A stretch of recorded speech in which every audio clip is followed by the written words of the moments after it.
Hello everyone and welcome back to Old Man Stories. I'm aware that many of you use these videos to fall asleep, so before you doze off, I thought it would be a fun idea if each of you could leave a comment letting me know which part of the world you're listening from. Also, give a like and subscribe to the channel if you're enjoying the episodes, okay? Let's get comfortable, relax, and begin. I still can't sleep well some nights. It's been 3 years since our trek through the Carpathian Mountains, but I swear sometimes I can still hear those hooves in my dreams. I wasn't even planning to go on that trip originally. My friend Daniel had been planning it for months with his college buddies, but when one of them dropped out last minute with a family emergency, I got the call. "Adrian, man, you've got to come. We need a fourth person, and you're always saying you need to get out more." I was between jobs anyway, so I figured why not. The flight to Romania was uneventful. I met up with Daniel and his friends, Mark and Stefan, in Bucharest. They'd already rented a car and bought most of our supplies. We spent the night in a small hotel in the city, going over maps and our planned route through the mountains. Daniel was the experienced one. He'd hiked parts of the Carpathians before and had this whole itinerary worked out. 5 days of trekking through some of the most beautiful wilderness in Eastern Europe. "The locals are super friendly," Daniel assured us over beers that night. "But they'll warn you about bears and wolves. Just make noise while you hike and you'll be fine." Nobody mentioned bulls, not once. Our first 2 days of hiking were incredible. The Carpathians aren't like the Alps or the Rockies. They're older, more rounded, covered in these ancient forests that feel like something out of a fairy tale. We followed marked trails, stopping to take photos of views that seemed to go on forever. The weather was perfect, warm days, cool nights.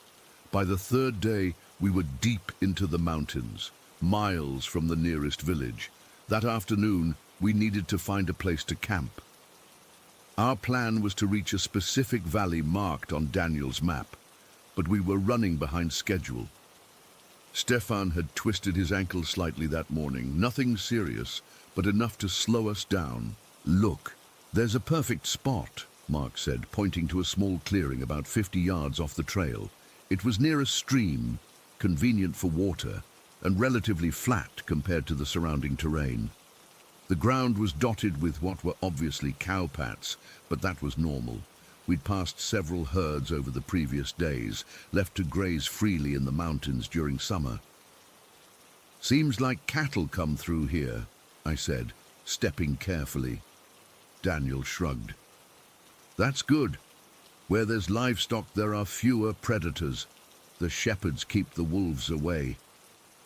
We set up our 3 tents in a rough triangle, Daniel and Mark sharing the larger one, with Stefan and me each in our own smaller ones.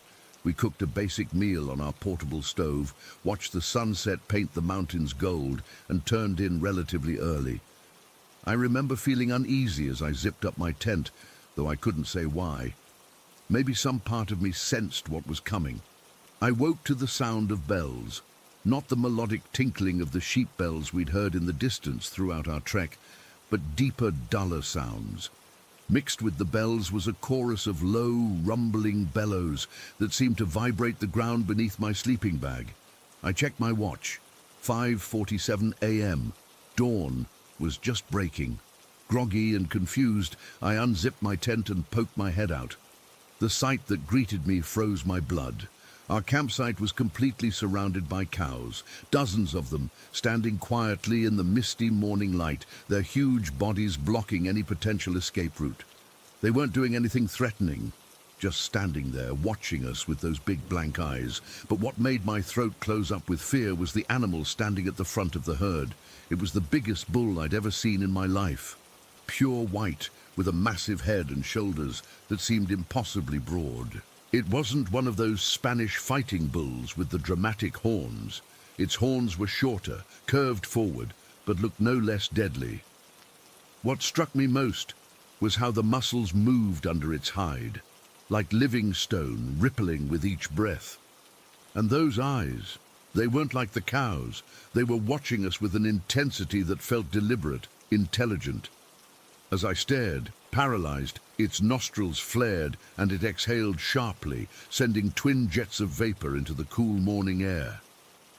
"Guys," I whispered, trying not to make any sudden movements. "Guys, wake up." Daniel unzipped his tent first.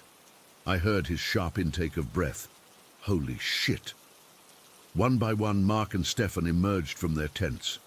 Nobody said anything for what felt like forever. What was there to say? We were trapped in the middle of nowhere by a wall of beef, with a monster bull staring us down like we'd personally offended it. "Maybe they'll just move on," Stefan whispered, his voice tight with fear. "They're probably just curious." But the bull didn't look curious. It looked... I don't know how to describe it except to say it looked angry. Not in the way you see farm animals get agitated when they're scared or threatened. This was different. It was watching us like it knew exactly who we were and had come specifically for us. "We should pack up," Mark suggested quietly. Slowly, no sudden movements.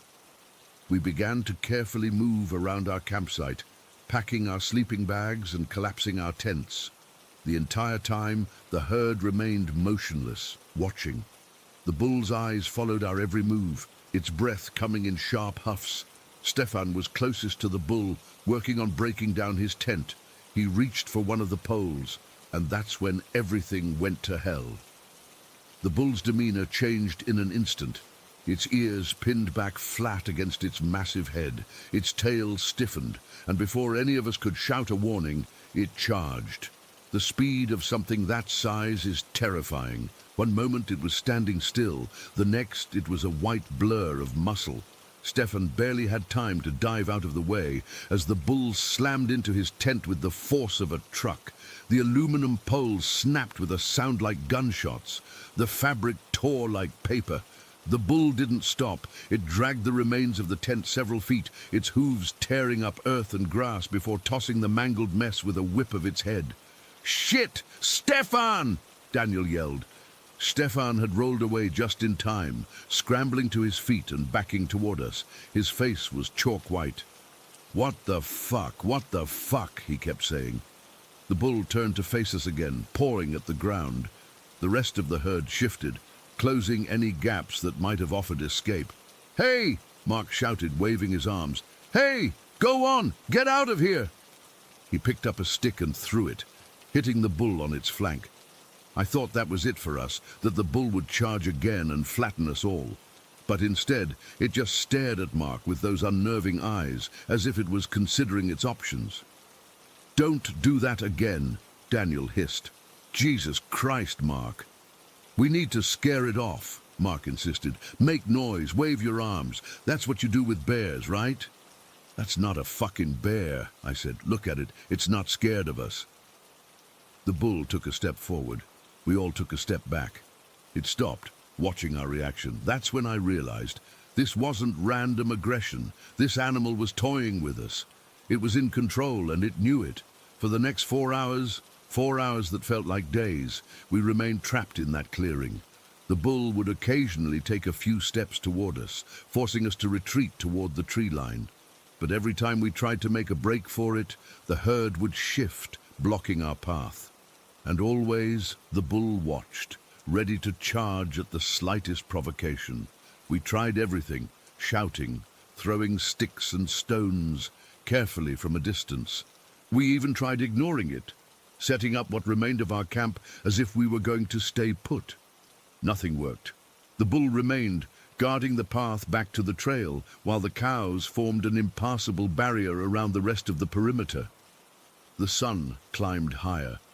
We were running low on water. Stefan's ankle was bothering him again, and still the standoff continued. "This isn't normal," Daniel said quietly as we huddled together, keeping one eye on the bull. "I've been around farm animals. They don't behave like this." "Maybe it's rabid," suggested Mark. But the bull didn't look sick. It looked powerful, deliberate, and utterly focused on us. Finally, around 10 in the morning, something changed. A distant sound echoed through the valley, another bell, different from the ones the cows wore. The herd shifted, some of the animals turning their heads toward the sound. The bull didn't move at first. It kept its eyes on us, as if making a decision. Then, almost reluctantly, it turned away. Slowly, the herd began to move, following some signal we couldn't perceive. They drifted away from our campsite, heading up the valley. We didn't dare move until they were a good distance away. The bull was the last to go, and even as it followed the herd, it kept looking back at us, as if daring us to follow. What the hell? Stefan collapsed onto a rock, his legs apparently giving out from under him. Let's pack up, now! Daniel was already throwing his gear into his backpack. We need to get out of here. Nobody argued. We grabbed what we could salvage. Stefan's tent was a total loss, and headed in the opposite direction from the herd. We practically ran back to the main trail, then continued at a fast pace until we were miles away from that clearing. That night, we made camp in a different spot entirely, one with clear sightlines and no sign of animal activity. We tried to joke about it over dinner, make light of the situation. Maybe it was marking its territory, Mark suggested. Maybe we camped in its favorite spot. Or maybe it just didn't like your face, Daniel told Stefan with a forced laugh. But none of us were really laughing, and none of us slept well that night. I kept jerking awake at the slightest sound, convinced I could hear hoofbeats in the distance. The rest of our trek passed without incident. We made it back to civilization, flew home, went back to our regular lives. But that encounter stuck with me in a way I can't quite explain. It wasn't just fear, though God knows I was terrified in the moment. It was the feeling that we had encountered something that didn't fit into my understanding of the world. Those eyes, that deliberate targeting of Stefan's tent, the way it kept us trapped for hours, never charging again but never letting us leave until it decided to go. I've told this story a few times, usually after a few drinks. Most people think I'm exaggerating or that we just encountered an aggressive farm animal. The usual response is, bulls can be dangerous. Everyone knows that. But this wasn't just a dangerous animal. This was something different. Something that watched us with a cold intelligence and decided, for reasons I'll never understand, that we needed to be taught a lesson. I've researched bull attacks since then. They're almost always defensive, protecting territory or responding to a perceived threat. They don't stalk people. They don't hold them hostage for hours. They don't target equipment with surgical precision. 3 years later, I still think about that white bull sometimes. I wonder if it's still up there in the Carpathians, if other hikers have encountered it. I wonder if the locals know about it, if there are stories they don't share with tourists. All I know is that I'll never go back to those mountains. And sometimes, in the quiet hours before dawn, I still wake up in a cold sweat, convinced I can hear the distant sound of hooves and the heavy, deliberate breathing of something massive watching me from the darkness. Story 2. It was late October, right before Halloween, the perfect time for 4 bored 16-year-olds to be out exploring the woods. Connor had been telling us about this weird abandoned structure behind his house for weeks, and we finally had a Saturday with decent weather to check it out. It was me, Connor, Marcus and Jake, friends since middle school who'd seen each other through the awkward phases and countless stupid adventures. This was supposed to be just another one of those. We met at Connor's place around 1 in the afternoon. His parents were away for the weekend visiting his grandparents, which meant we had free reign of the property and no one to tell us not to venture off into the woods. Connor's house backed up to about 500 acres of dense forest, technically private property, but the owner lived out of state and never bothered with it except during hunting season, which was still a few weeks away. As we headed into the woods, Connor led the way, machete in hand, with Jake following close behind with a hatchet. Marcus and I carried our backpacks filled with snacks, drinks, a small portable speaker and a couple flashlights, since we figured we might stay until dark. The October air was crisp, but not uncomfortable. and sunlight filtered through the trees that were just starting to change colors. It felt like a perfect fall day. "It's about a 20-minute hike," Connor explained, as we followed a barely visible trail. "Found it last month when I was out here following a deer path." The deeper we got into the woods, the more dense the underbrush became. Eventually, Connor veered off any discernible path and started cutting through thorny bushes and low-hanging branches. Just when I was about to complain about the scratches on my arms, the trees opened up into a small clearing, and there it was. The structure was bizarre. Concrete walls about chest high, forming a rough rectangle, maybe 20 feet by 15 feet. No roof, just open to the sky. The walls were crumbling in places, with sizable gaps where sections had collapsed. Nearby was what looked like an old circular pit, about 8 feet across, half filled with broken bricks and debris. "What even was this place?" Marcus asked, running his hand along the rough concrete. "No clue," Connor replied. "My dad thinks it might have been some kind of storage building for a farm that used to be here way back. That circular thing might have been a silo foundation or something." Jake immediately jumped over one of the lower wall sections. "Dude, this is perfect. Our own fortress in the middle of nowhere." We spent the next few hours claiming the space as our own. Jake and Connor used their tools to clear brush from around the perimeter, while Marcus and I cleaned up inside the walls, removing fallen branches and rocks to create a flat space. We found some old rusty metal cans, a rotting wooden shelf, and weirdly, what looked like a single child's shoe, worn and weathered beyond recognition. That last one gave me a brief chill, but I tossed it outside the walls without mentioning it to the others. By late afternoon, we had a decent fire pit set up in the center using some of the scattered bricks. As the sun started to dip lower in the sky, we lit a fire. The temperature was dropping quickly, as it often does in New England during fall, and the warmth felt good. We sat around it, passing a bag of chips and telling increasingly ridiculous stories about what the building might have been used for. "Maybe it was a cult meeting place," Jake suggested, his face illuminated by the flickering flames, "where they'd perform sacrifices and shit." "Or a moonshine operation during Prohibition," Marcus countered. "I still think it was just a farm storage building," Connor said, rolling his eyes. "I remember checking my phone around 6:30 and seeing no signal bars. The sky had grown dark by then, and our fire cast eerie shadows against the concrete walls. The woods around us had fallen into that strange twilight silence where the daytime animals have gone quiet, but the nocturnal ones haven't yet come out. That's when Connor stood up and announced he needed to pee. "Can't you just go behind the wall?" Jake asked. Connor shook his head. "Nah, I actually need to do more than pee, if you know what I mean. I'm gonna head to the edge of the property where there's a porta potty the landscapers use." "That's like a 10-minute walk," I pointed out. "Yeah, but better than squatting in poison ivy," Connor replied, grabbing one of the flashlights from my backpack. "I'll be back in 20. We watched as Connor climbed through one of the gaps in the wall and disappeared into the darkness beyond our fire's glow.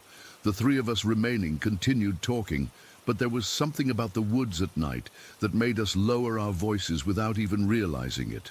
About 5 minutes after Connor left, I noticed Marcus staring intently into the darkness beyond our walls.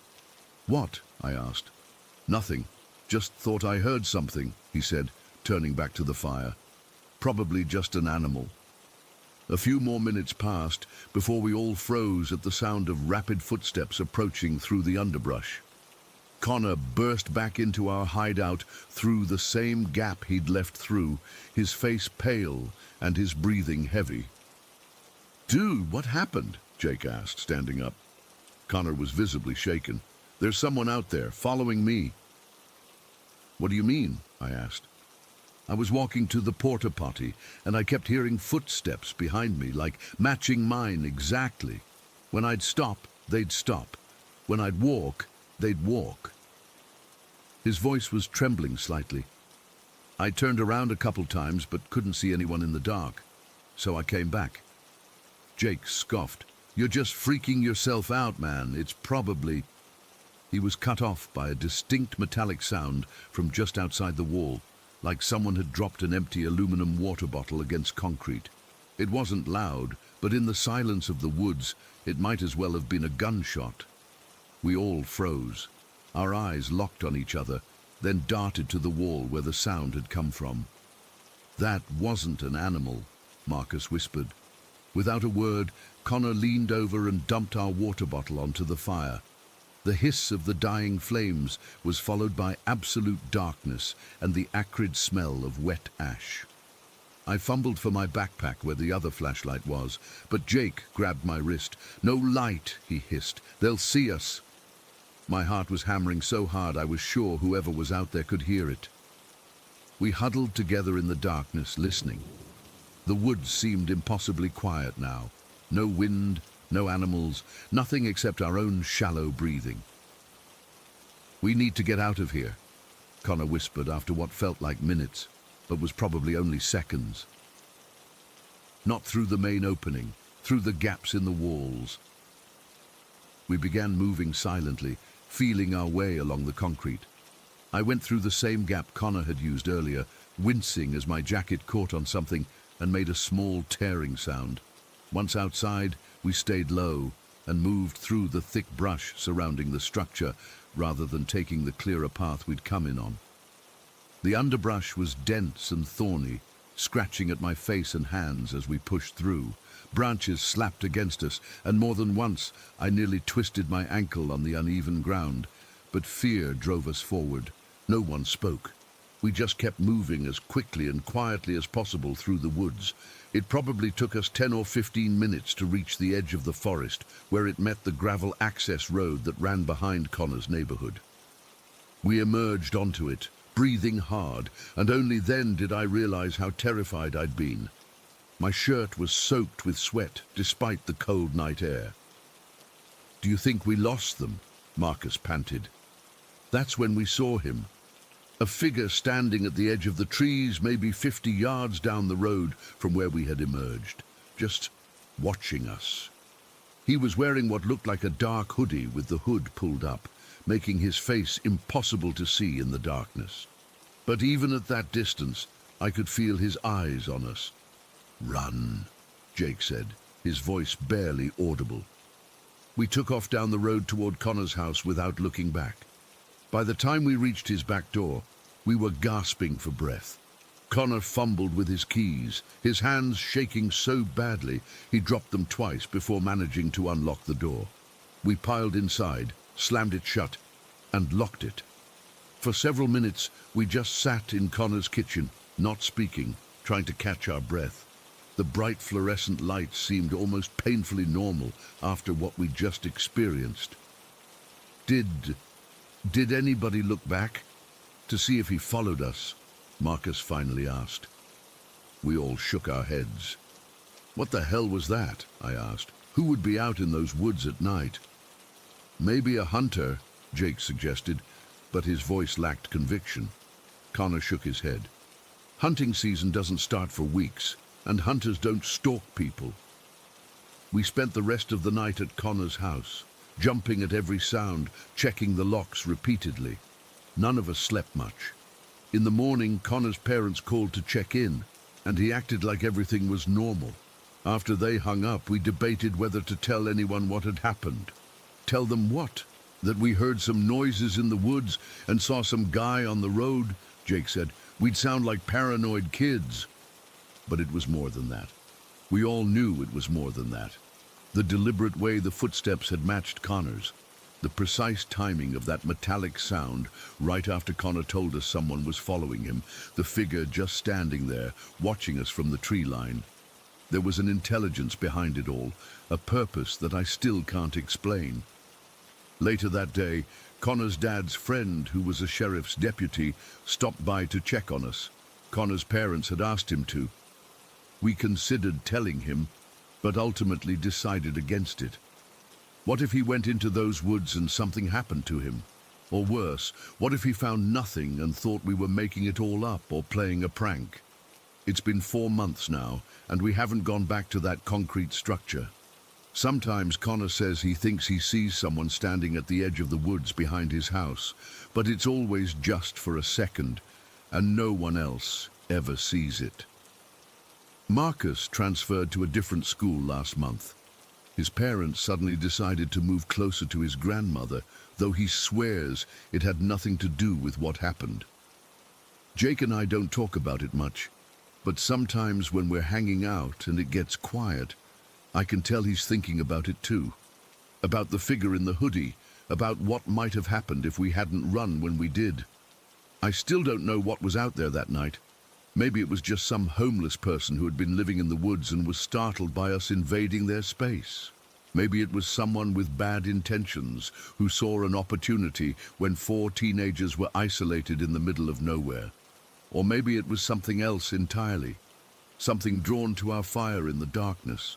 Something that had been waiting in those woods long before the concrete walls were built. All I know is that sometimes, when I'm alone in my room at night, I swear I can hear footsteps in the hallway outside my door.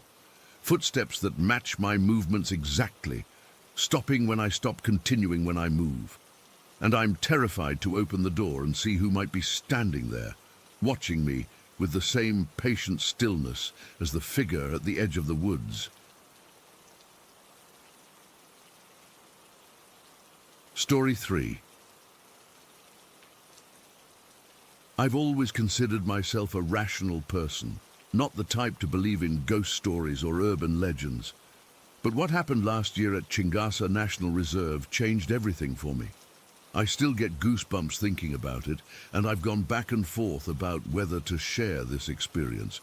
But I need to put it somewhere, and maybe someone here has experienced something similar.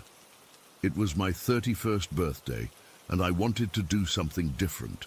I'd been living in Bogota for about 3 years for work, and though I'd explored a lot of Colombia, Chingasa was one place I'd only visited briefly once before.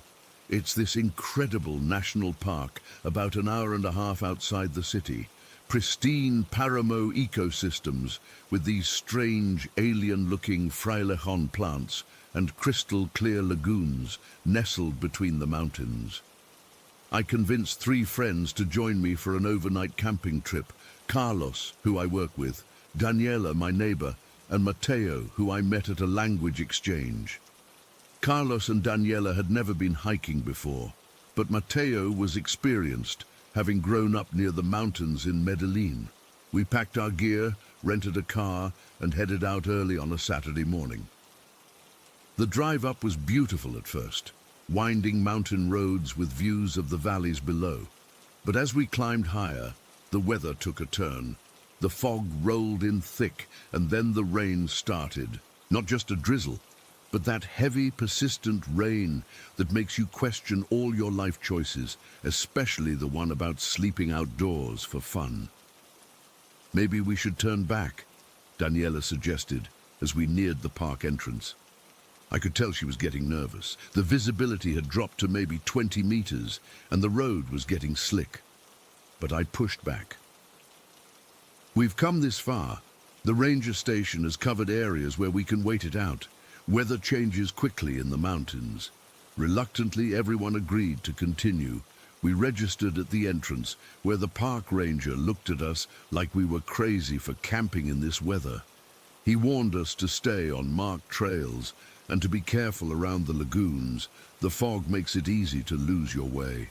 We parked at the trailhead and suited up in rain gear. The hike to our camping spot near Laguna de Chingasa was about 4 kilometers, normally an easy walk. But with the rain coming down in sheets and the fog limiting visibility, it turned into a real challenge. We were soaked within minutes despite our rain jackets, and the trail had turned into small rivers in places. After about 2 hours of miserable hiking, we reached the designated camping area near the lagoon. We couldn't even see the water through the dense fog, just a vague sense of openness beyond the edge of visibility. We quickly set up our tents under a small shelter provided for hikers, huddling together and trying to dry off as best we could. "Happy birthday, Miguel," Carlos said sarcastically, passing me a flask of aguardiente. "Next year, maybe just a bar in La Candelaria, huh?" I laughed and took a swig, feeling the liquor warm me from the inside. "It'll clear up," I insisted, though I was starting to doubt it myself. We ate some sandwiches we'd packed and talked about heading back early if the weather didn't improve. No one was having fun, and the thought of spending the night with everything damp and cold wasn't appealing. But just as we were seriously discussing packing up, something strange happened. It was around 1 in the afternoon when the rain suddenly stopped. Not gradually, it just ceased all at once, like someone had turned off a faucet. The fog began to lift too, but in this weird, patchy way, like it was being pulled apart rather than evaporating. Within 15 minutes, the sky directly above us was completely clear and blue, though dark clouds still ringed the mountains all around us. With the clearing weather, we finally got to see Laguna de Chingasa in all its glory. It was breathtaking, this perfect mirror-like surface reflecting the mountains and the now blue sky, surrounded by the yellow-green paramo vegetation. The sun felt amazing after the cold rain. That's when I first noticed something odd. Despite having trudged through torrential rain for hours, the ground around the lagoon wasn't muddy at all. It was barely even wet. I pointed this out to Matteo, who frowned and knelt down to touch the soil. "That's weird," he muttered. "It's like it never rained here at all." Looking around more carefully, I realized there was a sharp line where the wet ground ended, forming a perfect circle around the lagoon area, maybe half a kilometer in diameter. Outside that invisible boundary, everything was soaked. Inside it was dry, as if protected by some unseen umbrella. "Look at the clouds," Daniela said, pointing upward. The rain clouds seemed to form a ring around us, circling but never coming directly overhead. "It's like we're in the eye of a storm." Despite the strange weather pattern, we were all relieved to have a break from the rain. We decided to make the most of it, spreading out our wet gear to dry and exploring the area around the lagoon. The mood lightened considerably as we took photos and enjoyed the stunning landscape. Later in the afternoon, as we sat near the shore skipping stones across the perfectly still water, I mentioned my previous visit to Chingasa. "I came here about a year ago with some colleagues," I said. "Something weird happened that day." They all looked at me expectantly. We were hiking around the lagoon when I thought I saw someone watching us from across the water, a woman in a black dress, which was super weird because who wears a dress to hike in a national park, right? I pointed her out to the others, but when we looked again, she was gone. "Probably just another hiker," Carlos shrugged. "That's what I thought, but..." I hesitated, feeling a bit foolish. When I described her to one of the park rangers later, he got really quiet. Then he told me about the legend of La Dama de la Laguna, supposedly the ghost of a woman who drowned herself here generations ago after her entire family died in some tragedy. Locals say she appears to people right before something bad happens. "Oh, come on," Daniela rolled her eyes. "Every lake in Latin America has some version of the Lady of the Lake story." I know, I laughed it off. But it freaked me out at the time because I could have sworn she had no face, just smooth skin where her features should have been. Matteo, who had been quiet, suddenly looked uncomfortable. "My grandmother used to tell similar stories about the lakes near Medellin. She said never to go alone because the spirits would try to lure you into the water." "Well, we're not alone, so we're safe," Carlos joked. But I noticed he glanced nervously at the water. The conversation moved on to other topics, and we spent the rest of the afternoon setting up our campsite properly now that the weather had cleared.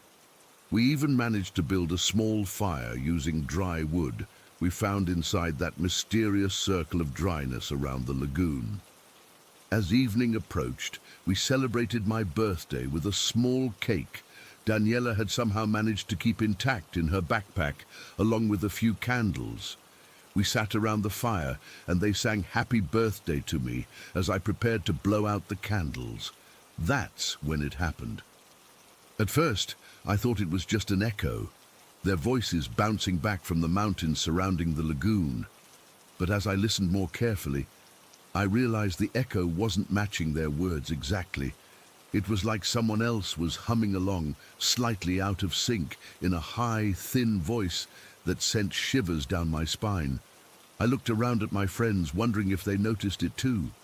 Carlos was still singing cheerfully, oblivious. But Mateo had stopped mid-verse, his face suddenly pale.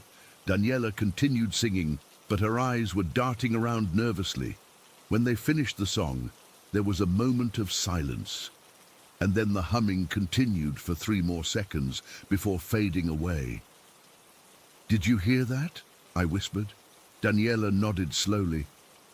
"I thought it was just an echo at first, but it wasn't," Mateo said firmly. "Someone else was singing with us." Carlos looked confused. "I didn't hear anything weird, just us and maybe some echo from the mountains." I was about to respond when Mateo suddenly grabbed my arm, his fingers digging in painfully. He was staring past me, toward the lagoon. I turned to follow his gaze. There, at the edge of the water about 50 meters away, stood a woman in a long black dress. She was perfectly still, facing the lagoon with her back to us. Even from a distance, something about her posture seemed wrong, too rigid, too perfect in its stillness. "Do you see her?" I whispered. "The woman in black?" Mateo's voice was barely audible. "Yes." Carlos and Daniela both squinted in the direction we were looking. "I don't see anyone," Daniela said, sounding confused. Carlos stood up, shielding his eyes from the setting sun. "Where exactly are you looking? I don't see anything either." But she was clearly there, a slender figure with long dark hair cascading down her back, wearing what looked like an old-fashioned black dress that reached the ground. As we watched, she slowly began to turn toward us. "We need to leave. Now." Mateo was already on his feet, gathering his things with frantic movements. "What? Why?" Carlos looked baffled, still scanning the shoreline and seeing nothing. "Just trust me," Mateo insisted. "We need to go before it gets dark." Something in his tone convinced even Carlos and Daniela, who couldn't see the figure. We quickly packed up our campsite, working in tense silence. I couldn't help glancing repeatedly toward the shore, but the woman hadn't moved since beginning to turn toward us. She remained in that unnatural half-turn, as if frozen in the middle of the motion. Just as we finished packing and were ready to leave, all 4 of us heard it, that same humming from before, but louder now, and unmistakably coming from the direction of the figure by the water. Even Carlos and Daniela heard it this time. The color drained from Daniela's face. "It sounds like it's right next to us," she whispered, "but there's nobody there." We didn't wait any longer. With headlamps on, though it wasn't fully dark yet, we started back down the trail at a pace that was just short of running. The strange weather phenomenon we'd observed earlier seemed to be reversing. As we crossed the invisible boundary where the dry ground ended, we immediately felt light raindrops, and the fog began closing in around us. The hike back to the car was a nightmare. The fog grew so thick we could barely see a few feet ahead, and we had to keep close together to avoid getting separated. The rain intensified with every step, soon becoming the same torrential downpour we'd experienced on the way in. But none of us suggested slowing down or waiting it out. We all felt the same urgent need to get as far away from that lagoon as possible. We reached the car, soaked and exhausted.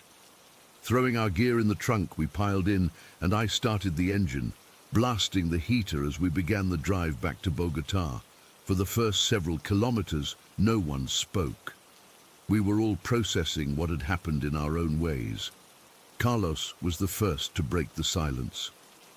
"So, is anyone going to explain what the hell just happened back there?" "You really didn't see her?" I asked. "There was nobody there, Miguel," Daniela insisted, though her voice was shaky. "But that humming, that wasn't natural." I glanced at Mateo in the rearview mirror. He hadn't said a word since we left the campsite, and his face was still deathly pale. He was staring out the window, seemingly lost in his own thoughts.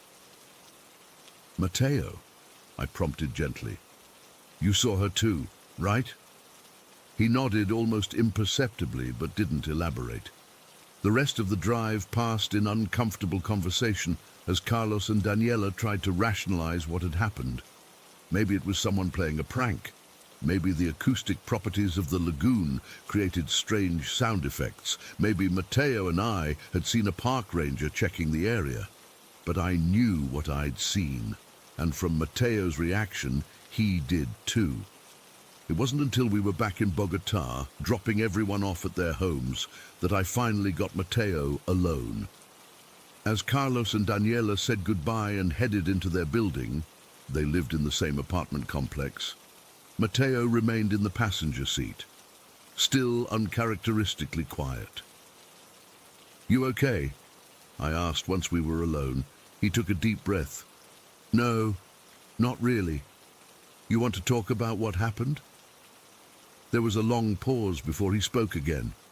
"When you mentioned seeing a faceless woman before, the woman I saw today didn't have a face either. It was just smooth skin, like you described. I felt a chill run through me despite the car's heater. So you did see her clearly," he nodded. "But that's not what frightened me the most." His voice dropped to almost a whisper. "Miguel, she had no feet. Her dress just ended. Where her feet should have been touching the ground, there was nothing. She was hovering a few inches above the earth. I remember gripping the steering wheel so hard my knuckles turned white. Why didn't you say something when we were there?" "Would you have? With Carlos already thinking we were seeing things. Besides, I was too terrified to even process it until we were driving away." We sat in silence for a few minutes, both lost in our thoughts. "My grandmother's stories," Matteo finally continued. "They always said the spirits that haunt the lakes and paramos aren't human.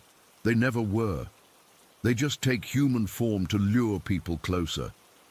The missing features, the face, the feet, that's because they can't quite get the human form right." I drove Matteo home, and we promised to talk more about it later, but we never really did. It's like there was an unspoken agreement to let it fade into memory. Carlos and Daniela occasionally joke about our ghost encounter when we get together, but they didn't see what Matteo and I saw. I've done research since then, about Chingasa, about the legends of the region. There are similar stories throughout the Andes, spirits or entities that inhabit remote lakes and paramos.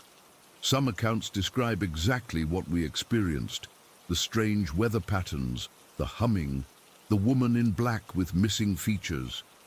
I haven't been back to Chingasa since that day. I'm not sure I ever will. Sometimes I almost convince myself it was all just a strange coincidence combined with the power of suggestion after I told the story about my previous visit. But then I remember the way the rain stopped so suddenly, the perfect circle of dry ground around the lagoon, the humming that seemed to come from everywhere and nowhere, and I remember the woman beginning to turn toward us, a motion that never completed. What would we have seen if she had fully faced us? What would have happened if we had stayed until dark? I don't know, and I don't want to find out. Story 4. I've never told many people about Tommy.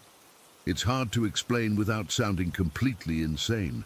But after reading some similar experiences here, I think maybe someone might understand, or at least not judge me too harshly. I was born in Willow Creek, one of those places so small it barely registers on a map. My earliest memories aren't of my parents or our house, but of the shadows. I was about 3 years old when I first noticed them. Dark shapes that would slip behind furniture or disappear around corners whenever I tried to look directly at them. My parents thought I had an overactive imagination. Maybe all kids do at that age. But these weren't imaginary friends. These were something else. Tommy was different from the beginning. He showed up when I was about 4, standing in the corner of my bedroom while I played with my dolls.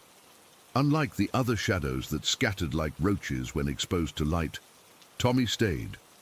He was a middle-aged man with neatly combed brown hair and kind eyes that crinkled at the corners when he smiled. He always wore the same dark blue suit, slightly worn at the elbows. I wasn't afraid of him. Somehow I knew he was there to help me. "Who are you talking to, Sarah?" my mum would ask, finding me chattering away in my room. "Tommy," I'd reply simply, pointing to the corner where he stood, hands clasped behind his back. My parents exchanged those worried looks parents get when they think something might be wrong with their child. I learned quickly not to mention Tommy too much. The only person who ever confirmed Tommy's existence was Daniel, my childhood friend who lived down the street. We were having a play date at my house when I was about 6. We were coloring at the kitchen table when Daniel suddenly froze, his crayon dropping from his fingers. "Who's that man?" he whispered, staring wide-eyed over my shoulder. I turned, already knowing who I'd see. "That's just Tommy. He watches over me." Daniel's face went white. He started screaming and wouldn't stop until his mother came to pick him up. He never came back to our house, and eventually his family moved away from Willow Creek altogether. When I was 8, my family relocated to an even smaller town about 50 miles away. I remember the anxiety bubbling up inside me as we packed our belongings into cardboard boxes. Would Tommy come with us? Or would I be left alone with whatever other entities might be waiting at our new home? The first night in the new house, I sat on my bed surrounded by unpacked boxes, feeling utterly alone and terrified. Then I felt it, that familiar sense of calm that always accompanied Tommy's presence. I looked toward my closet and there he was, smiling reassuringly. I slept soundly that night. Our new property was different. The shadows here were darker, more persistent. They didn't just peek around corners. They lingered, watching. The worst was what I came to call the Twisty Man. I first saw him when I was exploring the attic about a month after we moved in. Unlike Tommy's solid, clear appearance, the Twisty Man was like a smudge of bruise-colored darkness, vaguely human-shaped but wrong somehow. He had no face that I could discern, just a blank space where features should be. And his limbs, God, his limbs would bend and twist in ways that made my stomach turn. Sometimes I'd find him caught in the ceiling fan in my bedroom, his body contorting around the blades as they spun. The first time the Twisty Man approached me, I was paralyzed with fear. He moved in jerky, unnatural bursts, like someone had cut frames out of a film. But before he could reach me, Tommy was there, standing between us. Tommy never spoke, not once in all the years I knew him, but his presence was enough. The Twisty Man would retreat, folding in on himself until he disappeared. I wasn't the only one who could see these things. Maddie moved in next door when I was 10, and within weeks we had formed a bond over our shared ability. We'd sit in her treehouse and compare notes on what we'd seen. "There's a little girl in my hallway sometimes," Maddie told me one afternoon, her legs swinging beneath the wooden platform. "She never says anything, just watches me. Sometimes she follows me to school." I nodded. "I've seen her too. She's harmless, I think. It's the Twisty Man you need to watch out for." Maddie's face drained of color. "You've seen him too. He was in my bathroom last night, coming out of the mirror." Between us, we identified 3 distinct entities that seemed to haunt both our homes. The silent little girl, the terrifying Twisty Man, and a third, more poltergeist-like presence that moved objects and messed with electronics. The Twisty Man was by far the most frightening, and he seemed particularly interested in Maddie and me. One night when I was 12, I woke to find my room unnaturally cold. The digital clock by my bed flickered between numbers, never settling. In the corner, the Twisty Man was unfolding himself from what looked like an impossibly small space. His limbs elongated, stretching toward my bed. I tried to scream but couldn't make a sound. Then Tommy was there, standing at the foot of my bed. He didn't move or gesture, just stood. And somehow that was enough. The twisty man receded, folding back on himself until he vanished completely. My teenage years were difficult for reasons beyond the supernatural. My father's drinking got worse, and with it came the violence. The first time he hit me, I was 14. It was over something stupid. I'd forgotten to wash the dishes. His palm connected with my cheek with enough force to knock me back against the wall. That night, as I cried in my room, Tommy stood by my window, his expression so sorrowful I almost felt like he was crying with me. During one particularly bad night when I was 16, my father came home drunk and in a rage. I heard him downstairs, breaking things and screaming for me. I hid in my closet, trembling and praying he wouldn't find me. Somehow, despite searching my room, he never opened the closet door. Later, when I crept out after he had passed out on the couch, I found Tommy standing guard outside the closet. Somehow, I knew he had protected me. College should have been an escape, but the entities followed me. My roommate complained about the cold spots in our dorm room and how the lights would flicker for no reason. I saw the little girl sitting cross-legged on my roommate's bed while she slept, just watching. The twisty man appeared less frequently, but when he did, it was worse. I'd wake from night terrors to find him hovering over me, his non-face inches from mine, body contorting in impossible angles. And always Tommy would appear, standing between us until the twisty man retreated. One night during my sophomore year, I was walking back to my dorm from the library. It was late, nearly 2 in the morning. The campus was deserted, street lamps casting long shadows across the quad. I felt someone watching me and picked up my pace. From the corner of my eye, I spotted a man following me, matching my speed. Heart pounding, I clutched my keys between my fingers and prepared to run. Then Tommy appeared, walking beside me.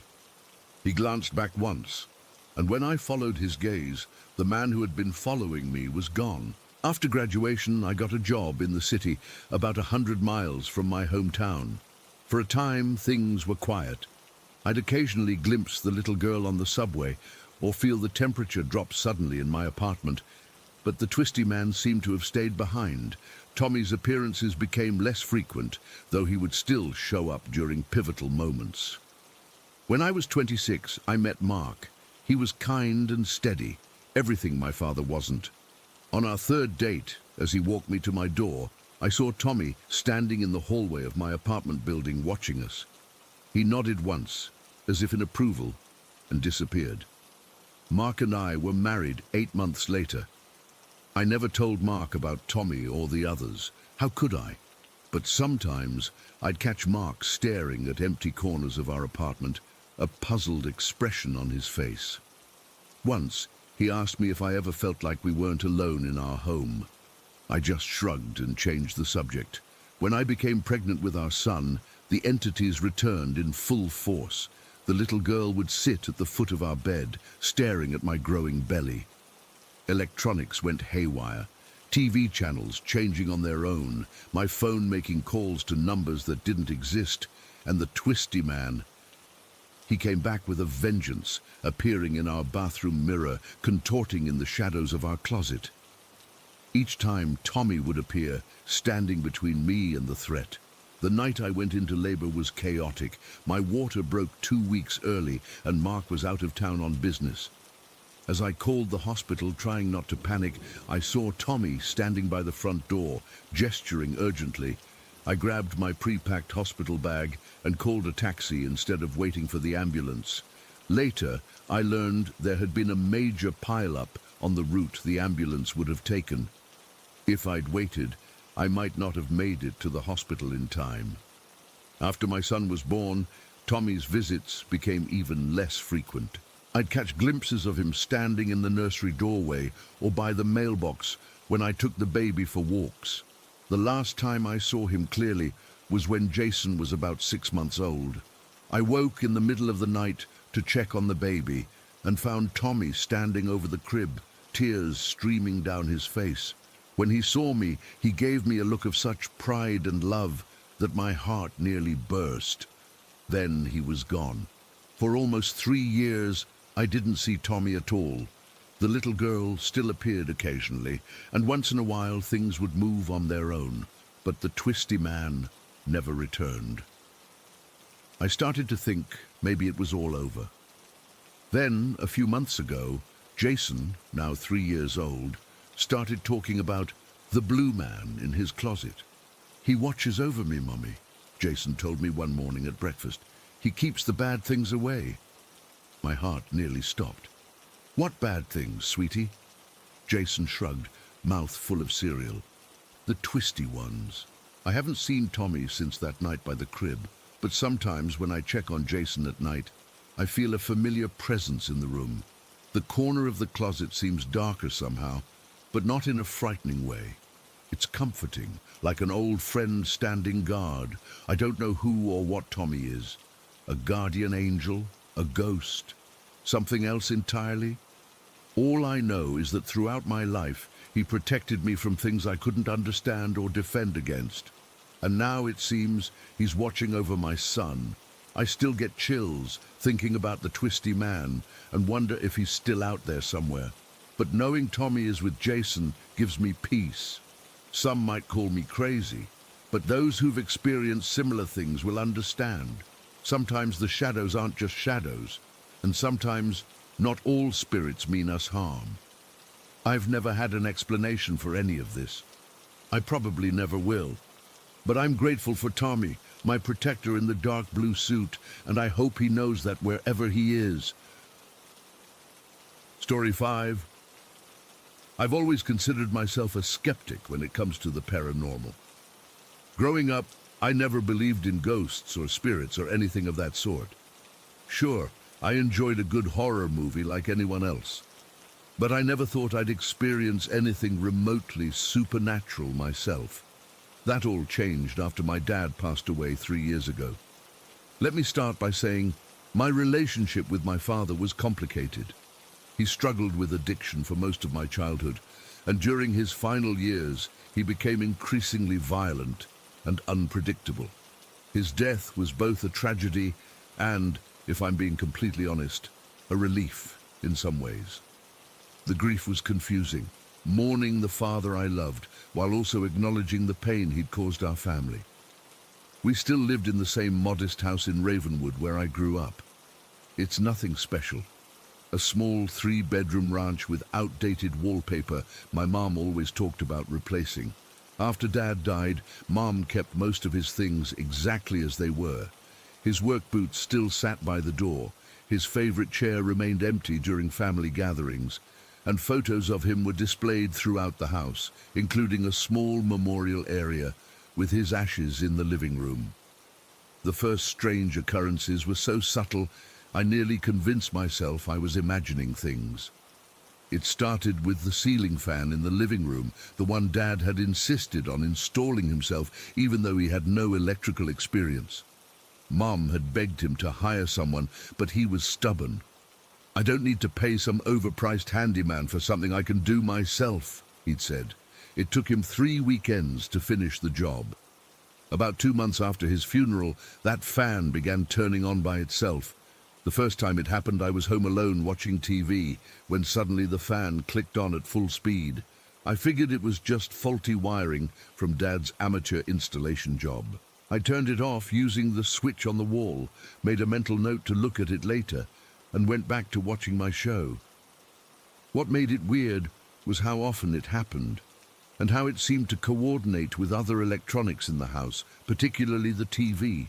Sometimes I'd be sitting there watching something, and precisely when a significant scene came on, the ceiling fan would kick into high gear.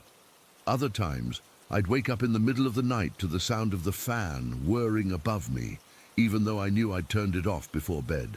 My mum noticed it too. "That darn fan your father installed is acting up again," she'd say, shaking her head.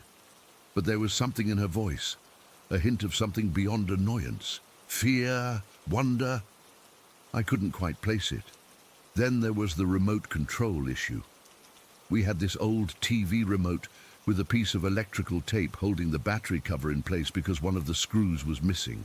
Dad had fixed it that way years ago. That remote started behaving oddly too. Sometimes it would change the channel or adjust the volume even when nobody was touching it. We'd set it down on the coffee table and suddenly the TV would start flipping through channels rapidly. At first, we assumed the buttons were sticking or something was wrong with the remote itself. But then one evening, while I was visiting with my boyfriend Mark, something happened that I couldn't explain away. We were watching a movie and I had placed the remote on the far end of the coffee table, deliberately out of reach because I was tired of it acting up. During a quiet scene in the movie, the TV suddenly blared to full volume.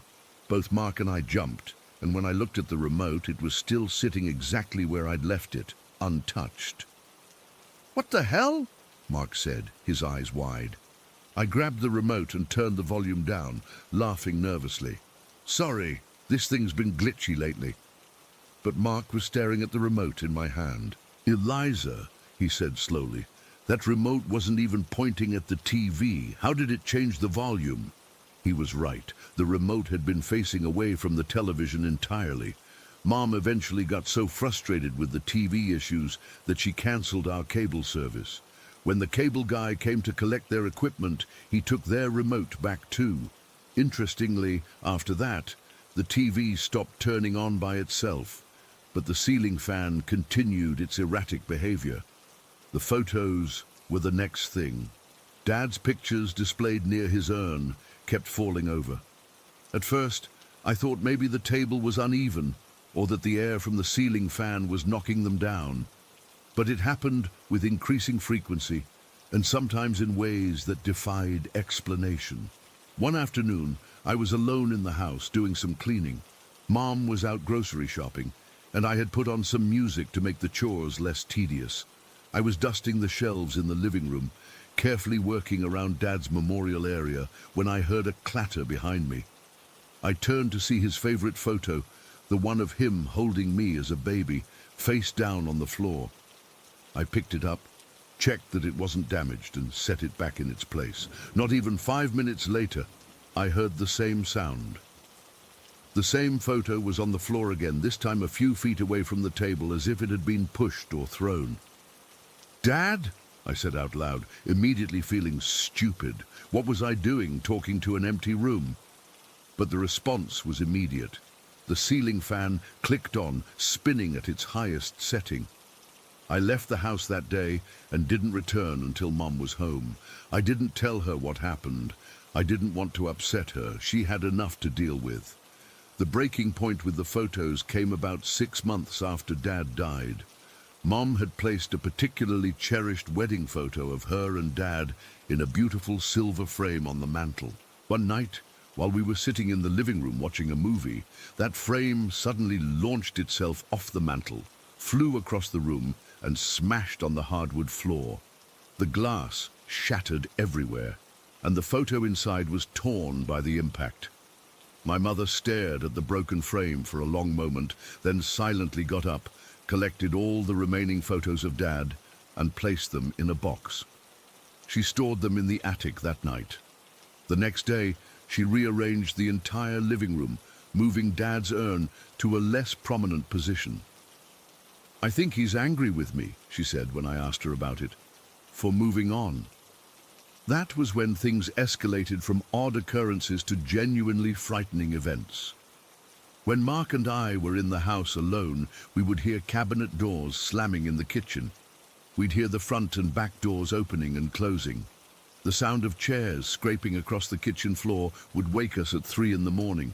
We'd hear drawers being opened and things being moved around, as if someone were searching for something. Every time we'd investigate, we'd find nothing out of place. No open cabinets, no moved chairs, no signs that anyone or anything had been there. "It's an old house," Mark would say, trying to reassure me. "Old houses make noises." But these weren't the typical creaks and groans of an aging structure. These were deliberate sounds. The unmistakable noise of a door closing, of a drawer being shut with force. I started hearing voices while I was in the shower. Nothing clear, just the murmur of conversation, as if people were talking in the next room. But when I'd turn off the water and listen, the house would be silent. When I'd check, I'd find myself alone.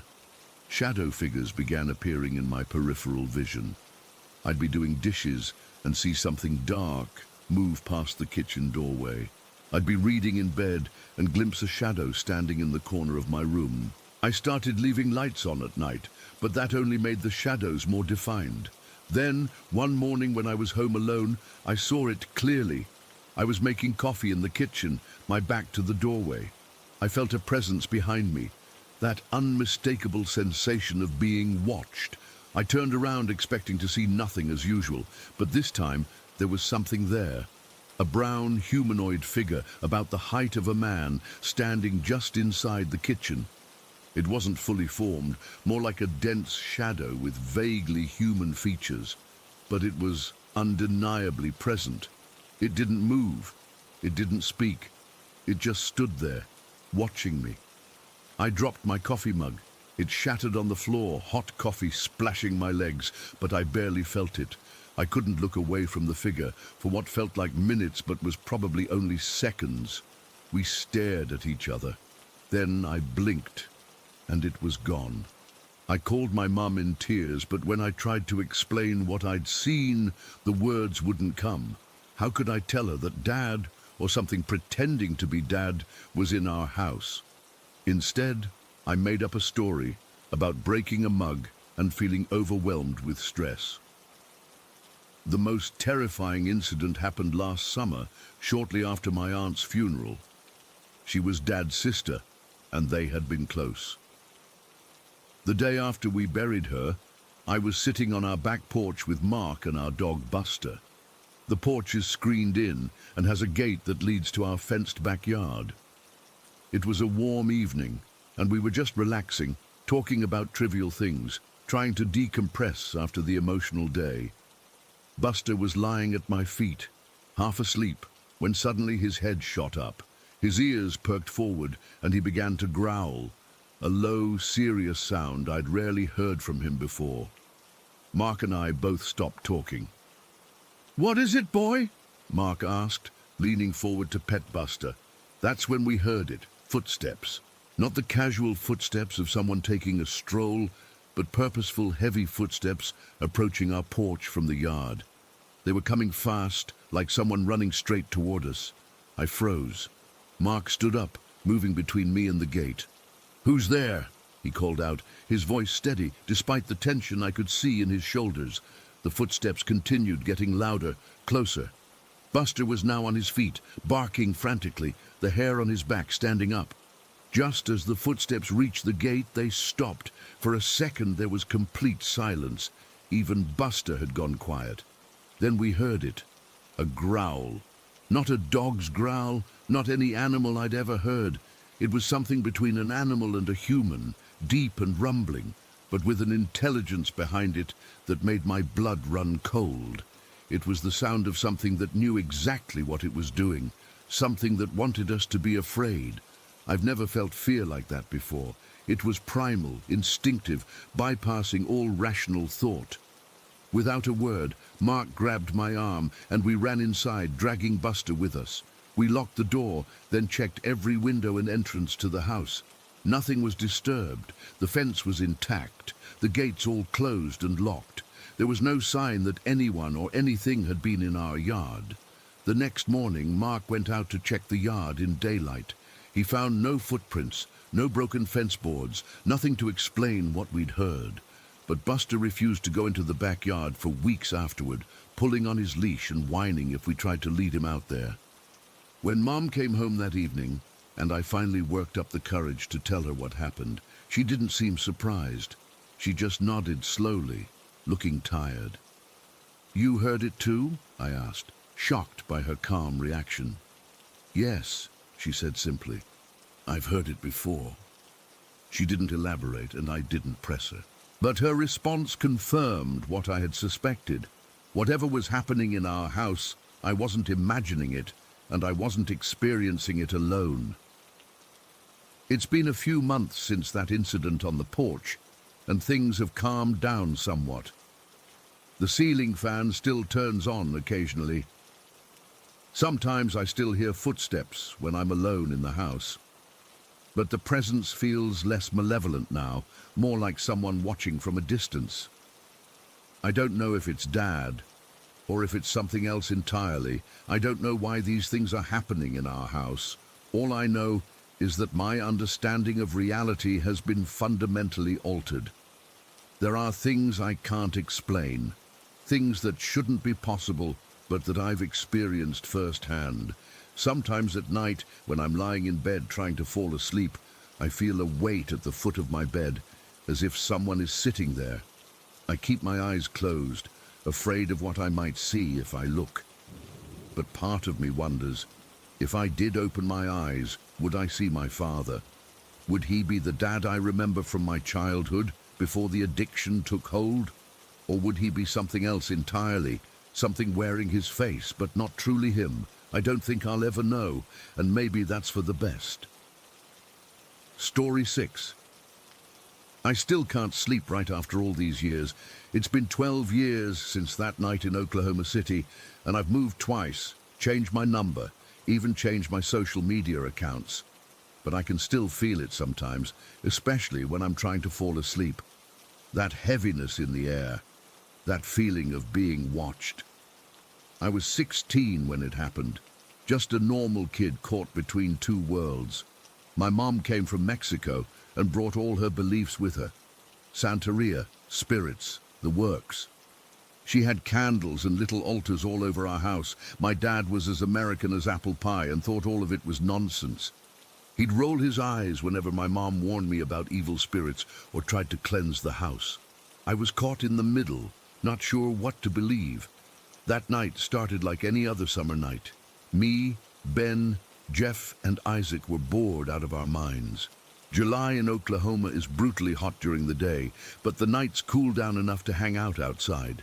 Isaac had just gotten his license 2 months before and had this sweet used Honda that his parents bought him. It wasn't anything fancy, but it was ours, our ticket to freedom. We were hanging out under this streetlight near Ben's house, sitting on the curb, just talking about girls from school and complaining about how there was never anything to do in our neighborhood. That's when Jeff pulled this Ouija board out of his backpack. He'd gotten it at some yard sale for like $5.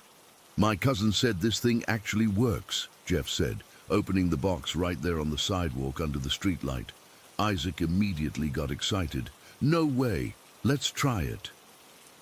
I remember feeling this knot in my stomach. My mom would have had a heart attack if she knew. She always told me never to mess with those things. They open doors, she'd say in her thick accent, doors that are not meant to be open.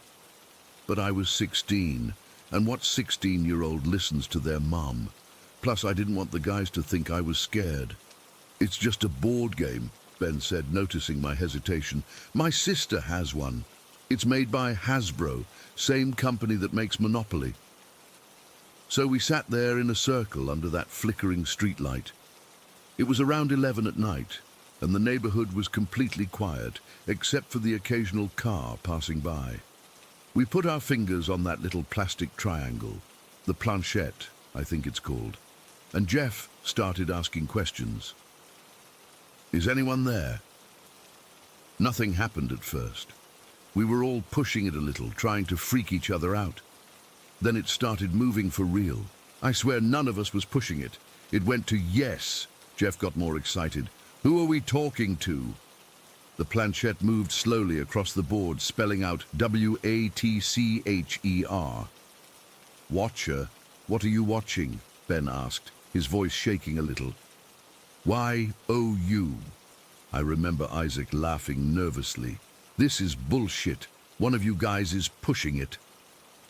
We all denied it, and honestly, I wasn't pushing it. It felt like it was gliding under my fingers with a mind of its own. How old are you? Jeff asked. The planchette circled the board once, twice, then went to no, and then spelled out TIME. I was getting seriously freaked out, but I didn't want to be the one to stop. Ben asked where this watcher was from, and the thing spelled out DARKNESS. That's when I felt it, this cold sensation on the back of my neck, like someone breathing there. I turned around but saw nothing. The streetlight above us flickered 3 times and then went out completely. We were sitting in darkness. "Holy shit," Isaac whispered. The light came back on a few seconds later, and we all looked at each other with wide eyes. That's when Isaac suggested we go for a drive. I think we all wanted to get away from that spot under the streetlight. We packed up the Ouija board, not even saying goodbye to whatever we'd been talking to, and piled into Isaac's car. "Let's go out to the old logging roads," Jeff suggested.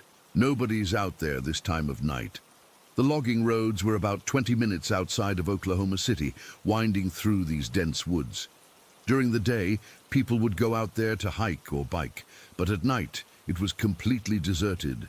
In hindsight, it was probably the worst place we could have gone. The drive started off fine. Isaac cranked up the radio, and we were all trying to shake off what had happened with the Ouija board. I remember looking out the window at the trees, flying by, darker than the night sky. It was a moonless night, and the only light came from Isaac's headlights, cutting through the darkness. We were about 10 miles down this winding road when things got weird. First, the radio started acting up. It was playing some pop song, then suddenly switched to static. Isaac tried changing the station, but every channel was just white noise. "Battery must be dying," he muttered, turning it off. That's when we heard it, a loud pop from my side of the car, followed by a grinding noise. "What the hell?" Isaac slowed down and pulled over to the side of the road. I could feel the car listing to the right. We all got out to look, and I'll never forget what I saw. The passenger side tire, my side, was completely flat. But it wasn't just flat like it had run over a nail. It looked slashed. 3 jagged marks across the rubber, like someone had taken a knife or claws to it. "What the fuck?" Ben whispered, kneeling down to look closer. "That doesn't look like a normal flat." Isaac shook his head. "Must have hit something sharp back there. Good thing I've got a spare." He went to the trunk to get the spare tire. I remember standing there, looking into the woods beside the road. It was so dark that the tree line just looked like a solid black wall. I couldn't shake the feeling that something was watching us from between those trees. That's when we heard another pop. We all jumped, and Isaac dropped the tire iron he was holding. "What now?" Jeff groaned. We walked around to the driver's side rear tire. It was flat too, and it had the same 3 slashes across it, exactly the same pattern as the first one. "This isn't right," I said, my voice barely audible. "These look deliberate." "How could they be deliberate?" Ben asked. "We're in the middle of nowhere." I looked at Isaac, who was staring at the tire with a pale face. That's when I noticed something dark dripping down his leg. "Isaac, you're bleeding," I said, pointing to his ankle. He looked down and lifted his jeans. 3 deep scratches ran down his ankle and calf, bleeding steadily. They were in the exact same pattern as the slashes on the tires. I don't remember scratching myself," he stammered. That's when Jeff pointed at something behind me. "Guys, look at the window." On the back window of Isaac's car, barely visible in the dim light, were 3 lines drawn in what looked like dirt or dust. 3 parallel lines, just like the slashes on the tires, just like the scratches on Isaac's leg. A twig snapped in the woods, then another. "Get in the car," I said, my heart pounding so hard I could feel it in my throat. "Get in the car now." We all scrambled back into the car. Isaac locked the doors and tried to start it, but the engine just clicked. "No, no, no," he muttered, trying again and again.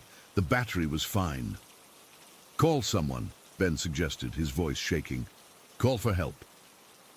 We all pulled out our phones. Mine had no signal. Neither did Ben's or Jeff's. Isaac's phone showed 1 bar, so he called his dad first, then a tow truck company. "They'll be here in an hour," he said after hanging up. An hour. An hour felt like forever in that moment. We sat in the car with the doors locked, jumping at every sound from the woods. The air inside the car felt heavy, suffocating. No one wanted to talk about what was happening. No one wanted to acknowledge that this wasn't normal, that two tires don't just slash themselves in the same pattern, that people don't get scratched without noticing. About 20 minutes into our wait, the temperature inside the car dropped suddenly. I could see my breath fogging in front of my face. "Why is it so cold?" Jeff whispered. The windows started fogging up from the inside. Then, slowly, 3 lines began to appear on the windshield, drawn by an invisible finger from the outside. 3 parallel lines dragging slowly across the glass. Isaac tried to start the car again, desperately turning the key. This time the engine roared to life. "Go!" Ben shouted. "Just go on the rims!" Isaac didn't need to be told twice. He slammed the car into drive and took off, the flat tires making a horrible grinding noise as we bumped and skidded down the road. The car was barely controllable, weaving all over the place, but Isaac kept his foot on the gas. We made it about half a mile before the headlights started flickering. "No, please," Isaac pleaded, hitting the dashboard. "Come on!" The lights went out completely. We were driving blind on a winding road with 2 flat tires. Isaac had no choice but to stop. "We'll wait for the tow truck," he said, his voice cracking. "They know where we are. They'll be here." We sat in the dark, the only sound our heavy breathing and the occasional creak of the woods around us. I kept my eyes fixed on the side view mirror, watching the road behind us. That's when I saw it. A shadow darker than the night, moving along the road toward our car. It wasn't shaped like a person, more like a mass of darkness flowing over the ground. As it got closer, I could make out what looked like limbs, too many limbs, extending and contracting. "There's something coming," I whispered. No one moved. No one looked. I think we were all too terrified. Then came a scraping sound on the roof of the car, slow, deliberate. 3 lines being carved into the metal. Jeff started crying. I was praying in Spanish, something I hadn't done since I was a little kid. Ben was frozen, staring straight ahead. Isaac kept trying to start the car, though the engine was already running. The scraping stopped, and for a moment there was total silence. Then 3 loud bangs on my window, so powerful the whole car shook. I couldn't help it. I looked. There was nothing visible outside, just darkness. But on the window were 3 handprints, much larger than any human hand, pressed against the glass. They weren't made of dirt or dust. They looked wet, like someone had dipped their hand in oil. The handprints began to slide down the glass, leaving 3 trails. I don't remember much after that. I think I blacked out from fear. The next thing I knew, flashing lights were surrounding us, and Isaac's dad was yanking open the driver's door, asking if we were okay. The tow truck driver examined the tires and said he'd never seen anything like it. The cuts were deep and seemed to go from the inside out, which made no sense. Isaac's dad drove us all home, the car loaded onto the tow truck behind us. When I got home, my mom took one look at my face and knew something was wrong. I broke down and told her everything. I expected her to be angry that we'd used the Ouija board, but instead her face just went pale. Without saying a word, she packed a bag and drove me straight to my grandmother's house 2 hours away. My abuelita was a curandera, a healer. She didn't speak much English, but she didn't need to. My mom explained what happened, and my grandmother immediately went to work. She burned sage and herbs, prayed over me, made me drink these bitter teas, and rubbed my body with eggs that she then cracked into a bowl of water. I remember the egg whites formed these weird shapes in the water, and my grandmother and mother exchanged worried glances. For 3 days, she performed different cleansing rituals. She said I had brought something back with me, something that had attached itself to me. She called it a sombra, a shadow. I went back home after those 3 days, feeling better. But that night, it started. I woke up around 3 in the morning, completely paralyzed. I couldn't move, couldn't speak, and I felt a weight on my chest, like something heavy was sitting there, pressing down. I could hear breathing, not mine, somewhere in the dark room, and scratching like nails or claws against the wall. That was the first episode of sleep paralysis, but not the last. They continued for years, still happen sometimes, even now. always the same. The weight, the breathing, the scratching. Sometimes I catch a glimpse of something dark in the corner of the room, watching me. Isaac's car was never the same. The mechanic couldn't explain how the tires had been damaged that way. The scratches on his leg got infected and left scars. Ben started having nightmares about being chased through woods. Jeff moved away to live with his aunt in California a month later. None of us ever talked about what happened that night. We drifted apart after that, the way high school friends sometimes do. But I think the real reason was that none of us wanted to remember. My mom was right. We opened a door that night and something came through. Sometimes I think it's still following me, watching me from dark corners, waiting for me to let my guard down. Last week, I woke up to find 3 scratches on my bathroom mirror. Perfect parallel lines, like someone had drawn them with a finger. I've been staying at a hotel since then. I don't know what we invited back with us that night. I don't know if it's still following me or if it's moved on to someone else. But I know now that my mother's warnings weren't superstition. Some things are real, and some doors should stay closed. So if you're thinking about messing with a Ouija board, especially at night, especially in isolated places, don't. Just don't. Because what comes through might never leave, and you'll spend the rest of your life looking over your shoulder, afraid of what's hiding in the darkness, waiting to finish what it started. Story 7. I've been putting off writing this for weeks, but I can't sleep properly anymore, and I need to get it out. Maybe someone here has experienced something similar or can make sense of what happened. I grew up in Stukov, a small city in the Czech Republic that most people have never heard of. It's one of those places that feels trapped in time. Old buildings, elderly people who've lived there forever, and this weight of history that's almost suffocating. My family's house was always active, I guess you could say.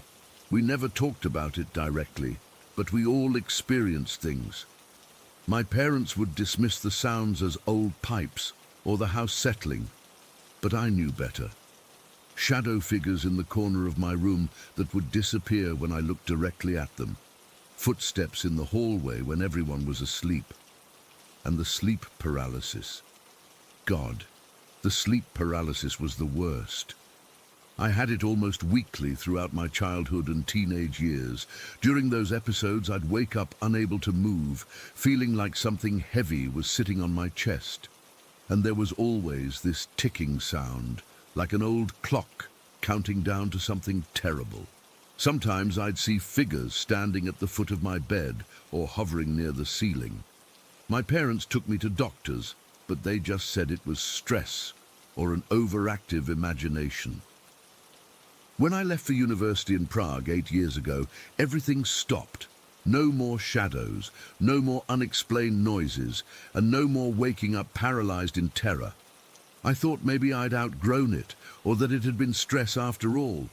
I built a normal life in Prague, finished my degree, got a job at a marketing firm, started dating Tomas, who coincidentally grew up in Stukov too, though we barely knew each other back then. Last month, Thomas asked if I'd come back to Stukov with him to dog-sit at his family home while they were on vacation. I hesitated. I hadn't been back in years, except for brief holiday visits with my parents, and never overnight. But Thomas's family has this adorable German shepherd named Jonas, who I adore, and I figured that after 8 years, whatever childish fears I had about the place would be gone. We arrived last Friday afternoon. Thomas's family home is one of the older buildings in town, probably built in the early 1900s. As soon as we walked in, I felt watched. I know how that sounds, but it was like walking into a room where someone has quickly hidden but is still there, breathing quietly. I brushed it off as nerves about being back in Stukov. After unpacking, I decided to shower while Thomas took Jonas for a walk. The bathroom is at the end of a long hallway on the second floor. The whole time I was in there, I couldn't shake the feeling that someone was standing just outside the shower curtain. I kept peeking out, expecting to see Thomas, or maybe Jonas had come back, but there was never anyone there. Still, the feeling was so strong that I rushed through washing my hair and got out of there as quickly as I could. That evening was normal enough. We ordered pizza, watched a movie, and played with Jonas. Around 11, we headed to bed in Thomas's old room. I was exhausted and fell asleep almost immediately. I woke up around 2 in the morning to a distinctive ticking sound. At first, in my groggy state, I thought it was a clock. But as I became more alert, I realized it was coming from somewhere inside the room.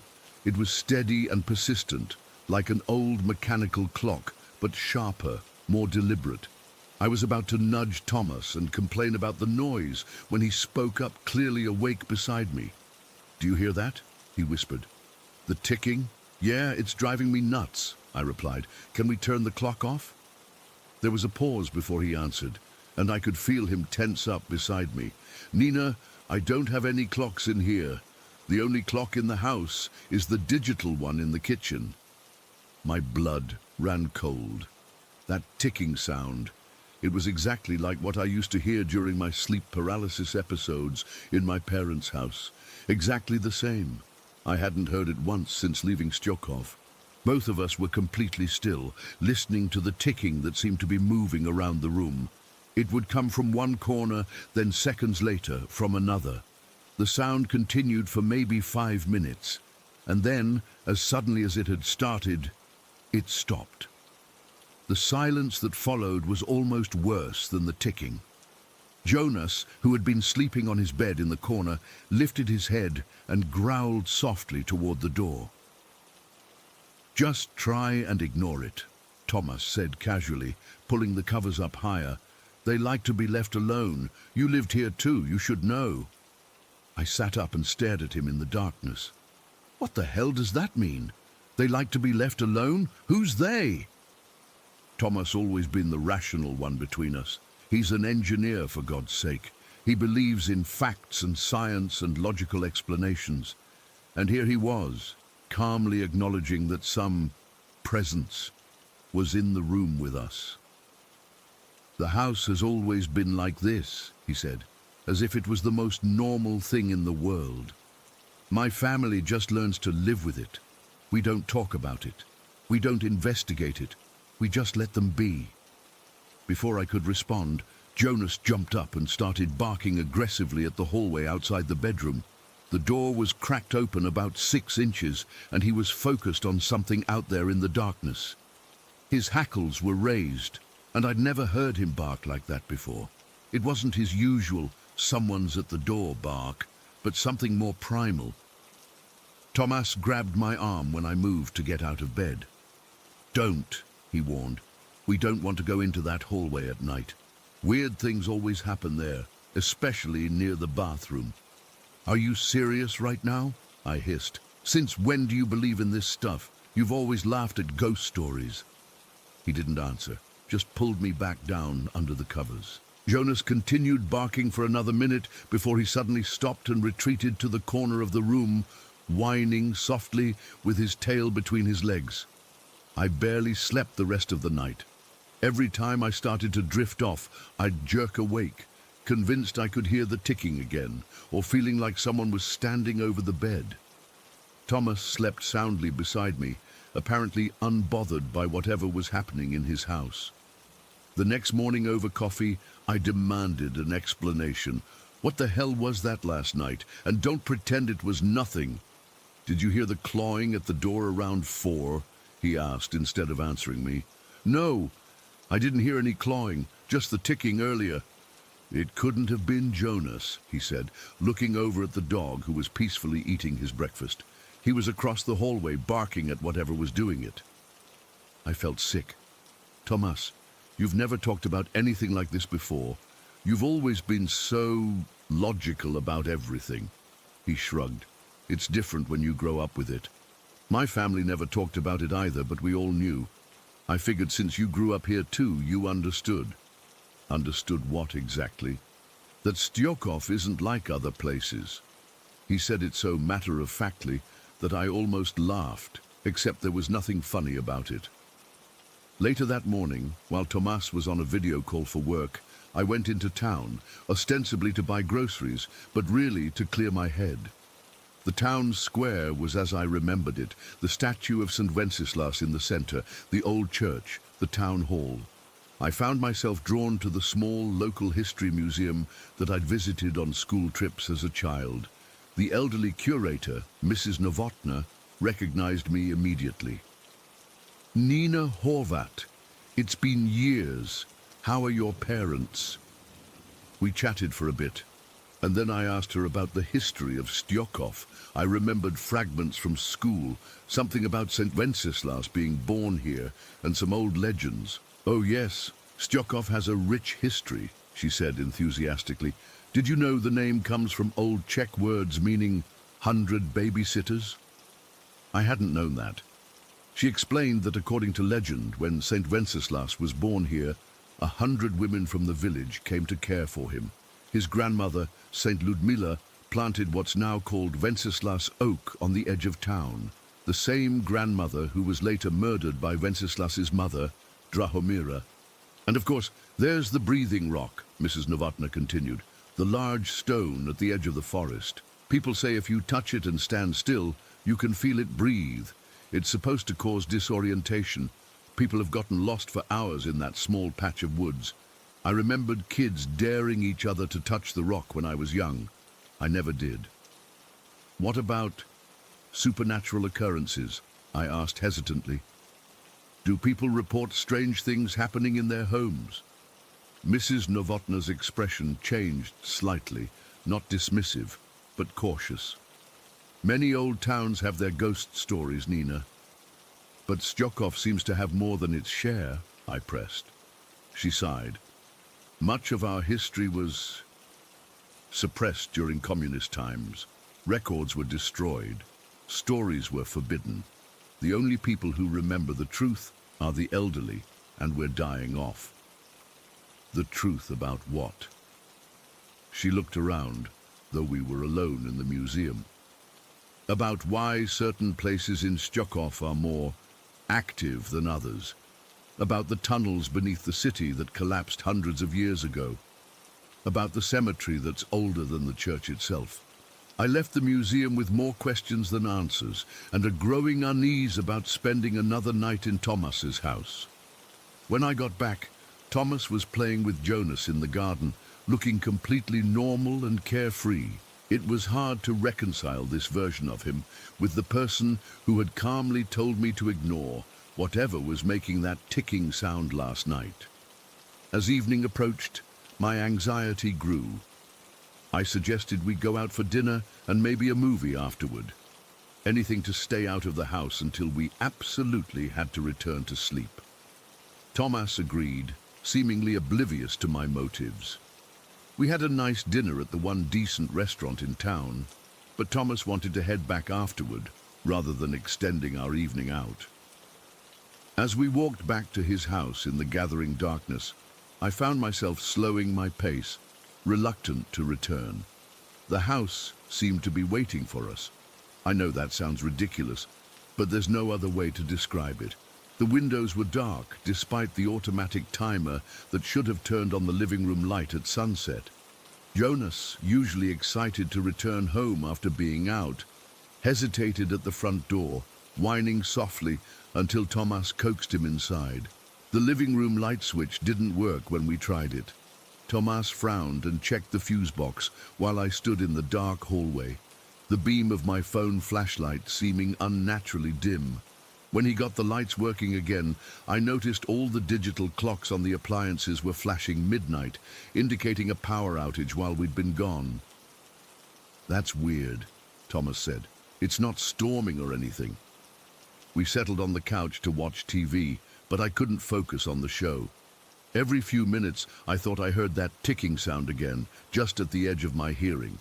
I kept looking at Thomas to see if he noticed it too, but he seemed absorbed in the program. Around 10, I went to use the bathroom, the same one at the end of the upstairs hallway where I'd felt watched the day before. As I approached, the hallway seemed longer than I remembered, and much darker despite the overhead light being on. Each step I took felt heavier than the last. Inside the bathroom, I quickly did what I needed to do, keeping my eyes averted from the mirror. As I washed my hands, I heard it clearly, tick, tick, tick, coming from inside the medicine cabinet. My hands froze under the running water. "Thomas?" I called out, my voice embarrassingly shaky. No answer. The ticking grew louder. This wasn't just the house settling or my imagination. Something was in there, behind that thin mirrored door, something mechanical and deliberate. Without drying my hands, I backed out of the bathroom. The hallway was completely dark now, though I knew the light had been on when I entered. At the far end, by the stairs, I could see Thomas's silhouette. "The light burned out," he called. "Come back down, Nina." I started toward him, but something felt wrong. His voice sounded flat, hollow, and Jonas wasn't with him. Jonas had been right beside him on the couch when I'd gone upstairs.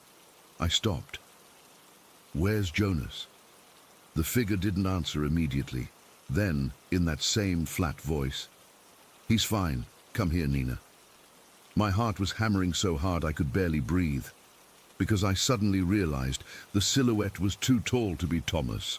My boyfriend is 5'9", but this figure nearly touched the ceiling, which had to be at least 7 feet high. Before I could react, I heard Thomas's voice, his real voice, calling up from downstairs. "Nina, are you okay up there?" The tall silhouette at the end of the hallway tilted its head at an impossible angle, and then in a blink, it was gone. The hallway light flickered back on. I ran downstairs to find Thomas and Jonas exactly where I'd left them on the couch. "There's someone in the house," I gasped. "Upstairs in the hallway." Thomas jumped up, alarmed not by what I'd said, but by my obvious terror. "What? Are you sure?" "I saw a figure. It was pretending to be you, but it was too tall, and the voice was wrong, and—" Jonas started growling toward the stairs, his hackles raised again. Thomas grabbed a baseball bat from the closet and headed toward the stairs, with me begging him not to go up there. He checked every room while I stood at the bottom of the stairs with Jonas, who refused to go up despite Thomas calling him. There was nobody there, of course. No sign that anyone had been in the house besides us. "Maybe it was a shadow from the light flickering," Thomas suggested, though he didn't sound convinced. I told him about the ticking in the medicine cabinet, and his face paled. "Let's just go to bed," he said finally. "Everything always feels worse in the dark." I didn't want to sleep in that house, but it was nearly 11 at night in a small town with no hotels. We had nowhere else to go. We double-checked all the doors and windows, and Thomas brought the baseball bat to the bedroom. Neither of us mentioned the fact that a baseball bat would be useless against whatever was really in this house. As we lay in bed, Jonas curled up between us this time. Instead of on his bed in the corner, I whispered, "Has it always been this bad?" Thomas was quiet for so long, I thought he might have fallen asleep. Finally, he said, "No, it's never been this focused before. Usually it's just sounds or things moving, never taking forms." "We should leave tomorrow," I said. "Let your parents hire a professional dog sitter to finish the week." "We can't," he said, and there was fear in his voice now. "I've heard stories. People who try to leave when it doesn't want them to. They see things on the roads, get turned around, end up back here no matter which way they drive." "Are you serious right now?" I hissed. "So what? We're trapped here." "Just for the week," he said, "until my parents get back. It'll be okay if we just don't engage with it, don't acknowledge it. That's what my family always did." I was about to argue when the ticking started again, louder this time, and from multiple places around the room. It was as if a dozen clocks were all ticking slightly out of sync, creating an unsettling rhythm that made my skin crawl. Jonas whimpered and pressed closer to me. Thomas reached for my hand under the covers, and we lay there, rigid with fear, listening to the ticking that went on and on for what felt like hours. I must have fallen asleep eventually, because the next thing I knew, I was waking up alone in the bed. The room was dim with early morning light, and neither Thomas nor Jonas was there. "Thomas?" I called out, my voice sounding small in the empty room. I got up and checked the time on my phone.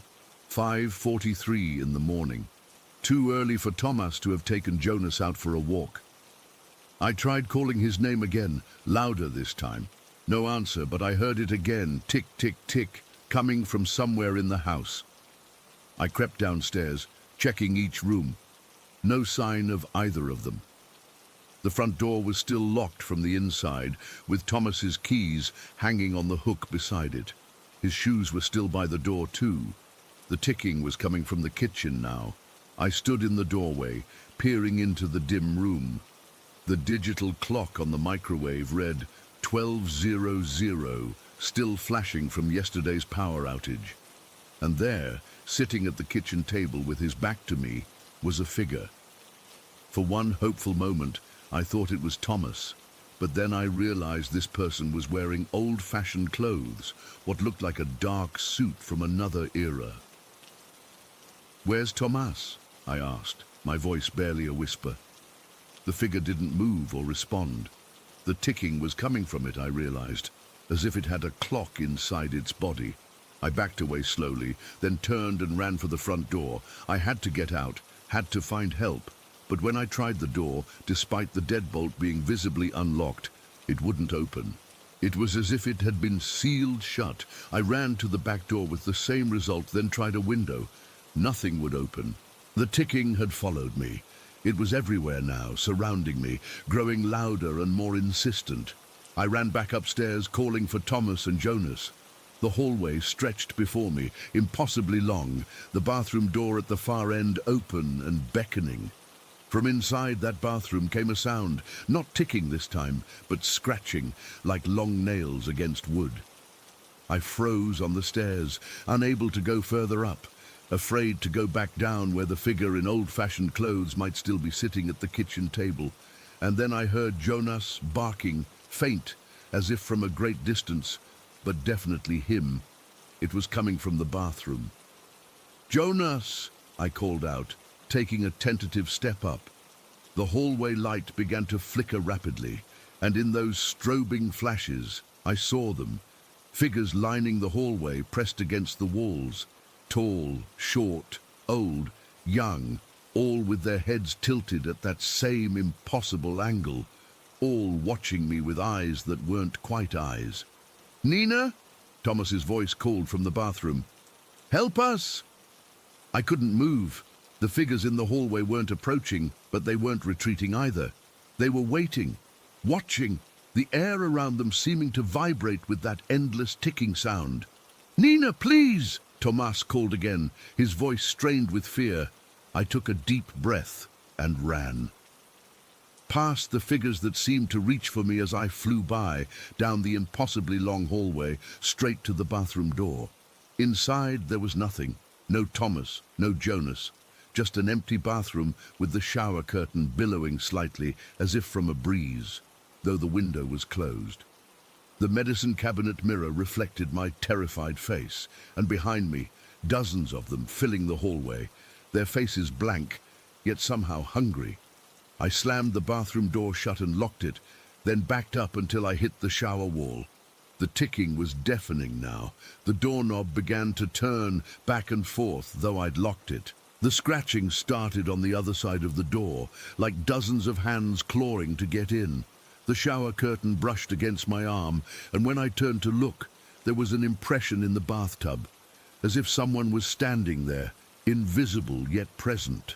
I screamed then, a primal sound of pure terror that I didn't know I was capable of making, and then silence. Complete and absolute silence. The scratching stopped. The doorknob stopped turning. The ticking ceased. Even the impression in the bathtub vanished. I stood frozen for what felt like hours, but was probably only minutes. Finally, I gathered the courage to open the door. The hallway was normal, regular length, empty, the light steady and bright. I crept downstairs, half expecting to still see the figure at the kitchen table, but the kitchen was empty. the digital clock on the microwave now displaying the correct time. And there, in the living room, were Thomas and Jonas, both fast asleep on the couch, the TV playing softly, as if they'd been there all night, as if nothing had happened. I woke Thomas, babbling about what I'd experienced. He looked confused, insisted he'd been asleep on the couch the whole time after I'd gone to bed, that he'd never called me from the bathroom. We left that morning. I don't care what Thomas said about people getting lost trying to leave. I couldn't spend another minute in that house. We drove straight to Prague, and Jonas came with us, Thomas explaining to his parents over the phone that there was an emergency. It's been 3 weeks, and I still wake up in the middle of the night, certain I can hear ticking. Thomas doesn't want to talk about what happened. He acts like it was all in my head, but I catch him sometimes, staring into space with this haunted look, and I know he's lying. To me, to himself, I'm not sure. I've researched Stjokov's history obsessively since we returned, trying to make sense of what happened. There's so little documented about the town, especially from before the communist era, when records were destroyed. The collapsed tunnels Mrs. Novotna mentioned aren't on any map I can find. The breathing rock is dismissed as local superstition, but I know what I experienced was real, and sometimes, when I close my eyes, I can still see those figures in the hallway, heads tilted at impossible angles, watching, waiting. For what, I don't know. I'm not sure I want to find out. Ate, Story 8. I can't explain what happened 3 months ago in Montenegro.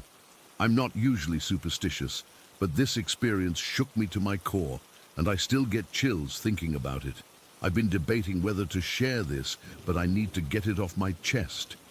Maybe someone here has experienced something similar. My fiancé Mark and I had been planning our Montenegro trip for months. We'd been working non-stop all year and desperately needed to get away.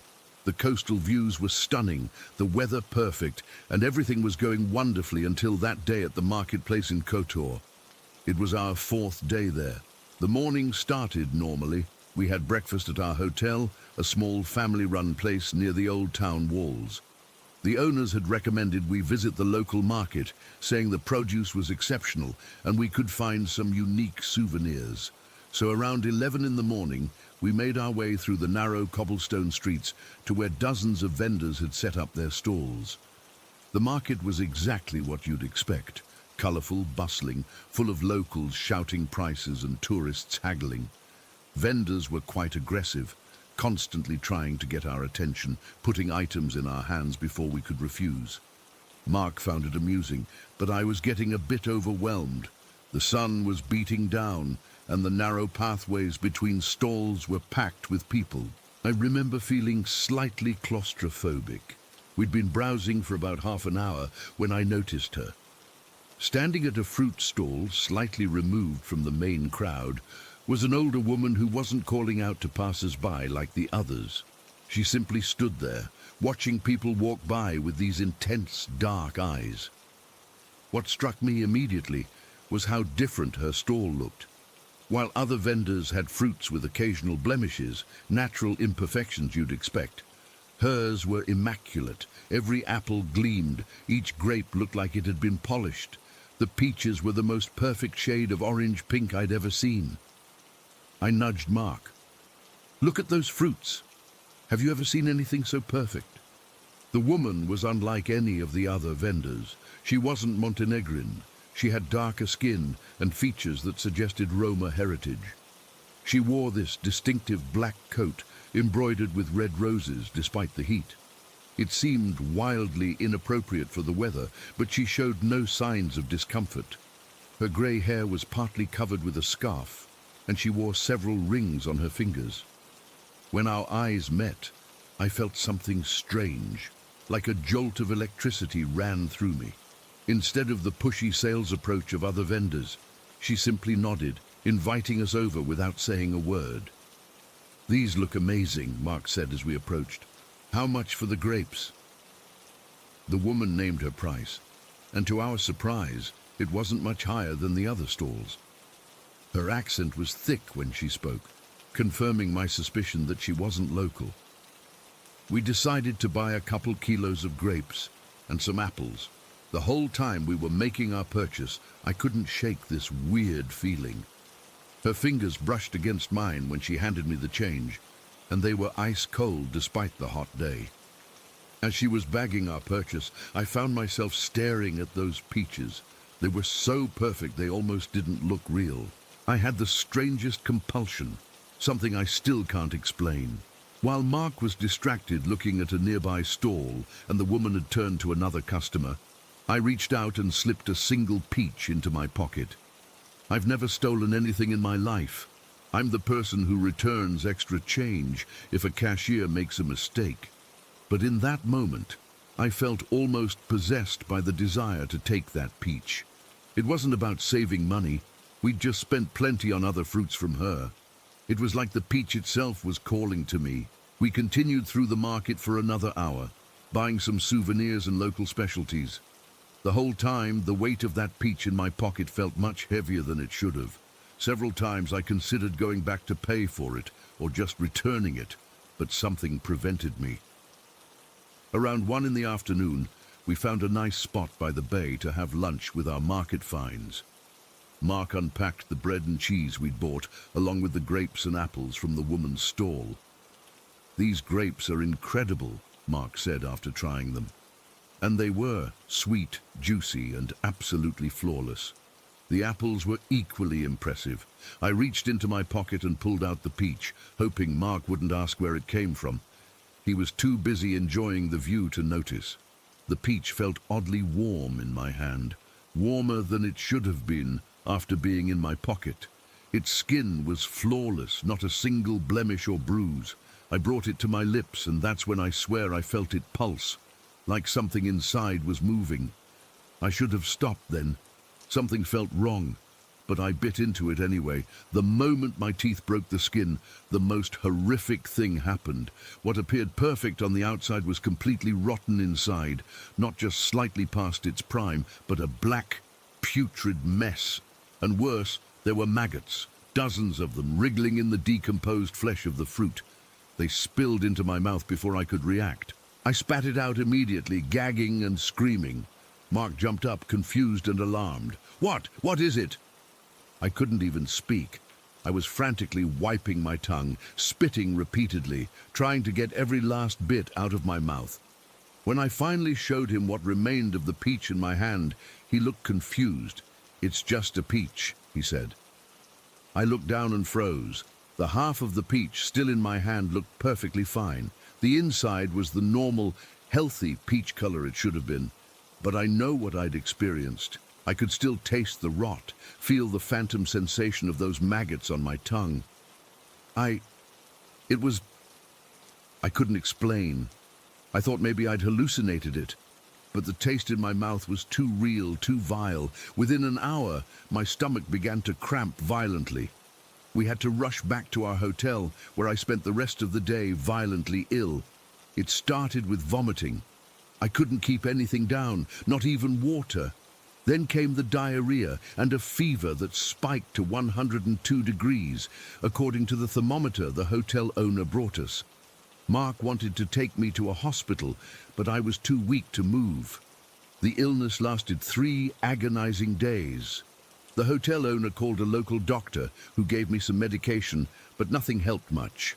I was delirious with fever for most of it, drifting in and out of consciousness. And when I did sleep, I dreamed of the woman.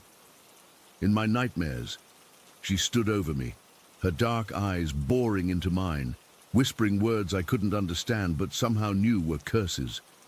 The most unsettling part? Mark continued eating the fruits we'd purchased from her throughout those days, and he was perfectly fine. They remained delicious and unblemished. I watched him eat them, half expecting maggots to pour out, but they never did.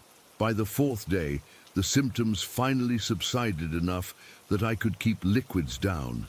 It was like the illness had run its course, deciding I'd been punished enough. We debated cutting our trip short, but I insisted on staying. Part of me wanted to find that woman again, to confront her and ask what she'd done to me. We returned to the market 2 days later. but her stall was gone. We asked other vendors about her, describing the black coat with red roses. Most shrugged or shook their heads, but one older man's reaction disturbed me. He made a sign with his hand, what I later learned was a protection against the evil eye, and turned away from us, refusing to speak further. That evening, I researched local folklore on my phone. Montenegro, like many Balkan countries, has rich superstitions about witchcraft and curses. I found stories about Roma women with supernatural abilities who could punish thieves with illness. One particular tale mentioned how witches could create beautiful illusions that hide corruption beneath, like the gingerbread house in Hansel and Gretel that lures children with its sweetness only to trap them. It sounds ridiculous as I type this, a witch's curse for stealing a peach. But how else can I explain what happened? The strange compulsion I felt to steal in the first place, something I'd never done before. The rotten interior that only I could see, the selective illness that affected only me and not Mark, the most disturbing question that keeps me awake at night. Why did I steal it? I've replayed that moment hundreds of times in my head. It wasn't a conscious decision. It was like something outside myself guided my hand, knowing exactly what would happen when I bit into it. My fiancé thinks it was just food poisoning I picked up somewhere else earlier that day, combined with the guilt of stealing making me imagine the rotten interior. A logical explanation. But he didn't feel what I felt or see what I saw. Sometimes I wake up in the middle of the night, tasting rot in my mouth. I've become paranoid about fruit, inspecting each piece thoroughly before eating it. And occasionally, when I close my eyes, I still see her face, those dark eyes watching me, knowing exactly what I would do before I did it. Was it a curse, a hallucination, or something else entirely? I don't know if I'll ever have answers. All I know is that I've never felt such pure wrongness as I did in that moment when I bit into what should have been a perfect peach. Has anyone else experienced something like this? Or encountered someone similar in that region? I need to make sense of what happened to me, because the alternative, that there are forces in this world beyond our understanding, forces that can reach out and punish us for transgressions we didn't even mean to commit, is too terrifying to accept. Story 9. I still get chills thinking about what happened that night. It's been almost 7 years, but I remember it like it was yesterday. I've tried to rationalize it countless times, but I always end up with the same conclusion. There was someone or something in our house that night. I was 19 at the time, living at home with my parents and younger brother Kyle while attending community college. Our house in Oak Ridge was pretty big. A 2-story colonial with 4 bedrooms upstairs and this really long staircase that had 2 landings before it reached the bottom floor. My parents bought it when I was 10, and we never experienced anything weird until that night. It was a Tuesday in November. I remember because I had a psychology midterm the next morning that I was stressing about. I'd been studying all evening and finally decided to call it quits around 1:30 in the morning. My room was at the end of the hallway, furthest from the stairs. My brother Kyle's room was closer to the staircase, and my parents' master bedroom was on the opposite end of the hall from mine. I was lying in bed, scrolling through my phone, when I realized I needed to use the bathroom. The bathroom was located between Kyle's room and the staircase. I got up, walked down the hallway, and past Kyle's room. His door was cracked open, and I could see him sitting at his desk with his headphones on, probably playing some online game. This wasn't unusual. Kyle was 17 and basically nocturnal during that time. The bathroom trip was completely normal. I washed my hands, dried them on the towel, and opened the door to head back to my room. It was around 2 in the morning at this point, and the house was silent except for the occasional creaking that old houses make. As I walked past Kyle's room again, I noticed he was still at his computer. I had just reached my bedroom door when I heard it. Footsteps. Not just any footsteps, but heavy, rapid footsteps, like someone running at full speed. They started right where I had been moments before, outside the bathroom door, and then thundered down the stairs. I'm not talking about subtle creaking or the house settling. These were loud, deliberate footsteps, exactly like the sound of a person running full speed down our staircase. My blood went cold. I froze with my hand on my doorknob, listening as the steps descended the first landing, turned the corner, and continued down to the second landing, then down to the first floor. The footsteps were so clear, I could track the exact position of whoever, or whatever, was running down those stairs. Here's the thing. I had just walked past that area. There was nobody there. And these weren't the type of footsteps you could miss. They sounded like someone fleeing in a panic. For a few seconds, I just stood there, my heart pounding in my chest. Then Kyle's door flew open, and he stepped into the hallway, his headphones around his neck. The look on his face told me everything I needed to know. "Did you hear that?" he whispered. I nodded, unable to speak. The fact that Kyle heard it too made it infinitely more terrifying. It wasn't my imagination. We stood in the hallway listening for any other sounds, but the house had fallen silent again. After a minute of frozen fear, we finally worked up the courage to investigate. Kyle grabbed a baseball bat from his room, and I picked up a heavy flashlight from mine. "Should we wake up Mom and Dad?" Kyle asked, his voice shaky. I hesitated. My parents' bedroom door was shut, and if they had somehow slept through that commotion, maybe it was better not to freak them out in the middle of the night. "Let's check downstairs first," I whispered back. We crept down the hallway to the stairs, the same path the running steps had taken minutes earlier. Our dog, Rusty, was sleeping on his bed in my parents' room. I could see him through the crack under their door, so it definitely wasn't him making the noise. The staircase looked normal under the dim glow of the nightlight we kept plugged in at the top of the stairs. No sign that anyone had just thundered down it. Kyle went first, and I followed close behind, both of us placing our feet carefully to minimize creaking. When we reached the bottom, we turned on the lights and checked every room on the first floor: living room, kitchen, dining room, den, even the half bathroom under the stairs. All empty. All the doors and windows were locked from the inside. There was literally no way someone could have entered our house, run down those stairs, and left without a trace in the span of less than a minute. We even checked the basement, though the sound definitely hadn't gone that far. Nothing there either, just the usual storage boxes and laundry machines. "What the hell was that?" Kyle asked when we'd completed our search and returned to the kitchen. "I don't know," I admitted. "But you heard it too, right? Running down the stairs?" "Yeah," he nodded, looking pale. "It started by the bathroom and went all the way down. It sounded like someone was in a hurry. The fact that we both heard exactly the same thing made it impossible to dismiss. It wasn't the house settling or the wind or any of the logical explanations people jump to. These were unmistakably footsteps, human footsteps, running full speed down our stairs when there was nobody there to make them."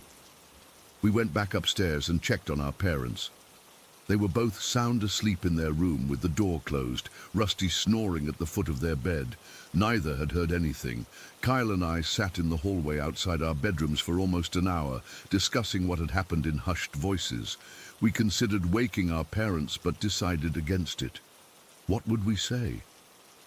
"Hey, we heard someone running down the stairs, but there's nobody here and all the doors are locked."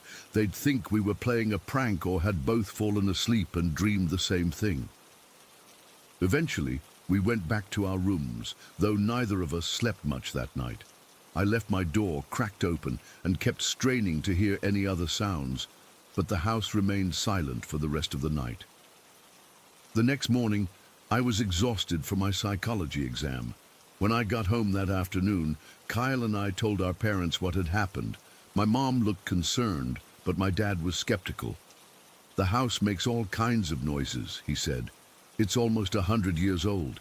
"Dad, this wasn't the house settling," Kyle insisted.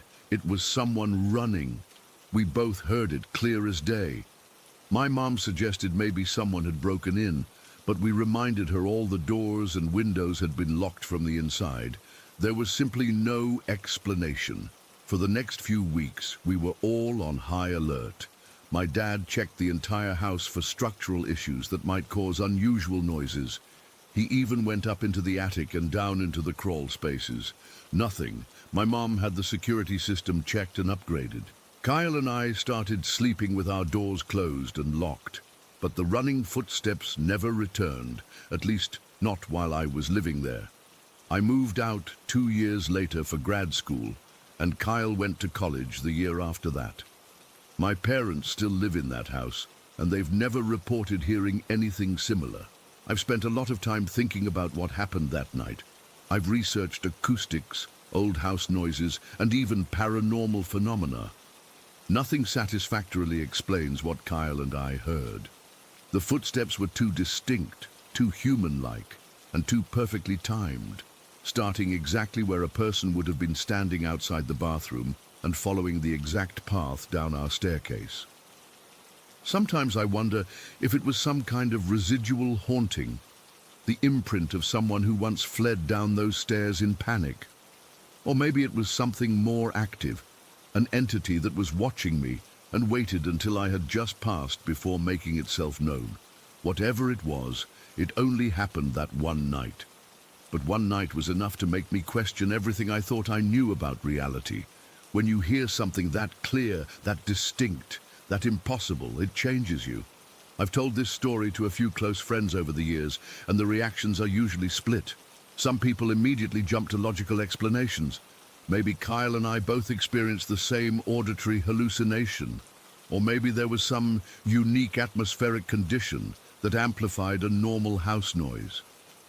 Others believe me instantly, often following up with their own inexplicable experiences. I'm still not sure what I believe. All I know is what I heard, heavy footsteps running down our stairs when there was nobody there to make them.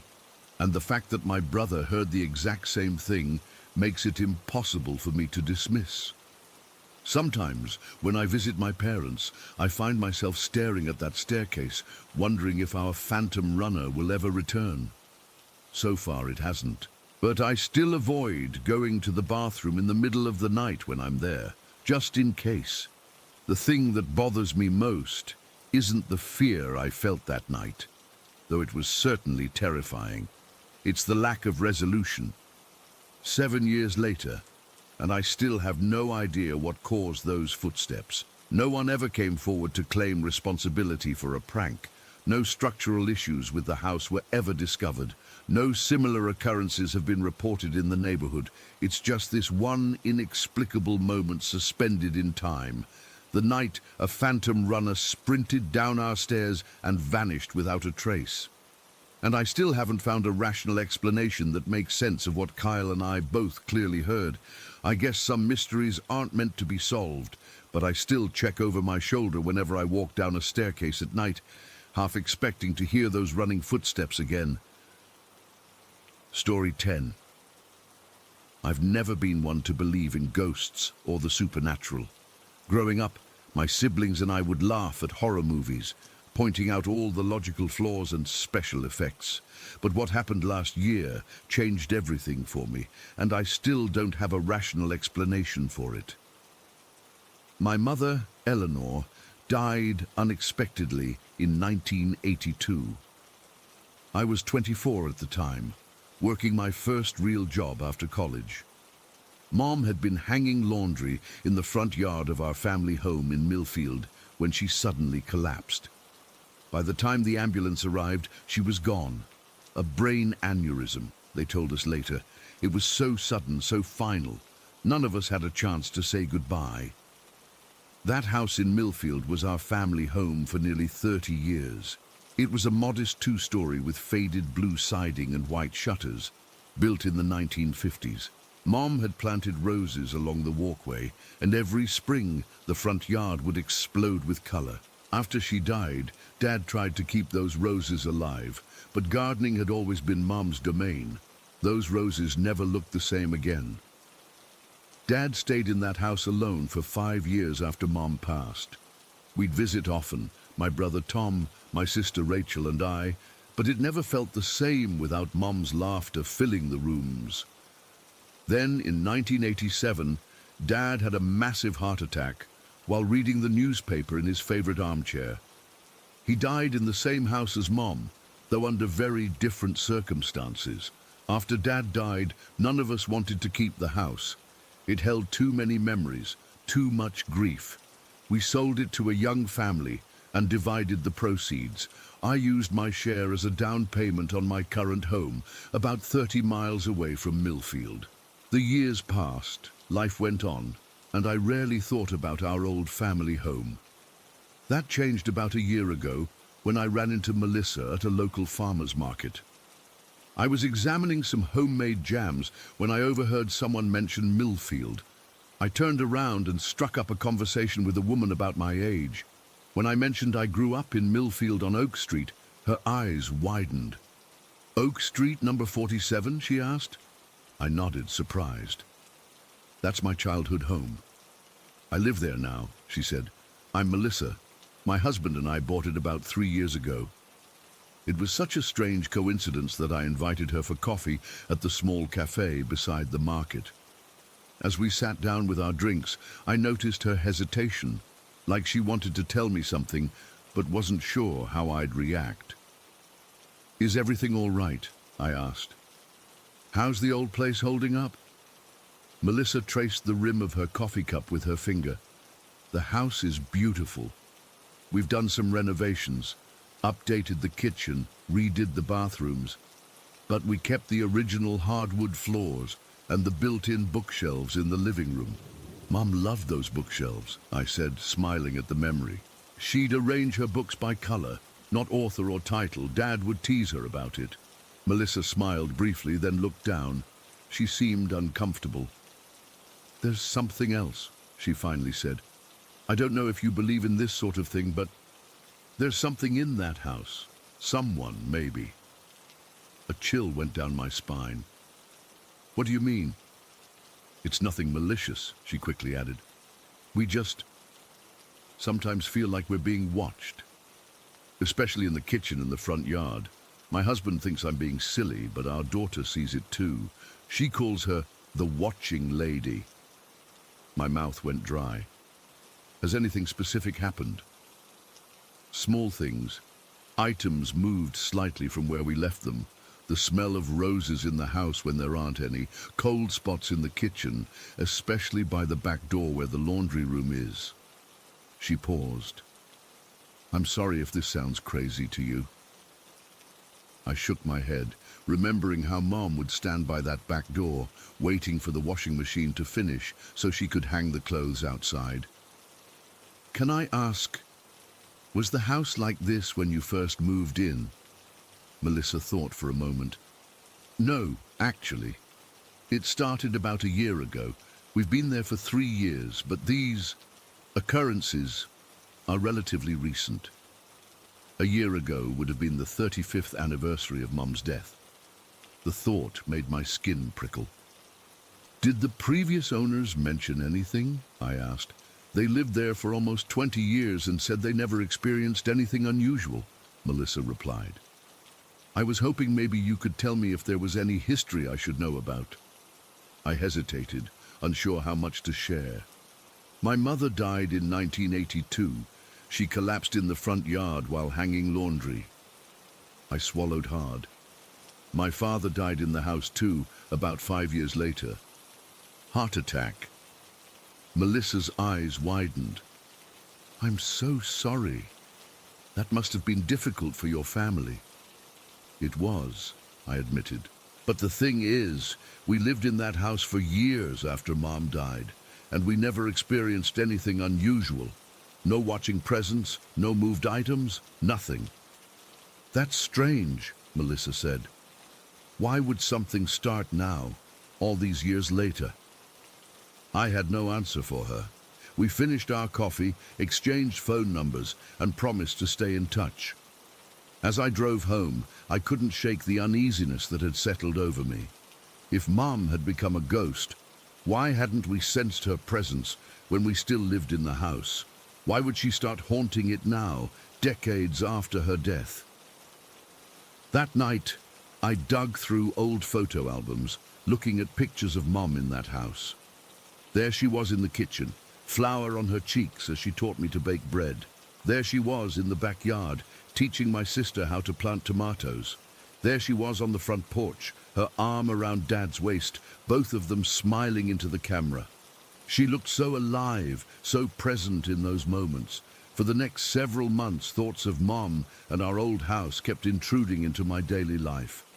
I'd be washing dishes and suddenly remember her standing at our old sink, singing softly to herself. I'd be folding laundry and think of her hanging clothes on the line in our front yard, the wind gently blowing her hair. I didn't tell my siblings about my conversation with Melissa. Tom had become something of a skeptic after his divorce, dismissing anything he couldn't scientifically prove. Rachel, always the most sensitive of us three, had taken Mom's death the hardest and had finally found peace after years of therapy. I didn't want to disturb that peace. Then, about 6 months after meeting Melissa, I had the dream. I call it a dream, but it felt like so much more. I went to bed as usual that night. It had been a long day at work and I was exhausted. I fell asleep almost immediately, but instead of the usual disjointed dreams, I found myself standing in the driveway of our old house in Millfield. It was exactly as I remembered it from my childhood. Blue siding, white shutters, Mom's roses in full bloom along the walkway. I knew I was dreaming, which was unusual for me. I've never been able to recognize when I'm in a dream state. But this time, I was fully aware that I was dreaming, yet everything felt incredibly real. The air smelled like freshly cut grass and roses. I could feel the warmth of the sun on my skin and hear birds singing in the oak tree by the street. Drawn by some invisible force, I walked up the familiar pathway to the front door. It opened before I could reach for the knob, and there, standing in the doorway, was my mother. She looked exactly as she had before she died. Her dark hair with streaks of grey, pulled back in a loose bun, laugh lines around her eyes, wearing her favorite blue dress with tiny white flowers. She smiled at me, and I felt my heart lurch in my chest. "Mom," I whispered. "Victoria," she said, her voice exactly as I remembered it. "I've been waiting for you." I stepped forward and reached out to touch her, half expecting my hand to pass right through her, but she was solid. I could feel the soft cotton of her dress, the warmth of her shoulder beneath my fingers. "Is this real?" I asked, knowing how ridiculous the question was, even as I asked it. Mom's smile deepened. "Does it matter?" She took my hand and led me into the house. Inside, it was a strange blend of how it had been during my childhood and how it looked the last time I saw it after Dad died. The furniture was in the same places, but some pieces were ours and others I didn't recognize, presumably Melissa's additions. "You've been watching," I said, not a question but a statement. Mom nodded. "I didn't mean to frighten anyone, I just couldn't leave." "Why not?" I asked. "Why stay here when we're all gone?" She looked around the living room, her eyes lingering on the built-in bookshelves where her color-coordinated book collection once stood. "I didn't get to say goodbye, it happened so fast. 1 minute I was hanging sheets on the line, feeling the sun on my face. And the next, nothing. Then I was here, but not here. Watching, but not able to speak or touch." Her voice trembled slightly. "I've been waiting for someone to see me." "Melissa's daughter can see you," I said. "She calls you the watching lady." Mom smiled. "That little girl has a gift, but she's afraid. I never wanted to scare her." Just then, I heard voices coming from the kitchen. Mom and I walked through the dining room, and I was shocked to find the kitchen filled with my family. Not just Tom and Rachel, but their children too, some of whom had never met my mother in real life. Tom's oldest daughter was showing her own little girl how to roll out pie dough using Mom's old rolling pin. They can't see us, Mom explained. This is just how I remember them, how I watch over them in my mind. I looked at all those faces, my nieces and nephews who had grown up only knowing their grandmother from photographs, my siblings who had aged and weathered life's challenges without Mom's guidance. They miss you, I said. We all do. But this isn't your home anymore, Mom. Melissa and her family live here now. I know, Mom sighed. But where else would I go? A clarity I've never experienced before or since came over me. I took both of Mom's hands in mine and looked directly into her eyes. The same deep brown eyes I saw in the mirror every morning. You're supposed to move on, I said gently. Dad did. He's waiting for you, I'm sure of it. Mom's eyes filled with tears. But what about you, and Tom and Rachel, and the grandchildren I barely knew? We've been okay, I assured her. Not perfect, but okay. We carry you with us, Mom. In our memories, in our hearts, in the way Rachel laughs and the way Tom squints when he's concentrating, just like you used to. I squeezed her hands. You don't need to watch over this house anymore. It's time to go. The kitchen scene around us began to blur, the voices becoming indistinct. Mom looked over her shoulder at the fading images of our family, then back at me. Will you be all right? She asked. I nodded, tears streaming down my face. We all will, I promise. She reached up and touched my cheek, wiping away a tear. You've grown into such a strong woman, Victoria. I'm so proud of you. The house around us seemed to shimmer, the walls becoming transparent. Through them, I could see a bright, warm light. I think that's for me, Mom said, looking toward the light. I nodded, unable to speak through my tears. I pulled her into a tight hug, breathing in the scent of her, rosewater and vanilla, just as I remembered. I love you, Mom, I whispered. I love you too, sweetheart, she replied. Tell Tom and Rachel I love them, and tell the grandchildren stories about me, will you? I will, I promised. She stepped back, still holding my hands. Then slowly, she released them and turned toward the light. I watched as she walked away, her figure becoming more transparent with each step. Just before she disappeared completely, she turned and waved. I woke up with tears on my face and a sense of peace I hadn't felt since before Mom died. The dream had been so vivid, so real, that I could still smell her rosewater perfume on my hands. For days afterward, I debated whether to call Melissa. Would she think I was crazy if I told her about my dream? Eventually, curiosity won out. I called her 2 weeks after the dream. Victoria, I was just thinking about you, Melissa said when she answered. Something strange has happened.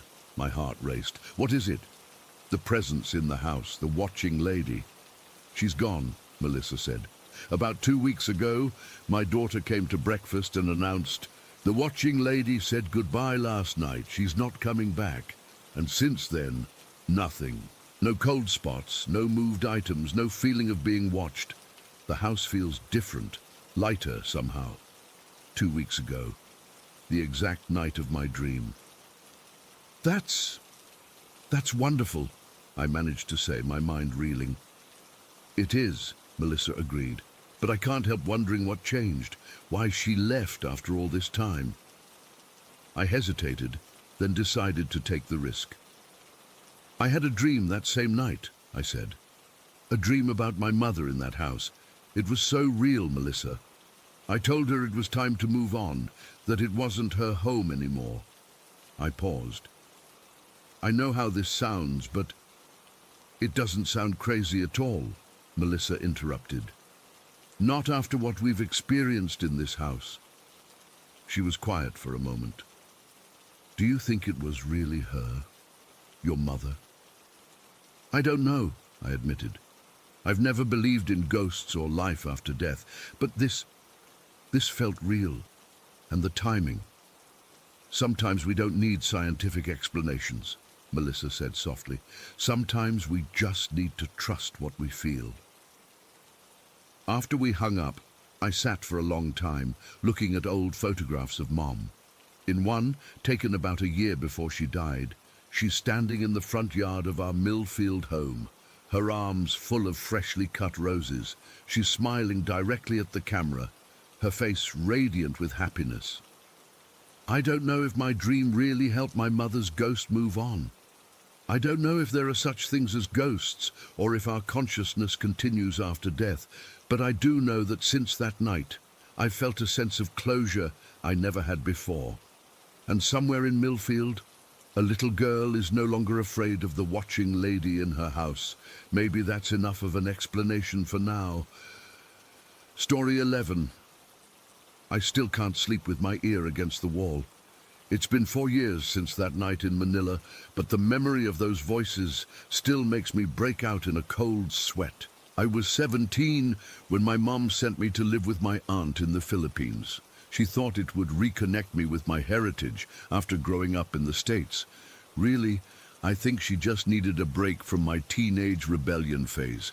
I wasn't thrilled about it, but I didn't have much choice. My Aunt Maria wasn't just religious, she was a full-on pastor who worked with American missionaries. The campus where she lived was this weird little bubble of churches, offices and guest homes tucked away from the chaos of Manila. It felt like stepping into another world. The house itself, well, it wasn't really a house. It was an old office building that had been converted into living quarters, with thin walls that never let you forget you weren't alone. Everything about the place felt temporary, like we were just visitors passing through. From day one, Aunt Maria laid down the law. No dating until I was of age, whatever that meant. Strict curfew, mandatory church services and Bible study 3 times a week. My aunt's face would scrunch up like she'd bitten into something sour whenever she talked about young people these days. I nodded along, but inside, I was already planning ways to carve out some freedom. The irony is that she was the one who unknowingly introduced me to Daniel. He was the son of another pastor, living upstairs with his family. Tall, with that shy smile that made my stomach flip, and eyes that seemed to see right through my good Christian girl act. Our parents thought we were just being friendly, studying Bible verses together in the communal areas. They had no idea. It started with notes passed during youth group meetings, then texts when our parents weren't looking. Soon we had a whole system worked out. After everyone went to bed, I'd sneak to my window, and he'd be waiting at his. Our windows faced a narrow alley between buildings, close enough that we could talk in whispers, but far enough that we needed to be creative. Sometimes he'd lower a basket on a rope with little gifts or notes. I'd never felt like this before. Each night, waiting for everyone to fall asleep so I could see Daniel was like electricity running through my veins. The sneaking around made it more exciting, no question, but it was more than that.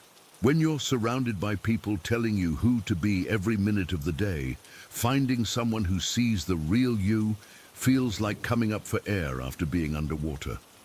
The night everything changed was in July. The heat in Manila was suffocating, making the thin walls of the building seem even more claustrophobic. The air conditioner in my room was broken, so my window was cracked open, letting in the damp night air and the sounds of stray dogs barking in the distance. Daniel had texted me earlier. Midnight? Same place? I'd been looking forward to it all day. Aunt Maria had been particularly strict that week, making comments about how my skirts weren't long enough and how I wasn't applying myself to Bible study. I needed to see him to feel normal for a little while. By 11:30, the house seemed quiet. Aunt Maria usually went to bed early, around 10, and slept like the dead, but I always checked just to be safe. I had this method I'd perfected. I'd grab a glass from my nightstand, press it against the wall separating my room from my aunt's, and listen. It was an old spy movie trick, but it worked. Usually I'd hear nothing, or maybe her soft snoring if she was particularly tired. That night, I pressed the glass against the wall, expecting silence. Instead, I heard voices, female voices. At first, I thought maybe my aunt had the TV on, which was weird, because she never watched TV this late. But as I listened more carefully, I realized these weren't TV voices. They were having a conversation, two distinct female voices talking back and forth. My first thought was that maybe my aunt had a friend over, though she never had overnight guests without telling me. And why would they be talking so late? I pressed the glass harder against the wall, trying to make out what they were saying. That's when I noticed something odd. I couldn't understand a word of it. It wasn't English, and it definitely wasn't Tagalog either. I'd picked up enough Tagalog by that point to at least recognize it, even if I couldn't speak it fluently. This was something else entirely. I set down the glass and pressed my ear directly to the wall. The voices became clearer, but no more understandable.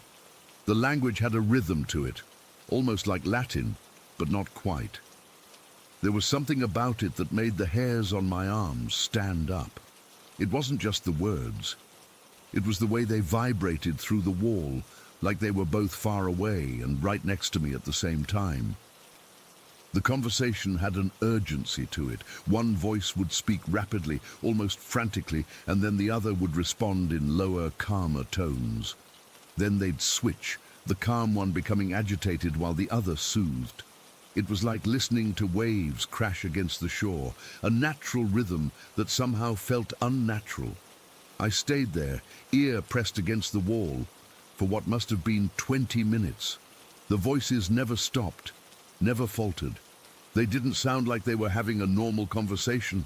There were no pauses, no laughs, no changes in volume like you'd expect. Just this constant rhythmic exchange that seemed to follow rules I couldn't understand. A chill ran down my spine despite the heat of the night.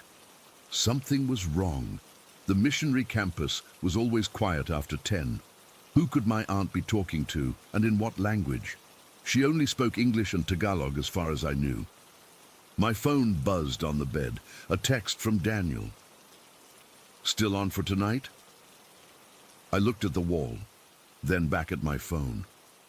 The voices continued their eerie exchange. Can't make it, I typed back. Something weird is happening. What's wrong? He replied immediately, hearing strange voices from my aunt's room in some weird language. Maybe she's praying. You know how they get. But this wasn't prayer. I'd heard plenty of prayers in plenty of languages since arriving on the missionary campus. This was a conversation, a back-and-forth exchange that felt deliberate. No, I texted. This is different. I'm scared to leave my room. Want me to come down? No, just I'll talk to you tomorrow.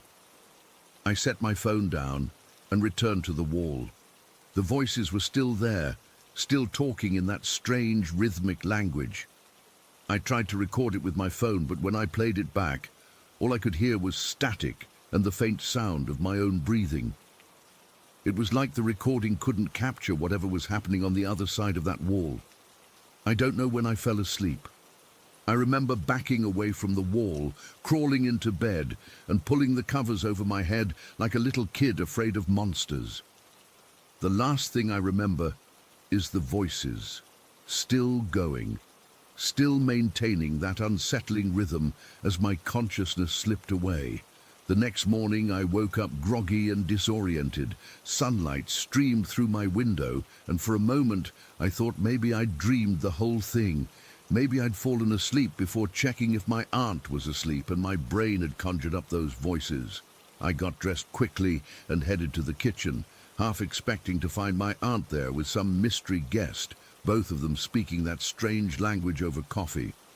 But the kitchen was empty. There was a note on the fridge in my aunt's neat handwriting. Sophia, don't forget your lunch is in the fridge. Be home by 6. Love, Aunt Maria. Nothing unusual there. I poured myself some cereal and tried to shake off the unease that still clung to me. Maybe I had dreamed it after all. Then Mrs. Reyes, our neighbor who helped look after the building, knocked on the door. Good morning, Sophia. Your aunt asked me to check if you needed anything. She was worried about you being alone. I frowned.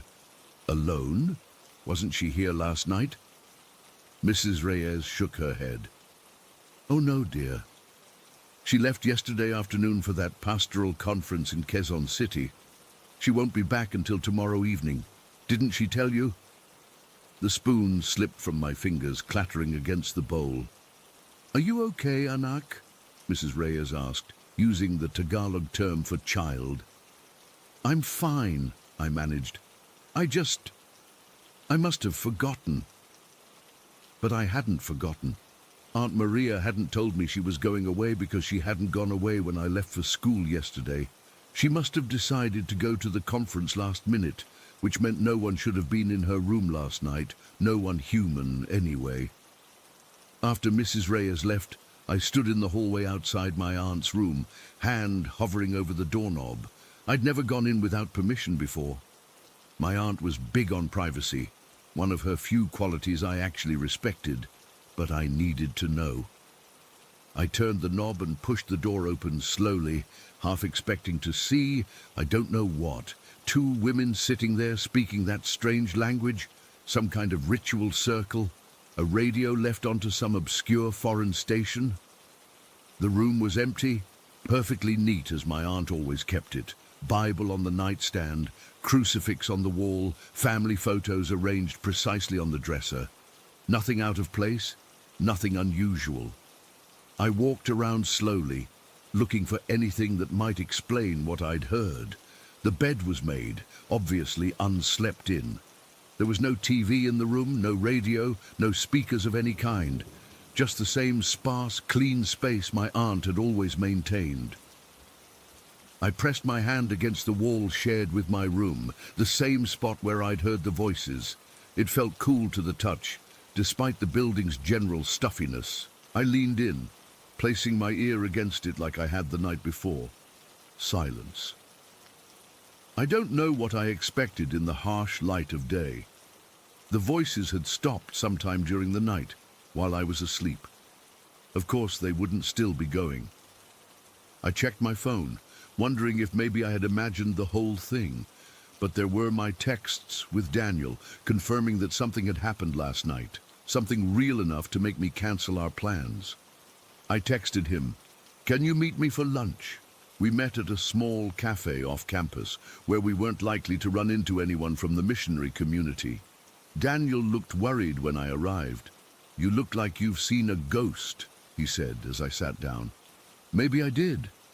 I told him everything, the voices, the strange language, discovering that my aunt hadn't even been home. Maybe it was coming from another apartment, he suggested. You know how sound travels weirdly in that building. Could have been the TV from upstairs or next door. I shook my head. It was coming through that specific wall, Daniel. I'm sure of it. And it wasn't a TV or a recording. They were responding to each other. He reached across the table and took my hand. Look, there's probably a logical explanation. Maybe some of the other missionaries were using your aunt's room for, I don't know, a prayer meeting or something? At midnight? Without telling me? In some language I've never heard before? He didn't have an answer for that. What did it sound like? He finally asked. The language, I mean. I tried to describe it. How it flowed like water but with hard edges. How it seemed to vibrate through the wall rather than simply travel through it. How it felt ancient and foreign and somehow wrong. Maybe it was Latin for a prayer ritual or something? I'd taken Latin in school. No, definitely not Latin. Not any European language I've ever heard, and not Asian either, at least not any I've been exposed to. Daniel was quiet for a moment. Then you know what they say about this place, right? What who says? The locals, the Filipinos who work on campus but don't live there. They say the land used to belong to a bruja, a witch. That before the missionaries bought the property, it was some kind of, I don't know, pagan temple or something. I rolled my eyes. That sounds like something made up to scare American kids. Maybe, he admitted. But Pablo, you know, the maintenance guy, he told me they found weird stuff when they were converting the buildings. Symbols carved into the foundation, animal bones buried under the floors. And they built a missionary campus on top of it? I said skeptically. Daniel shrugged. Christians are big on reclaiming unholy ground, right? Building churches on pagan sites is like colonization 101. I couldn't argue with that. We finished lunch, and Daniel walked me back to the edge of the campus. As we approached the building, I felt a weight settling in my stomach. I don't want to go back in there, I admitted. Daniel squeezed my hand. Come stay at my place. My parents won't mind. But I knew they would, and word would get back to my aunt, and then I'd be in trouble for staying over with a boy, even if nothing happened. I'll be fine, I lied. It was probably just my imagination. That night, I didn't sleep. I sat on my bed, back against the headboard, staring at the wall I shared with my aunt's room. Every creak, every settling noise from the old building made me jump. Around midnight, the same time as the night before, I found myself drawn to the wall again. I pressed my glass against it, listening. Silence. I waited, ear pressed against the cool surface, for nearly an hour. Nothing. I was just about to give up, to convince myself it had been a weird, one-time thing, when I heard it. Not from my aunt's room, from inside the wall. That same language, those same female voices, but muffled now, like they were speaking from inside the very structure of the building itself. No longer in my aunt's room, but within the walls that surrounded me. I scrambled backward, heart pounding so hard I thought it might burst from my chest. The voices continued, rising and falling in that same unnatural rhythm, no longer conversational but chant-like, ritualistic. I grabbed my phone and called Daniel, not caring about the time. They're in the walls, I whispered when he answered, voice thick with sleep. Sophia? What? The voices. They're coming from inside the walls now. Please, can I come up? I can't stay here. He must have heard the terror in my voice. I'll meet you in the stairwell. Don't turn on any lights. I grabbed my phone and keycard and slipped out of my room, not even bothering to change out of my pajamas. The hallway was dark, lit only by the dim emergency lights that cast long shadows across the floor. As I passed my aunt's room, the voices grew louder, not coming from inside the room but from all around me, the walls, the ceiling, the floor beneath my feet. That strange language filling the air like smog. I ran. Daniel was waiting in the stairwell, looking worried and rumpled from sleep. Without a word, he pulled me into a hug. I can hear them, I sobbed into his chest. They're everywhere. I don't hear anything, he said gently, rubbing my back, and that's when I realized the voices had stopped the moment I crossed the threshold of the stairwell. The concrete block structure separating us from the main building had silenced them. I pulled back, wiping my eyes. They were there, in the walls. The same voices, the same language. Daniel looked at me with concern. I believe you, he said, though I could tell he wasn't sure what to believe. You can stay in our guest room tonight. We'll figure this out tomorrow. I spent that night in the Lopez family's guest room, tossing and turning, afraid to sleep. What if the voices followed me here? What if they were in all the walls of the campus, just waiting for me to listen for them? The next morning, Daniel's mom made breakfast, as if nothing was unusual about me being there. I suspected Daniel had told her some sanitized version of the truth, that I was scared being alone, not that I was hearing voices in the walls. Your aunt gets back today, right? Mrs. Lopez asked, as she set a plate of pan de sal in front of me. I nodded, mouth too dry to speak. I was dreading facing my aunt. What would I tell her? That I'd heard ghostly voices in her room while she was away. That would go over well with her rational, scripture-based worldview.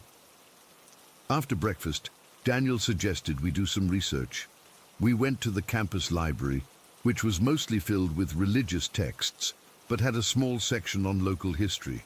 We found nothing about the land being a witch's temple, but we did discover that before the missionaries bought the property in the 70s, it had been owned by a wealthy Filipino-Spanish family named Delgado. The main house, the building where my aunt and I lived, had been the home of two sisters, the last of the Delgado line. According to a small newspaper clipping from 1973, The sisters had died under mysterious circumstances just before the property was sold. The article was vague, mentioning only that their bodies were found in a sealed room and that authorities disputed claims of supernatural involvement.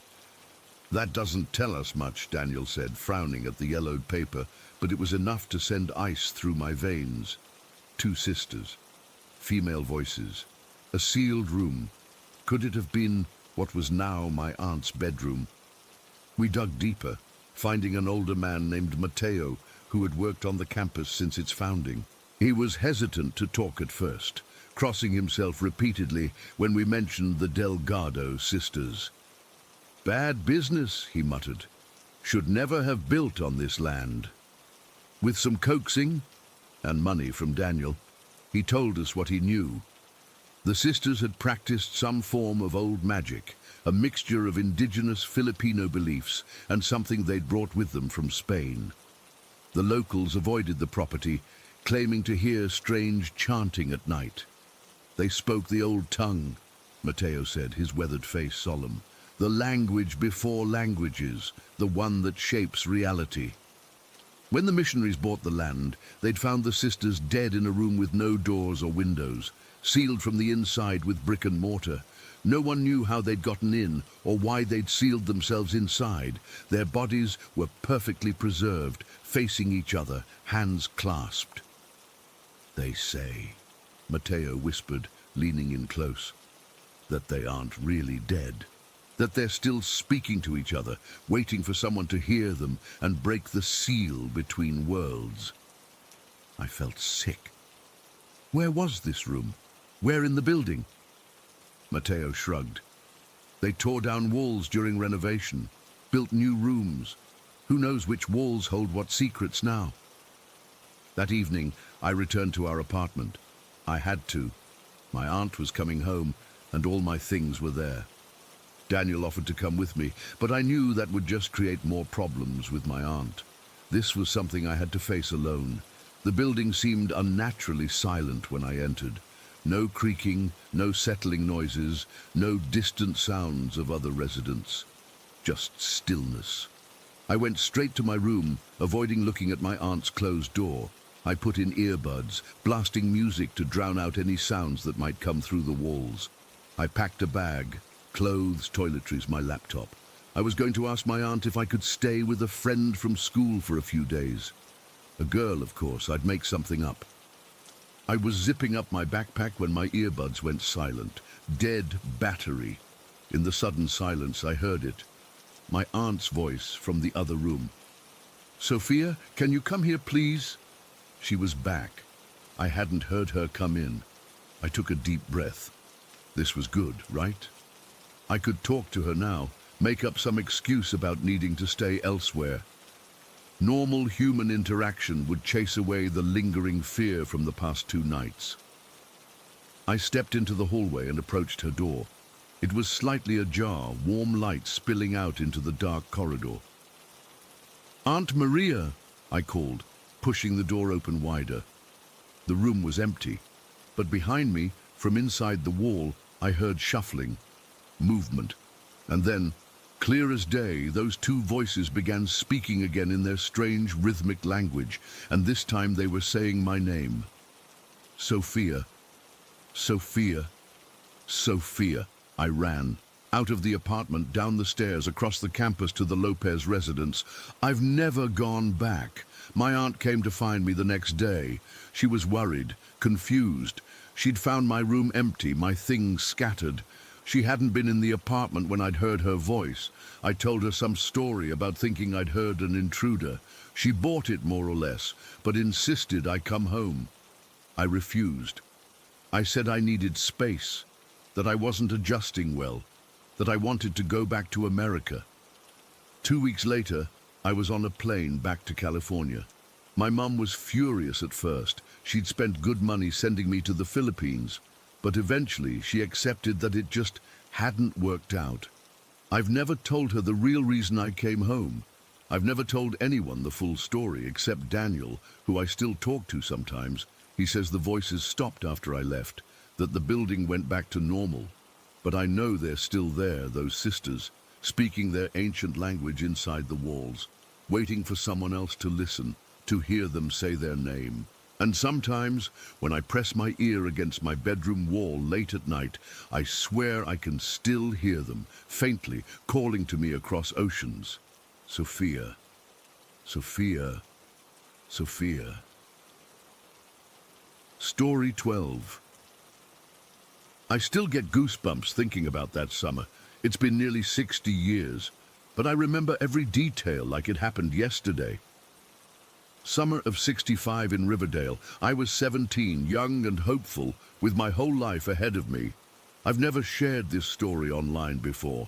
My grandchildren set up this account for me, saying I should connect with others who've had experiences. I don't know if anyone will believe me. Sometimes I hardly believe it myself. That summer started like any other. School had just let out, and the church picnic by Willow Creek was the unofficial start of vacation.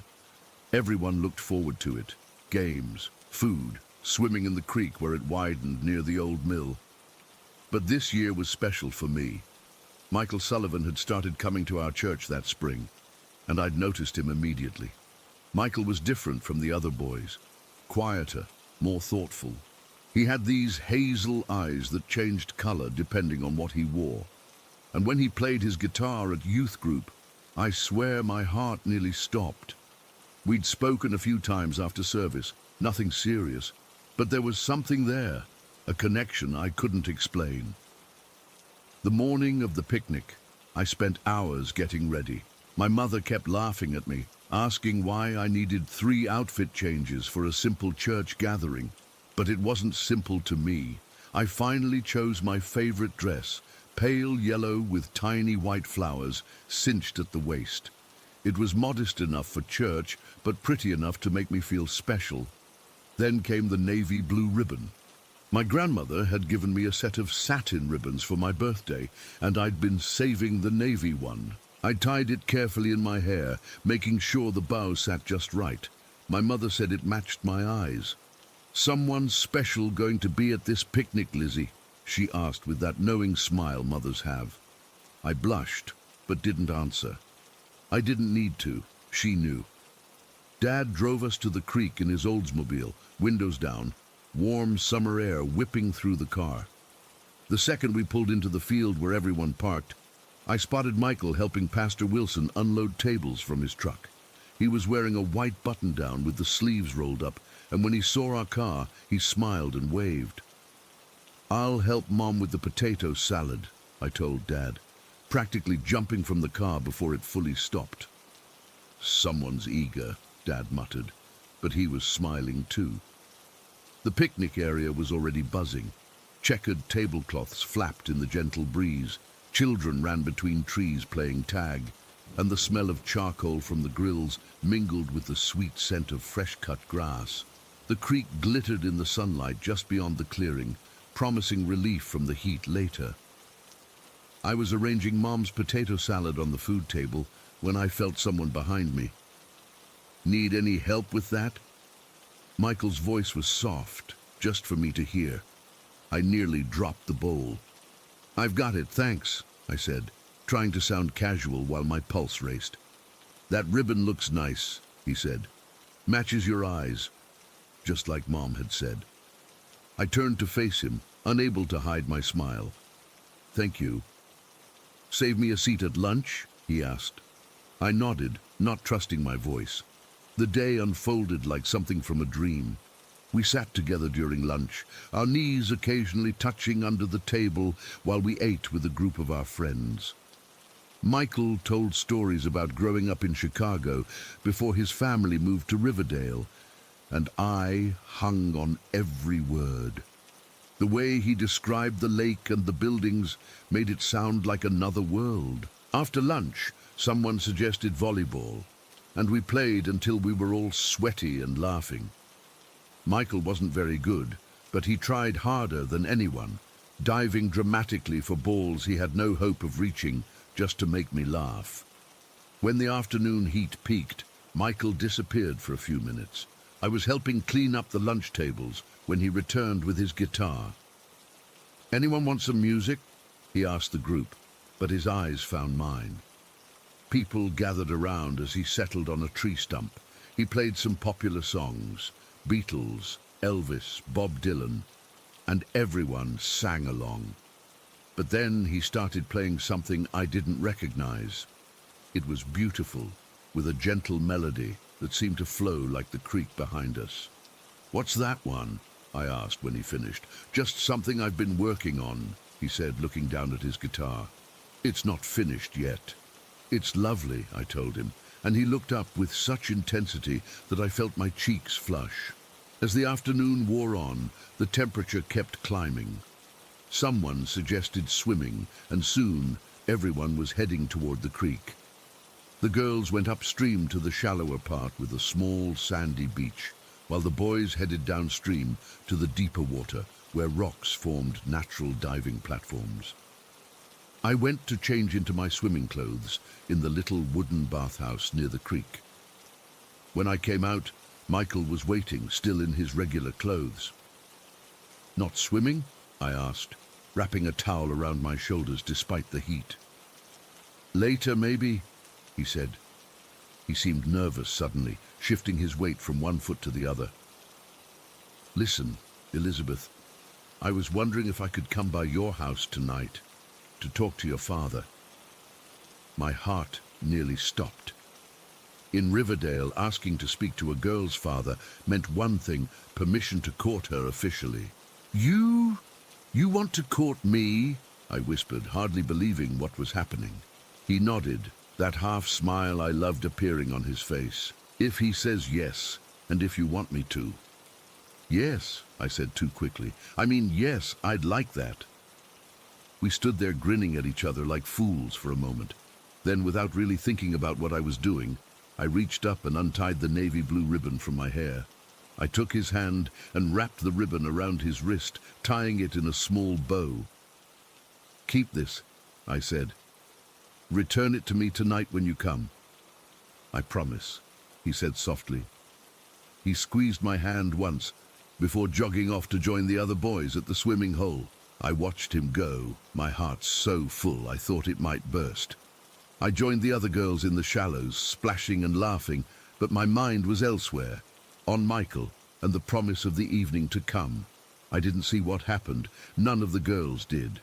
We heard the commotion before we understood it, shouting from downstream, boys running along the bank. Something was wrong.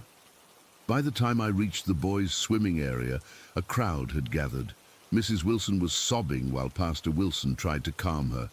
Mr. Johnson and some of the other men had stripped down to their undershirts and were diving into the water repeatedly. "What happened?" I grabbed Sarah Wilson's arm. "What's going on?" Her face was pale. "It's Michael. He jumped from the high rock, but he didn't come up." The world tilted beneath my feet. "No," I said. "No, that's not right. He just went to swim. He was just here." More men arrived with ropes. Someone had called the police. I stood frozen, watching them search the water, praying they'd find him, that he'd be coughing and sputtering but alive. The minutes stretched into hours. The sun began to set, casting long shadows across the creek that now seemed sinister rather than inviting. They didn't find him that day, or the next. My father joined the search parties that combed the creek banks for miles downstream. On the 7th day, they found his body caught in a tangle of branches nearly 2 miles downstream. The navy blue ribbon was still tied around his wrist. I didn't attend the funeral. I couldn't. I stayed in my bedroom with the curtains drawn, consumed by a grief so profound I couldn't eat or sleep. My parents worried, but nothing they said made any difference. All I could think about was Michael, his smile, his voice, our day that had been so perfect until it wasn't, and the future we would never have. After 2 weeks, my mother came into my room and opened the curtains. "Enough, Elizabeth," she said firmly but gently. "This isn't what Michael would want for you." I knew she was right, but I didn't know how to rejoin the world. Everything reminded me of him. I avoided the creek, the church, anywhere we'd been together. But oddly, the one thing that brought me comfort was music, specifically the memory of Michael playing his guitar. My father noticed. On my 18th birthday in August, he presented me with a guitar. "Michael would want you to learn," he said simply. I threw myself into learning to play. It gave me purpose, a way to feel connected to Michael. I practiced until my fingers bled and then calloused. By fall, I could play most of the songs he'd played at the picnic, though never as beautifully as he had.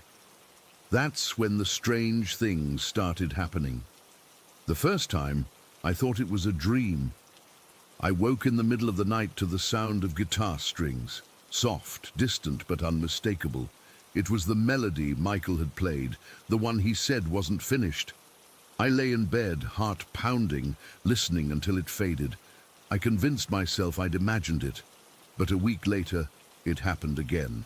This time, I got out of bed and followed the sound. It seemed to be coming from our front porch.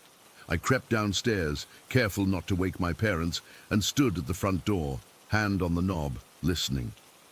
The music was clearer now, definitely the same melody Michael had played.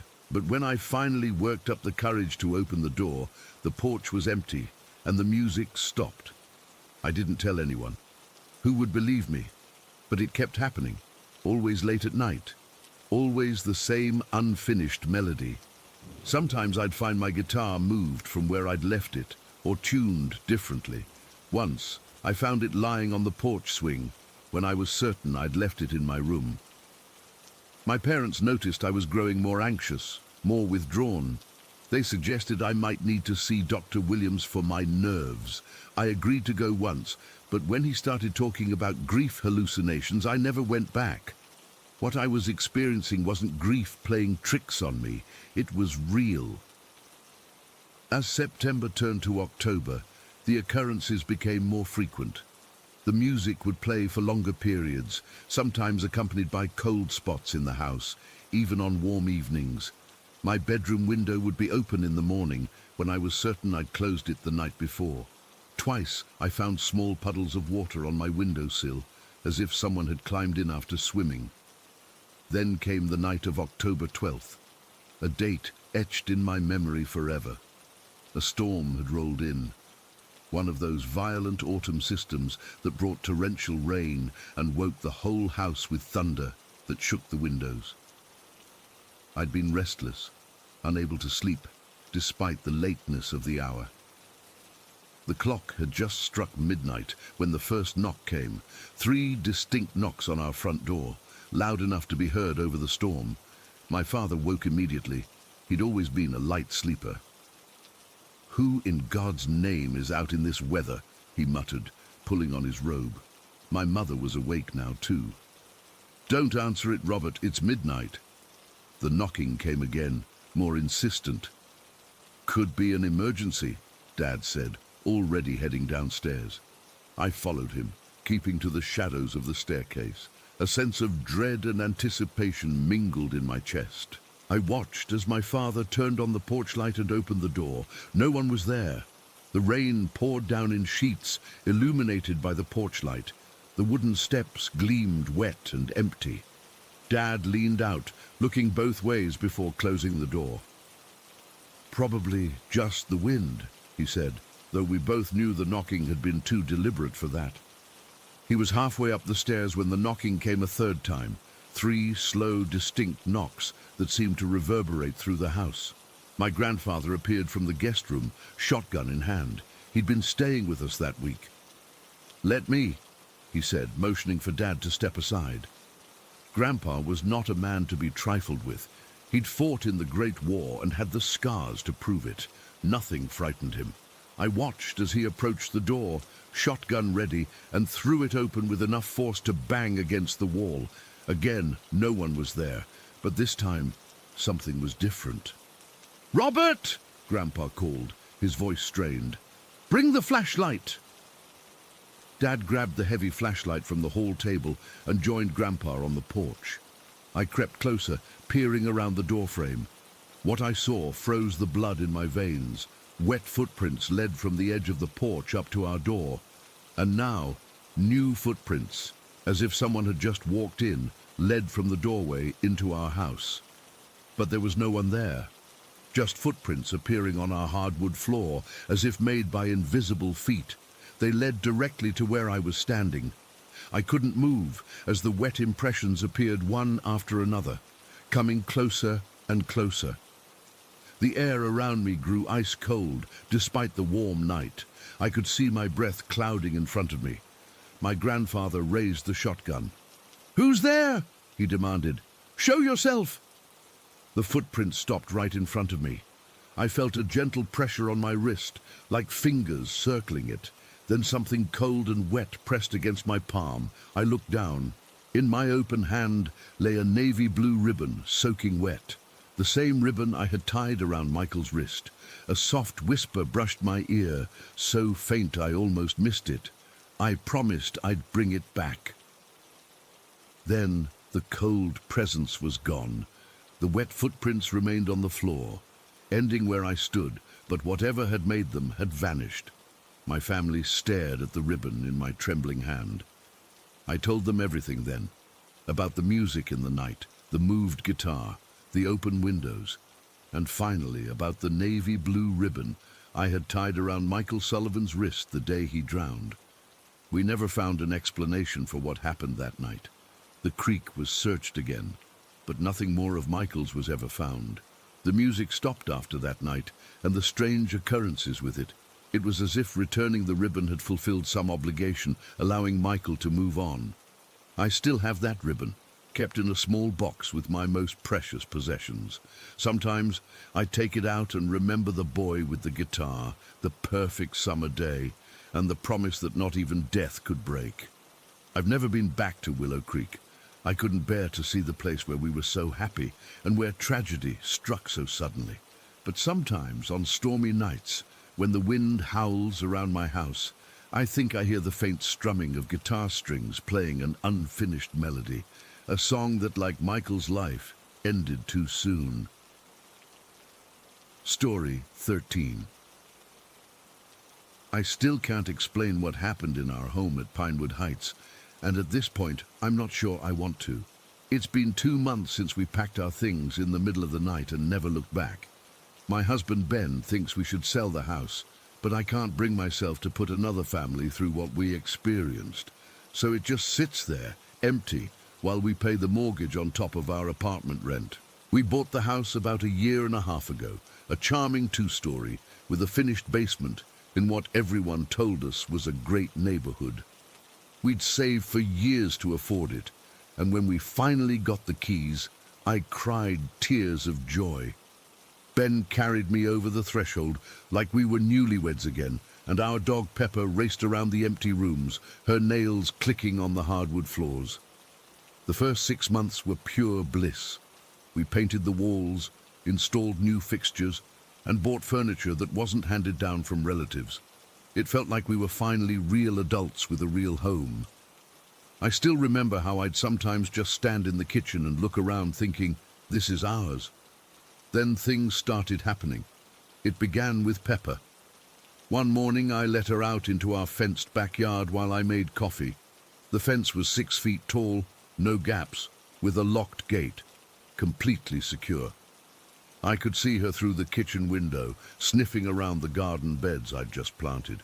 I turned away for maybe 2 minutes to pour my coffee, and when I looked back, Pepper was sitting at the back door, whimpering.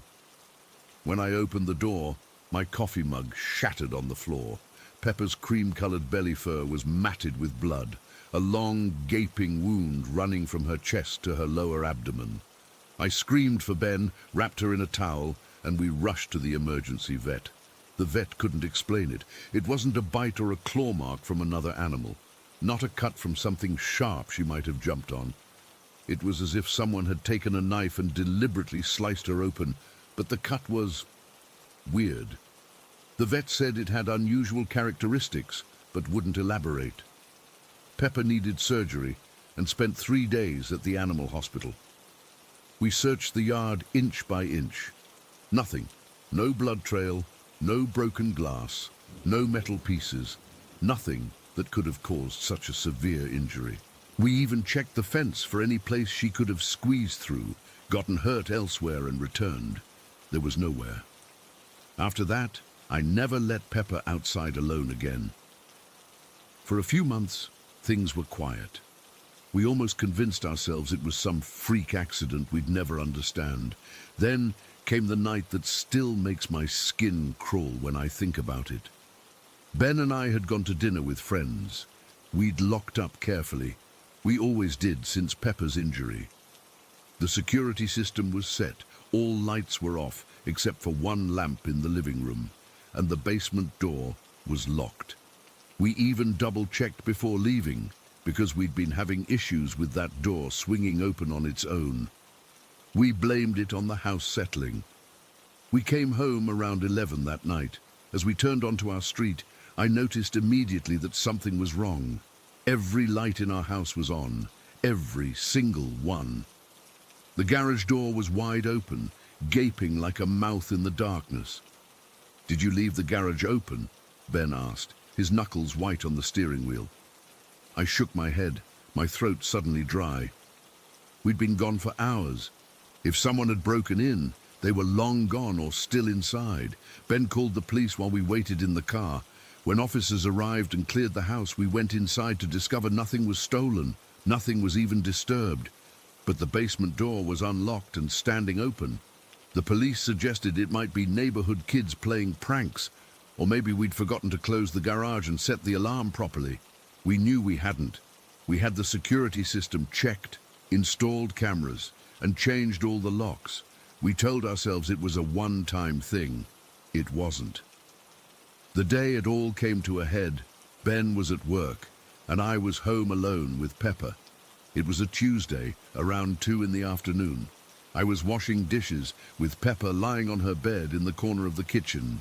The radio was on and I was singing along badly to some pop song, completely normal, completely safe. I turned off the water and dried my hands. When I turned around, I froze. There, on the white tile floor in the middle of the kitchen, was what looked like blood. A lot of it. It formed a bizarre zigzag pattern, almost like writing but not quite readable, and it hadn't been there 2 minutes before. "What the fuck?" I whispered, my voice sounding weird and distant in my ears. I checked Pepper immediately. No wounds, not a drop of blood on her. I checked myself next, thinking maybe I'd cut my hand without noticing. Nothing.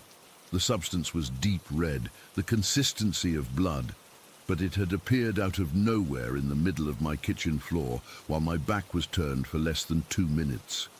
I grabbed a paper towel and touched it cautiously. It was wet, fresh. But here's the weird part. It had no smell. Blood has a distinct metallic smell, right? This had nothing. And Pepper, who would normally investigate anything new, wouldn't go near it. She stood at the edge of her bed, hackles raised, staring at the pattern. I took photos, then cleaned it up with shaking hands. I called Ben, but he was in meetings all afternoon. I considered calling the police, but imagined how that conversation would go. "Hello, officer. Blood just appeared on my floor out of nowhere. No, I don't know where it came from. No, nothing's broken into. No, no one else is here." Instead, I took Pepper and went to a coffee shop downtown. I couldn't be in that house alone. I texted Ben that we needed to talk when he got home and tried to calm down. I returned home around 5, about an hour before Ben would be back. As soon as I pulled into the driveway, I knew it had happened again. Every light was on.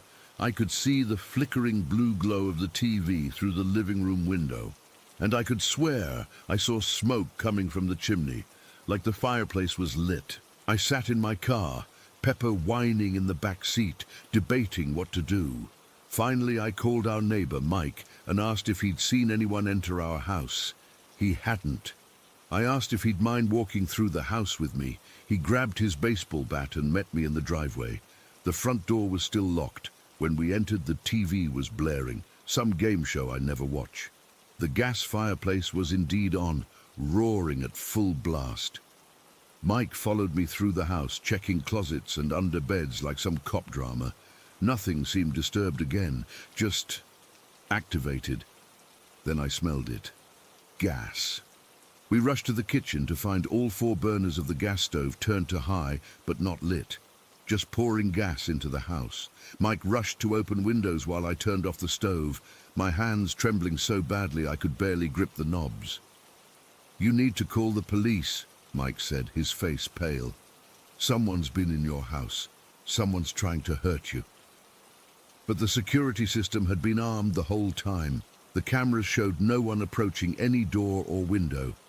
There was no explanation for how someone could have entered our home and turned on every electronic device without triggering the alarm or being caught on camera. After the police left, again with no explanation, just a report filed, I started researching our house's history. The real estate agent had told us the previous owners were relocating for work after living there for 3 years. What she didn't mention was that the owners before them had only stayed 1 year, and the family before that 15 months. No one stayed in this house very long. No one. When Ben got home, I showed him everything. The photos of the blood pattern, the security footage showing no intruders, my research on the house's history. For the first time, I saw real fear in his eyes. "Pack a bag," he said quietly. "We're staying at a hotel tonight." We left that night and never slept in that house again. We hired movers to pack our things while we supervised. The blood pattern never reappeared, but other things happened during the move. Tools that disappeared and reappeared in different rooms. A mover who swore someone pushed him on the stairs when no one was near him, and all the lights in the house burning out simultaneously with a sound like a gunshot. 2 months later, we're still in our apartment, still paying for a house we can't bear to enter, still wondering what the hell happened there. I keep coming back to that blood pattern. It wasn't random, it looked intentional, like some kind of message. Sometimes I dream about it. Those red zigzags forming words I can almost read. Sometimes I think whatever was in that house wasn't targeting Pepper or our possessions, or even trying to hurt us with the gas. I think it was trying to communicate, and I'm terrified of what it wanted to say. The realtor called yesterday. Someone's interested in buying the house. She asked if there was anything they should know before making an offer. I hung up without answering. What could I possibly say? "Oh, by the way, blood might appear on your floor out of nowhere and something might try to burn your house down while you're out. I don't know if I believe in ghosts or demons or whatever the hell people call these things. All I know is something was in our house that day, something that could manifest physical substances, operate appliances, and move through our home undetected by cameras or alarms. And sometimes, late at night, I swear I can hear Pepper growling at nothing, just like she used to do in the corner of our kitchen at Pinewood Heights." Story 14. I've never considered myself to believe in ghosts or anything supernatural. I've always been pretty practical, the kind of guy who needs to see something to believe it. That all changed after what happened at Williams Hardware, where I worked for 10 years. The store has been around since 1927.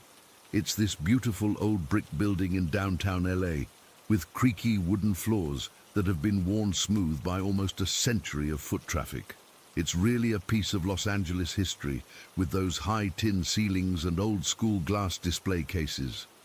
The layout is mostly one big open floor with 2 back storage rooms, a loft area above the main floor, and a workshop with the key-cutting department underneath. I started working there because I needed a job after college, but I stayed because I fell in love with the place. There's something special about working somewhere with so much history. The owner, Frank, is the grandson of the original owner. The store has all these black and white photos on the walls, showing the place back in the 30s and 40s, with men in suits and fedoras buying hammers and nails. It's always felt like more than just a hardware store. For most of my time there, I didn't think much about the occasional strange noises. In an old building like that, you expect some creaks and groans. The floors would creak in areas where nobody was standing. Sometimes I'd hear what sounded like footsteps when I was alone, especially around closing time. I always just assumed it was the building settling or pipes making noise. Frank had mentioned once or twice that he sometimes heard someone running across the roof late at night when he was closing up. I laughed it off at first. I mean, it's a flat roof with no easy access, and there aren't even trees nearby that someone could climb. But then I heard it myself. I was working late one night, must have been around 9:30, finishing up some inventory in the paint section. Everyone else had gone home, and then I heard it. Footsteps, not inside the store, but above me, like someone was running back and forth across the roof. It wasn't birds or raccoons. It was too heavy, too deliberate. It sounded exactly like a person running. I called Frank the next day and asked if we should check the roof, thinking maybe some teenagers had found a way up there. We climbed up through a hatch in the storage room, but there was nothing up there except some old HVAC equipment and a lot of bird poop. No signs of anyone having been there at all. No footprints, no cigarette butts, nothing. Still, I didn't think too much about it. Old buildings make noise. That's just how it is. Then there were the voices. Sometimes when I'd be stocking shelves in the back, I'd hear what sounded like people talking in the next aisle over. But when I'd walk around to check, no one would be there. It wasn't loud, more like a murmur from a TV in another room. You could tell people were talking, but you couldn't make out the words. Frank's dad, who ran the store before him, had died about 15 years back. Apparently, he'd spent his whole life in that store.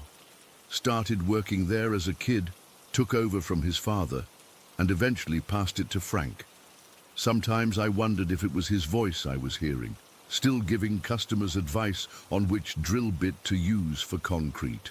But like I said, I never really believed in ghosts. I figured there were logical explanations for everything. Maybe sound was coming in from the street or neighboring buildings. Or maybe my mind was just playing tricks on me when I was tired. All that changed about 8 months ago. It was a Thursday in November, and I was opening the store.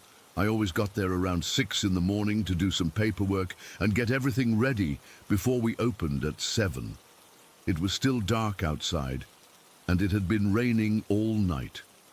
One of those rare LA downpours that makes the whole city feel different. I remember unlocking the front door, stepping inside, and being hit with that familiar smell of wood, metal, and the faint scent of the oil we used on the tools. The store was completely dark, except for the red glow of the exit signs. I stood in the entryway for a second, shaking the rain off my umbrella, when I heard it. Voices. A man's voice, specifically, coming from underneath the loft area.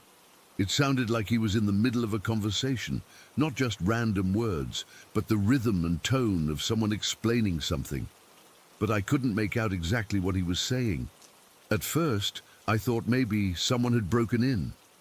We'd had problems with break-ins before, though usually they just smashed a window, grabbed what they could and ran.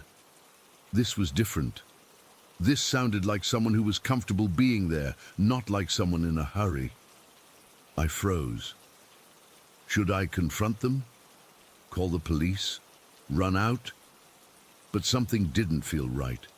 If someone had broken in, the alarm would have been triggered, and it wasn't. The alarm panel by the door showed everything was normal. I took a few cautious steps forward and hit the main lights. The fluorescents flickered to life, flooding the store with that harsh white light. The voices stopped immediately. I looked toward where I'd heard the voice, under the loft area where we kept the key-cutting equipment. Nobody there. Not surprising, I guess. If there had been an intruder, they would have run when the lights came on. I walked through the store, checking the back rooms and the bathroom, making sure nobody was hiding. Everything seemed normal. All the merchandise was in place. No signs of a break-in, no broken windows or jimmied locks. Nothing. After convincing myself that I must have imagined it, I walked back to the front to turn off the alarm system. As I was punching in the code, I had this weird feeling, like when you know someone's watching you. I can't explain it, but it was a physical sensation, like pressure on the back of my neck. I turned around and looked up toward the loft area, and there he was. A man, standing there, looking down at me. He was maybe in his 50s, with a full beard that was mostly gray, about 5'10", wearing what looked like an old flannel shirt and work pants, the kind of clothes you'd expect to see in a hardware store, but they looked outdated somehow, like from another decade. His face was clear as day in the fluorescent light. I could see every detail, from the wrinkles around his eyes to a small scar on his chin. He was just standing there, staring at me, not in a threatening way, but with a kind of curiosity, like he was trying to figure out who I was or what I was doing there. I couldn't move. I couldn't speak. I just stared back at him, my heart pounding so hard I could feel it in my ears. There was a man in our store, a man who couldn't possibly have been there because I'd just checked the whole place, and besides, the alarm had been set all night. Nobody could have gotten in without setting it off. For about 15 seconds, though it felt much longer, we just looked at each other. I kept waiting for him to say something or do something that would make this make sense. Maybe he was a new employee I hadn't met. Maybe Frank had let him in earlier. But I knew that wasn't possible. Then, without any change in his expression, he turned and walked deeper into the loft area, toward the wall at the back, and disappeared. Not like he walked through the wall or faded away like ghosts in movies. He just walked into a section that was hidden from my view by some shelving, and when I ran upstairs to check a few seconds later, he was gone. There was nowhere he could have gone. The loft is basically just a big open space with railings overlooking the main floor. There's no other way down except the stairs, which I would have seen him use. There are no hidden doors or passages. I've worked there for years, I would know. I searched the entire store again, including every storage closet and bathroom. I even checked the roof access. Nothing. Nobody. The alarm system showed that the only person who had entered or exited the building that morning was me. I called Frank right away, my hands shaking so badly I could hardly hold the phone. I told him what happened, half expecting him to think I was crazy, but he didn't. "What did he look like again?" he asked after I'd finished my story.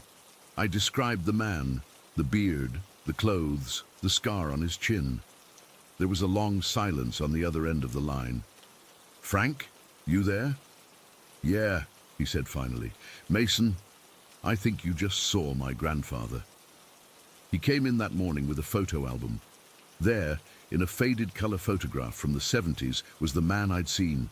Same beard, same eyes, same small scar on his chin. Frank's grandfather, the original owner's son, who had run the store from the 50s until the early 90s, he died in 1994, in the store. Heart attack, right up in that loft area where I'd seen him. I'm not a superstitious person. I've never believed in ghosts or spirits or anything like that. But I know what I saw that rainy morning. I saw a man who couldn't possibly have been there. A man who had been dead for nearly 30 years. The strangest part is that I wasn't scared anymore after I saw that photo. It was shocking, sure, impossible to explain, but not frightening. If anything, it made me feel differently about the store, like it was even more special than I'd realized. I still work there. I still hear the footsteps sometimes and the voices. Occasionally, I'll catch a glimpse of something out of the corner of my eye. A shadow moving when it shouldn't. A figure that disappears when I turn to look directly at it. But I've never seen him clearly again. Not like that morning. Sometimes I wonder what would have happened if I'd said something to him. If I'd called out, asked who he was or what he wanted, would he have answered? Would he have disappeared sooner? I don't know. What I do know is that hardware store is more than just a building with tools and supplies. It's a place where time doesn't quite work the way it's supposed to. A place where the past isn't completely past. I've asked Frank if his grandfather was especially attached to the store, and he just laughed. That place was his whole life, he told me. He knew every inch of it, every product, every customer. He was there 6 days a week for 40 years. Maybe that's why he's still there. Maybe when you love a place that much, when it becomes such a part of who you are, you don't completely leave it behind. I still open the store most mornings. I still get there around 6. And sometimes I'll hear those voices underneath the loft. That same cadence of someone explaining something patiently, the way you'd explain to a customer how to fix a leaky faucet or hang a door. I don't run to turn on the lights anymore when I hear it. I don't search the store in a panic. I just listen for a moment, then go about my business, and I always look up at the loft, just in case he's there again, watching over his store. Because that's what it still is, in some way. His store. We're just taking care of it for a while. I've told a few people about what happened, but most don't believe me.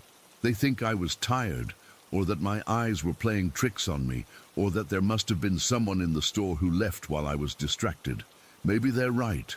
Maybe there's a logical explanation for everything I've experienced. But I was there. I saw what I saw. And nothing can convince me that on that rainy November morning, in that historic hardware store in downtown LA, I didn't come face to face with something that shouldn't have been possible. I don't know why he showed himself to me that day. I don't know if he'll ever appear to me again.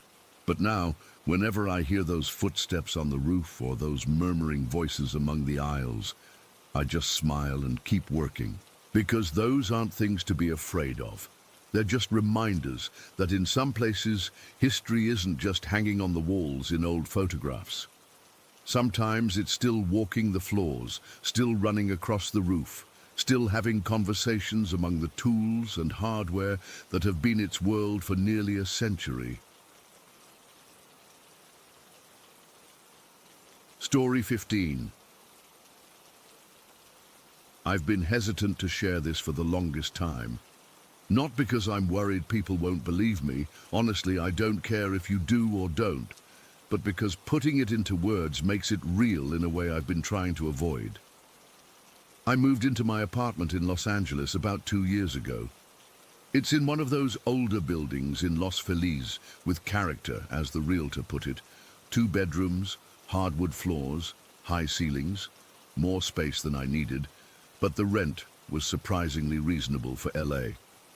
The layout is a bit strange. Long hallways connect the rooms, and the kitchen is essentially a corridor itself with cabinets and appliances lining both walls. It's narrow enough that if you stretch out your arms, you can touch both sides. I thought it was charming at first. I noticed the cabinet thing about 3 weeks after moving in. I'm pretty methodical, borderline OCD according to my ex, about keeping things closed and organized. I always make sure all the kitchen cabinets are shut before I leave for work or go to bed. It's just one of those habits. But I started finding them open, not just 1 or 2, but all of them. Every single cabinet door, both upper and lower, open at exactly the same angle, like someone had gone through and measured each one to make sure they were identical. The first few times I figured I must have been more tired than I thought and forgotten to close them. But then I started double-checking, even taking pictures with my phone before leaving for work to prove to myself they were closed. Didn't matter. I'd come home and they'd all be open, exactly the same angle every time. I mentioned it to my landlord when he came by to fix the dishwasher. He just shrugged and said the building was old, probably settling. Maybe the cabinets weren't level. I didn't push it, but I knew that wasn't it. Cabinets don't just swing open to identical angles because a building is settling. This went on for months. I got used to it, as weird as that sounds. I'd come home, see all the cabinets open, sigh, and go through closing them all. It became part of my routine. Then came that Thursday in October. I remember it was a Thursday because I had a presentation at work and got home later than usual. It was already dark out, around 7:30. And I was exhausted. All I wanted was to heat up some leftovers and crash on the couch with Netflix. I unlocked my door, flipped on the lights, and dropped my bag by the entrance like I always do. I headed straight to the kitchen to grab a beer before dealing with dinner. That's when I saw it. All the cabinets were open again. But this time, something felt different. The air was colder in the kitchen hallway than in the rest of the apartment. Not dramatically colder, just enough that I noticed it. I sighed and started closing the cabinets one by one, working my way down the narrow hallway. I was about halfway through when I got this feeling. You know that feeling when you suddenly realize you're not alone? The hairs on my neck stood up, and I slowly turned around. There was a little girl standing at the end of the kitchen hallway. She couldn't have been more than 7 years old. She had brown hair in pigtails tied with what looked like ribbon, and was wearing this cream-colored dress that looked like something from an old photograph. High collar, long sleeves, falling past her knees. The kind of dress little girls wore in the early 1900s. Her face was pale, but not in a sickly way. She just looked normal. Except for being a random child in my locked apartment. I froze completely. My brain couldn't process what I was seeing. For a few seconds, we just stared at each other. She didn't seem scared or angry. She just looked at me with this expression of mild curiosity.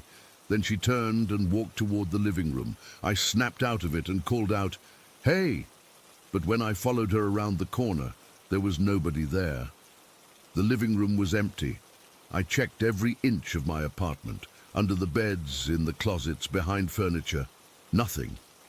All the windows were locked from the inside. The front door was the only way in or out, and I had just used my key to unlock it. I spent that night on my friend Mike's couch, claiming my place was being fumigated. I couldn't bring myself to tell him what I'd seen. I barely believed it myself. I went back the next day, half convinced I'd hallucinated the whole thing. Maybe I was more tired than I thought. Maybe it was stress. I even considered carbon monoxide poisoning, but the detector in my apartment was working fine. Everything seemed normal when I returned. The cabinets were all closed. I'd closed them before panicking and leaving the night before. Nothing was out of place. I spent the whole day cleaning, doing laundry, trying to keep busy and not think about what I'd seen. That lasted until around 4 in the afternoon. I was in the bathroom when I heard giggling. Not loud, just a soft, childish giggle coming from somewhere in the apartment. I called out, thinking maybe a neighbor's kid had somehow gotten in, but there was no answer. When I came out of the bathroom, all the kitchen cabinets were open again. That's when I started to realize that whatever was happening in my apartment wasn't just weird. It was supernatural. I've never been a big believer in ghosts or anything like that, but I couldn't deny what was happening anymore. Over the next few weeks, things escalated. It wasn't just the cabinets anymore. I'd find my keys in different places than where I left them. The TV would turn on by itself. Sometimes I'd wake up in the middle of the night to the sound of someone walking down the hallway, but when I got up to check, there was never anyone there. And sometimes, not often, but sometimes I'd catch glimpses of her. The little girl in the cream dress, usually just out of the corner of my eye or reflected in a window or mirror. She never stayed visible for more than a few seconds and always disappeared when I tried to get a better look. One night, about a month after I first saw her, I was watching TV when I heard a child's voice say, "Clear as day. Can you help me?" I nearly jumped out of my skin. I looked around, but couldn't see anyone. "Hello?" I called out. "Who's there?" No answer. I got up and checked the apartment again, finding nothing. When I came back to the living room, the TV had been switched off, and there was a small handprint on the screen, way too small to be mine. I should have moved out. That's what any rational person would have done. But LA rent is insane, and I couldn't afford to break my lease and find a new place. Plus, weird as it sounds, I was starting to get used to her presence. She hadn't done anything threatening. It seemed more like she was just there, existing in the same space as me, occasionally making herself known. I started researching the history of the building. It was built in 1928, originally as a hotel before being converted to apartments in the 70s. I couldn't find any record of a child dying there, but the archives only went back so far, and who knows what records might have been lost over the years. I tried talking to her sometimes. I'd sit in the kitchen with all the cabinets open, seemed to be her preferred way of announcing her presence, and just talk out loud. I never got direct responses, but sometimes the temperature would drop, or I'd hear that soft giggle again. Things settled into a strange sort of routine. I'd come home, find the cabinets open, close them, and go about my evening. Sometimes I'd hear her. Sometimes I'd catch glimpses of her, but mostly it was just the cabinets and small objects being moved around. Then came that day in April. I'd had a horrible day at work. My project had been scrapped after weeks of effort. My boss was on my case, and I got stuck in traffic for 2 hours on the way home. I was in the worst mood when I finally got to my apartment. Sure enough, all the cabinets were open. But this time, I snapped. "Can you please just leave the damn cabinets alone for one day?" I shouted into the empty apartment. "I'm tired of this. If you want something, just tell me what it is." The response was immediate. Every single cabinet slammed shut at once, with enough force that the dishes inside rattled. The sound was like a gunshot in the confined space of the kitchen, and I nearly had a heart attack. Then the temperature plummeted. I could see my breath fogging in front of my face. And there she was, standing in the middle of the kitchen, more solid and clear than I'd ever seen her before. Her eyes were fixed on mine, and she didn't look curious anymore. She looked sad. "I'm sorry," I said quickly. "I didn't mean to yell. It's just been a rough day." She tilted her head slightly, studying me. Then she pointed at one of the upper cabinets, one I rarely used because it was too high to reach comfortably. "You want me to open that one?" I asked. She nodded. I got the step stool and opened the cabinet. Inside was nothing but some old dishes I'd inherited from my grandmother that I never used. I looked back at the girl questioningly. She pointed again, more insistently. I reached deeper into the cabinet, feeling around, and my fingers touched something stuck to the back wall. It was a small, yellowed envelope that had somehow gotten wedged between the cabinet and the wall. When I turned around with the envelope in my hand, she was gone. The kitchen was back to normal temperature. The envelope contained a faded black and white photograph and a small, tarnished locket. The photograph showed a family, mother, father, and a little girl in a cream-colored dress with pigtails. The locket contained a tiny lock of brown hair tied with thread. On the back of the photograph, in faded ink, was written, "Eliza, age 6, 1923. I stood there in my kitchen for a long time, staring at the photo. It had to have been there since before I moved in, hidden away and forgotten. I wondered how many others had lived in this apartment and experienced the same things I had. How many had seen Eliza, heard her giggle, found their cabinets mysteriously opened. That night, I put the photograph and the locket on my bedside table. For the first time in months, I slept through the whole night without being woken by footsteps or giggling. In the morning, the photograph and locket were gone, and so were all traces of Eliza. The cabinet stayed closed. The keys stayed where I put them. The TV remained off, unless I turned it on. The temperature in the apartment stayed consistent. It was like she had finally found what she was looking for and could move on. I still live in that apartment. Sometimes, very rarely, I think I catch a glimpse of a cream-colored dress disappearing around a corner, or hear a faint childish giggle from an empty room. But the cabinets stay closed now. I don't know what the significance of that photograph and locket were to Eliza. Maybe they were hers. Maybe she just wanted someone to know she had existed. Maybe she just wanted to be remembered. Whatever the reason, my apartment seems to be an ordinary apartment now. But I know better. I know that sometimes the boundaries between our world and whatever comes after are thinner than we think. And sometimes all a lost little girl wants is for someone to find what she left behind. Disting, Story 16. I never believed in ghosts, paranormal activity, or anything supernatural until my husband James and I bought our house in Maplewood last fall. It's a beautiful historic home built in 1910, with all the character and charm you'd expect. Hardwood floors, crown molding, big windows. We fell in love with it immediately, even though the real estate agent mentioned something about the previous owners moving out rather quickly. She said something about job relocation, but now I'm not so sure. The first few weeks were perfectly normal. We unpacked, decorated, and settled in.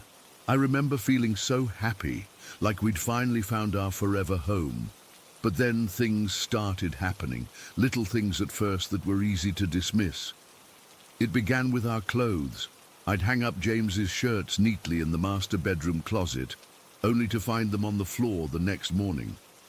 At first, I thought maybe the hangers were cheap or the rod was loose, but everything seemed sturdy enough.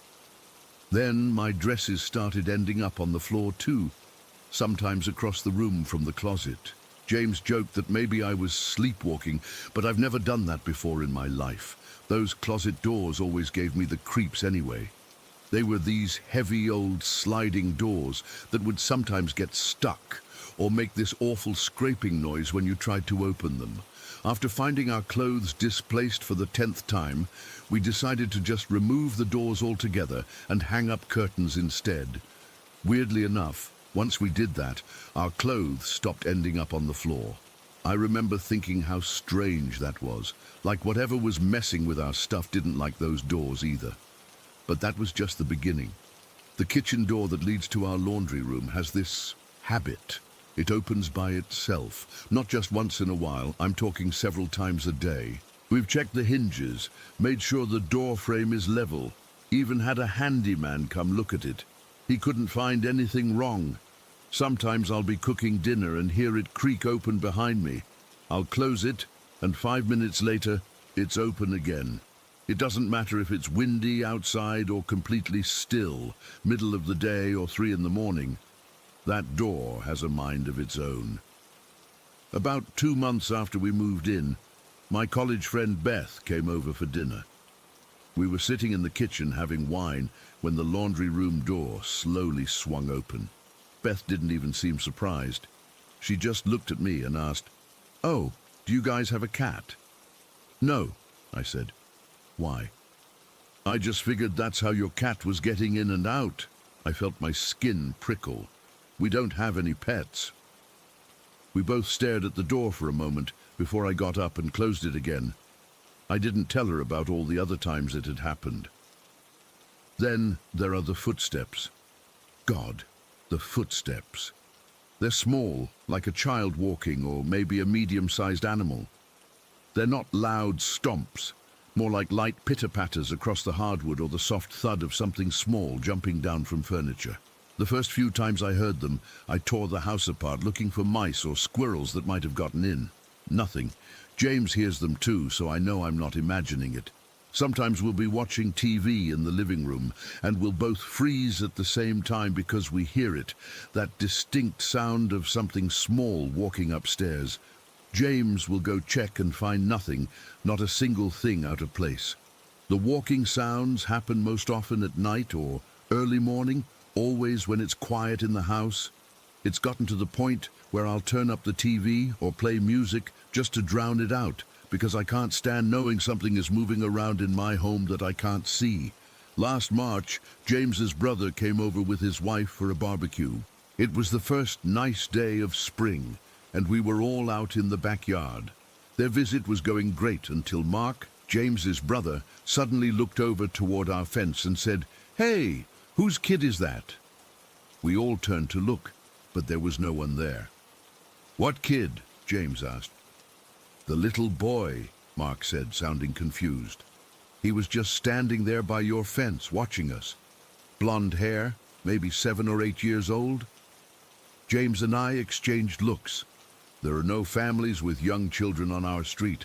Most of our neighbors are older couples or young professionals without kids. "Are you sure?" I asked, feeling that familiar chill crawl up my spine. Mark seemed embarrassed and quickly dropped it, saying he must have been mistaken, but I saw how shaken he was, and he kept glancing back at that spot by the fence for the rest of the afternoon. That night, the footsteps upstairs were louder than ever. By summer, we were desperate for answers. We bought one of those snake cameras that plumbers use, the kind you can feed into walls and tight spaces. We spent an entire weekend examining every inch of our house. Inside the walls, under the floorboards, in the ceiling spaces. We found some old feathers, bits of fur, and insect remains. Normal stuff you'd expect in an old house. But no hidden passages, no animals, no explanation for the sounds we kept hearing. The thing that finally pushed me over the edge happened just last week. I was sitting in the living room, working on my laptop. James was out of town for a business trip, so I was alone in the house. I had made myself a cup of coffee earlier and left the metal canister of coffee grounds on the kitchen counter. I was completely focused on my work when I heard a sharp, metallic clatter from the kitchen. I jumped up and hurried in, heart pounding. The lid of the coffee canister was lying in the middle of the kitchen floor, a good 6 feet from the counter where the canister still sat. It wasn't like it had just fallen off. It had been forcefully removed and thrown. I stood there, staring at that lid, trying to come up with a rational explanation. Had I left it loose? No, I distinctly remembered sealing it tightly, because James always complains when I don't. Was there a draft strong enough to knock it off? Absolutely not, and even if there was, it wouldn't have landed so far from the counter. For a long moment I couldn't move. Then I heard it, those familiar small footsteps, only this time they weren't upstairs. They were right behind me in the kitchen. I whirled around, but of course there was nothing there. The footsteps continued, padding across the kitchen floor toward the laundry room. As I watched, frozen in place, the laundry room door slowly swung open. That night, I slept with all the lights on, waiting for James to come home the next day. Since then, things have escalated. Objects move when we're not looking. Nothing dramatic like flying across rooms, just subtle shifts.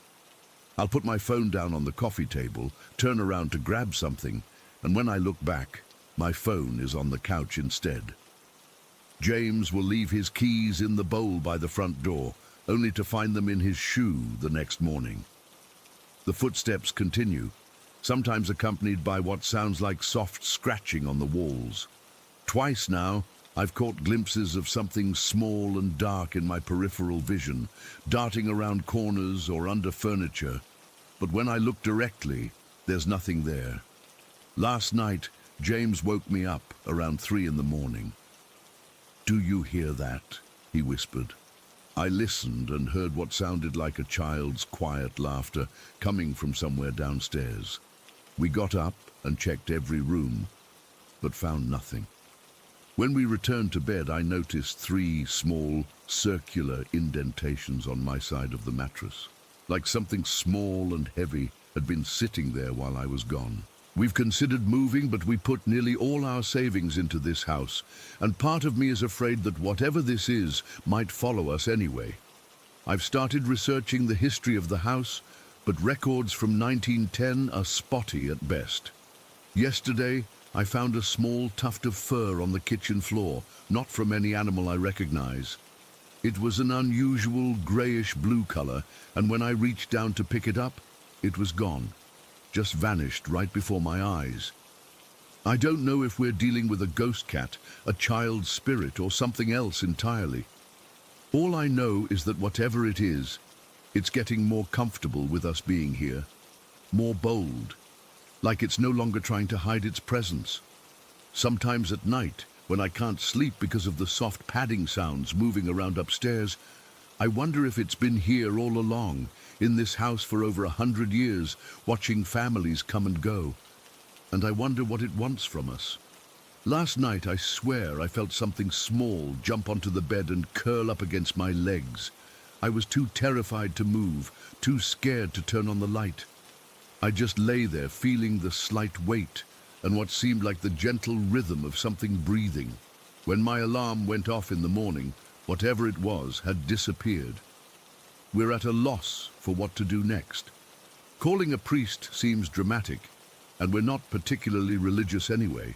Most paranormal investigators seem like scammers. We've considered setting up cameras, but part of me is afraid of what we might capture. So here we are, living in a beautiful historic home with something unseen. Something that opens doors, moves our things and walks around at night. Something that might look like a little boy sometimes, or maybe a cat. Something that's getting more comfortable with making its presence known. And the most terrifying part, I think it's starting to get used to us being here, like it's decided we can stay in its house, at least for now. Abri, Story 17. I've been holding this in for almost 14 years now. I've tried telling a few people over the years, but they either think I made it up or that I was just a scared kid seeing things. But I know what I saw. It's still as clear to me today as it was back then. This happened when I was 12 years old, the summer after my parents finalized their divorce. My mom got primary custody, but I was supposed to spend summers with my dad, who had moved 3 states away for work. That first summer was weird. I didn't know how to act around my dad anymore, like we were strangers learning how to be father and son all over again. Dad lived in this small town called Pinecrest. I don't want to say exactly where it is, but it's the kind of place where everyone knows everyone, and there's basically one main road through town. The rest is just miles and miles of farmland and forest. It's beautiful, but also kind of isolated. Dad had rented this small house about 15 minutes outside of town, down these winding country roads. That day started out normal enough. We'd gone into the nearest city, about 45 minutes away, to watch a movie and have lunch. Dad was trying really hard to make things fun for me. I remember feeling guilty because I wasn't exactly being the easiest kid to deal with. I was still so angry about the divorce, and I was taking it out on him. The weather had been nice all day, but on our drive back, these dark clouds started rolling in fast. By the time we were 20 minutes from Dad's house, it was pouring rain. Not just regular rain, it was coming down in sheets so thick you could barely see the road. Dad's windshield wipers were going at full speed, but they could barely keep up. Dad was driving his F-150, a dark blue one he'd had for years. I always loved riding in that truck, sitting up high above the road. But that day it felt different. The cab seemed smaller, and the sound of the rain hammering on the roof was deafening. "We'll be home soon, buddy," Dad kept saying, hunched forward, squinting through the windshield. I could tell he was tense by how tightly he was gripping the steering wheel. His knuckles were white. We were heading down this steep hill. I later found out it was notorious for accidents during bad weather. The road curved sharply at the bottom, with thick woods on both sides. As we started down the hill, I felt the truck's back end start to slide. "Shit," Dad muttered, trying to regain control. I remember the weird sensation of floating as the truck hydroplaned. Time slowed down. Dad turned the wheel into the skid like you're supposed to, but it was too late. We were going sideways down the hill, sliding toward the trees lining the right side of the road. The impact wasn't what I expected.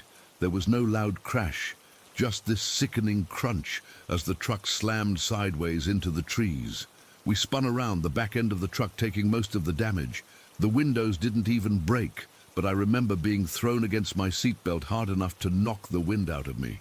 When we finally stopped moving, the truck was half in the ditch, half on the road, facing back up the hill we'd just come down.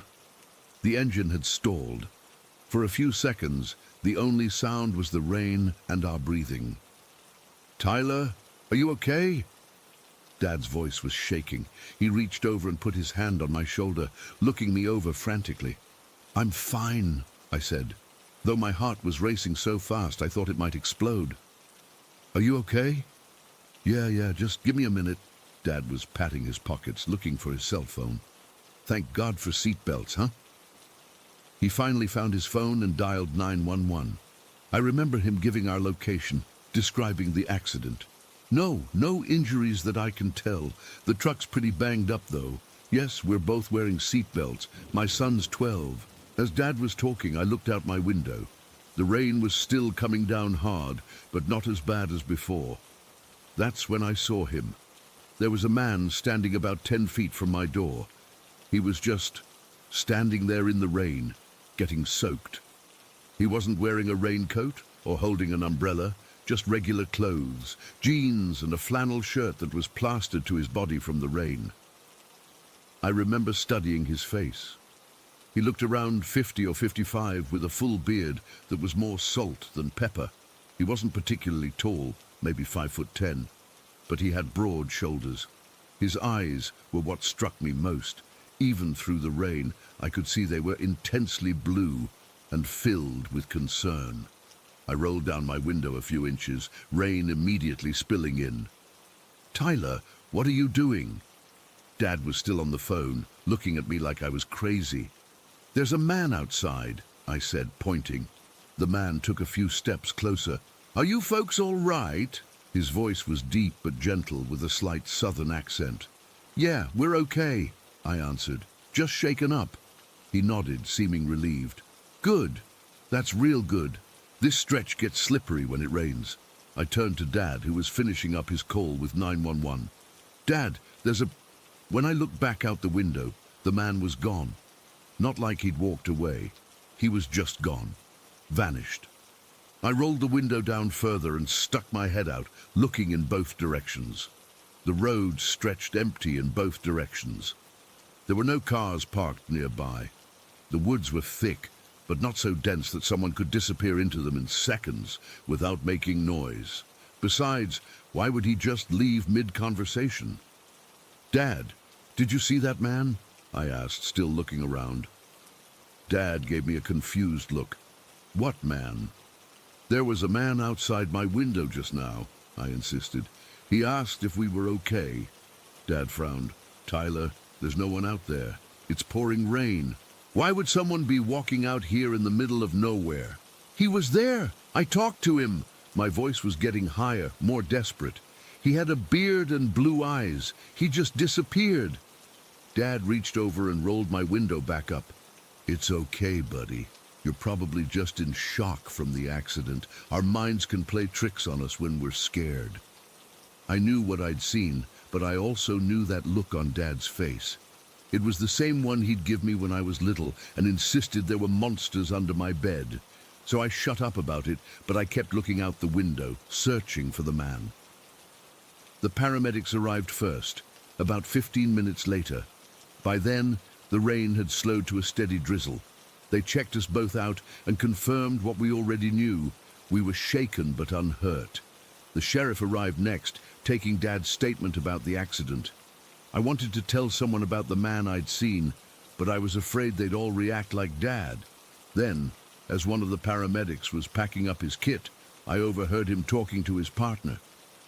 "Third accident on this stretch this month," he said, shaking his head. "People never learn to slow down on this hill when it rains." "Yeah," his partner agreed. "Remember that bad one last year? The old guy in the pickup? He wasn't as lucky as these two." Something cold settled in my stomach. I tugged on the paramedic's sleeve. "What old guy?" I asked.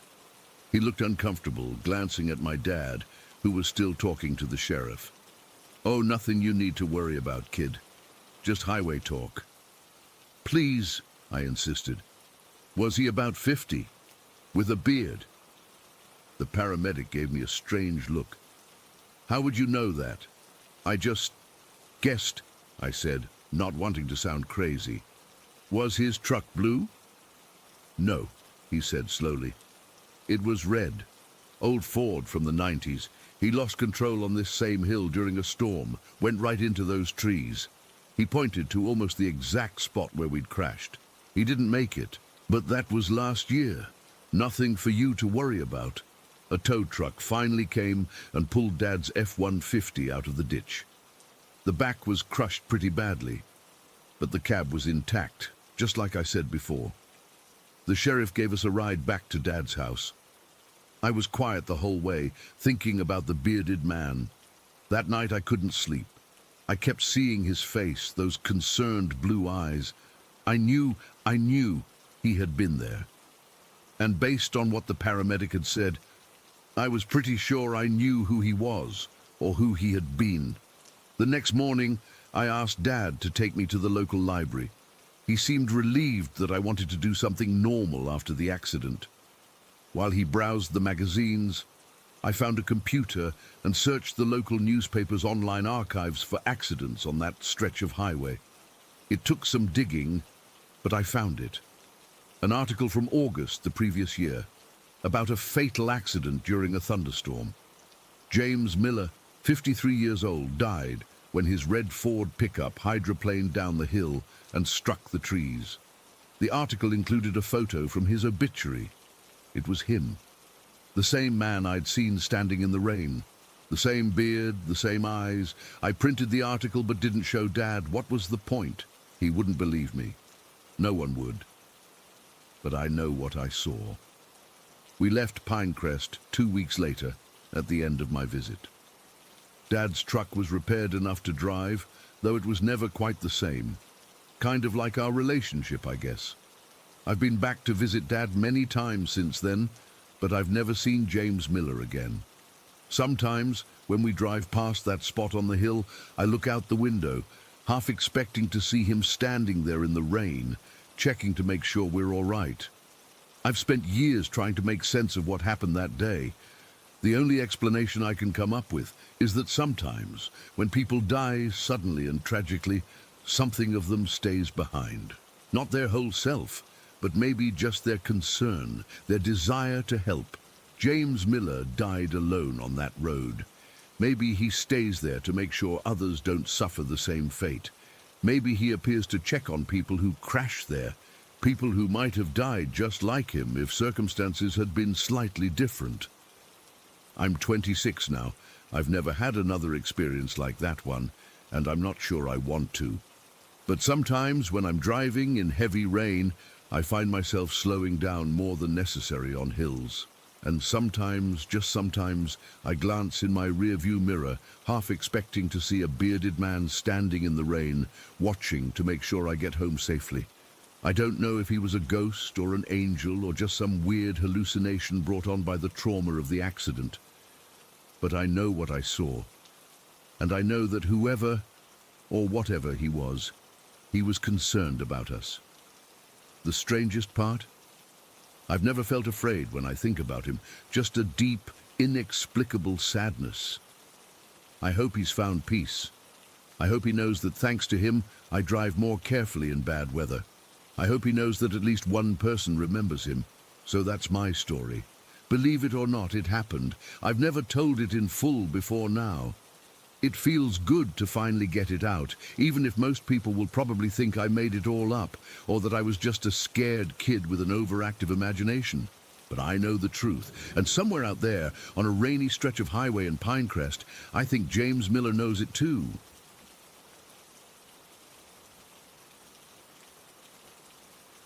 Story 18.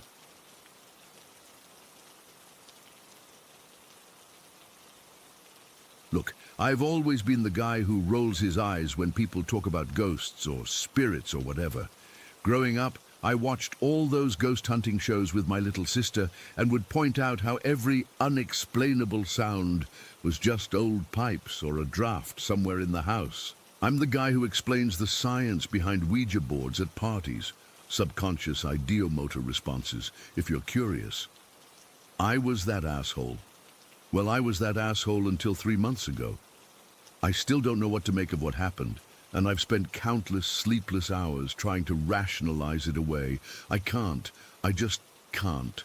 I work at a rehabilitation facility in Los Angeles as an overnight supervisor. It's not glamorous work, but it pays the bills while I finish my psychology degree. Most nights, I just make sure everyone's in their rooms after lights out, do some paperwork, and occasionally break up an argument between residents who are going through withdrawal and can get irritable. This happened on a Tuesday night in April. It was unusually cold for LA, and I remember wearing a hoodie to work, which I almost never do.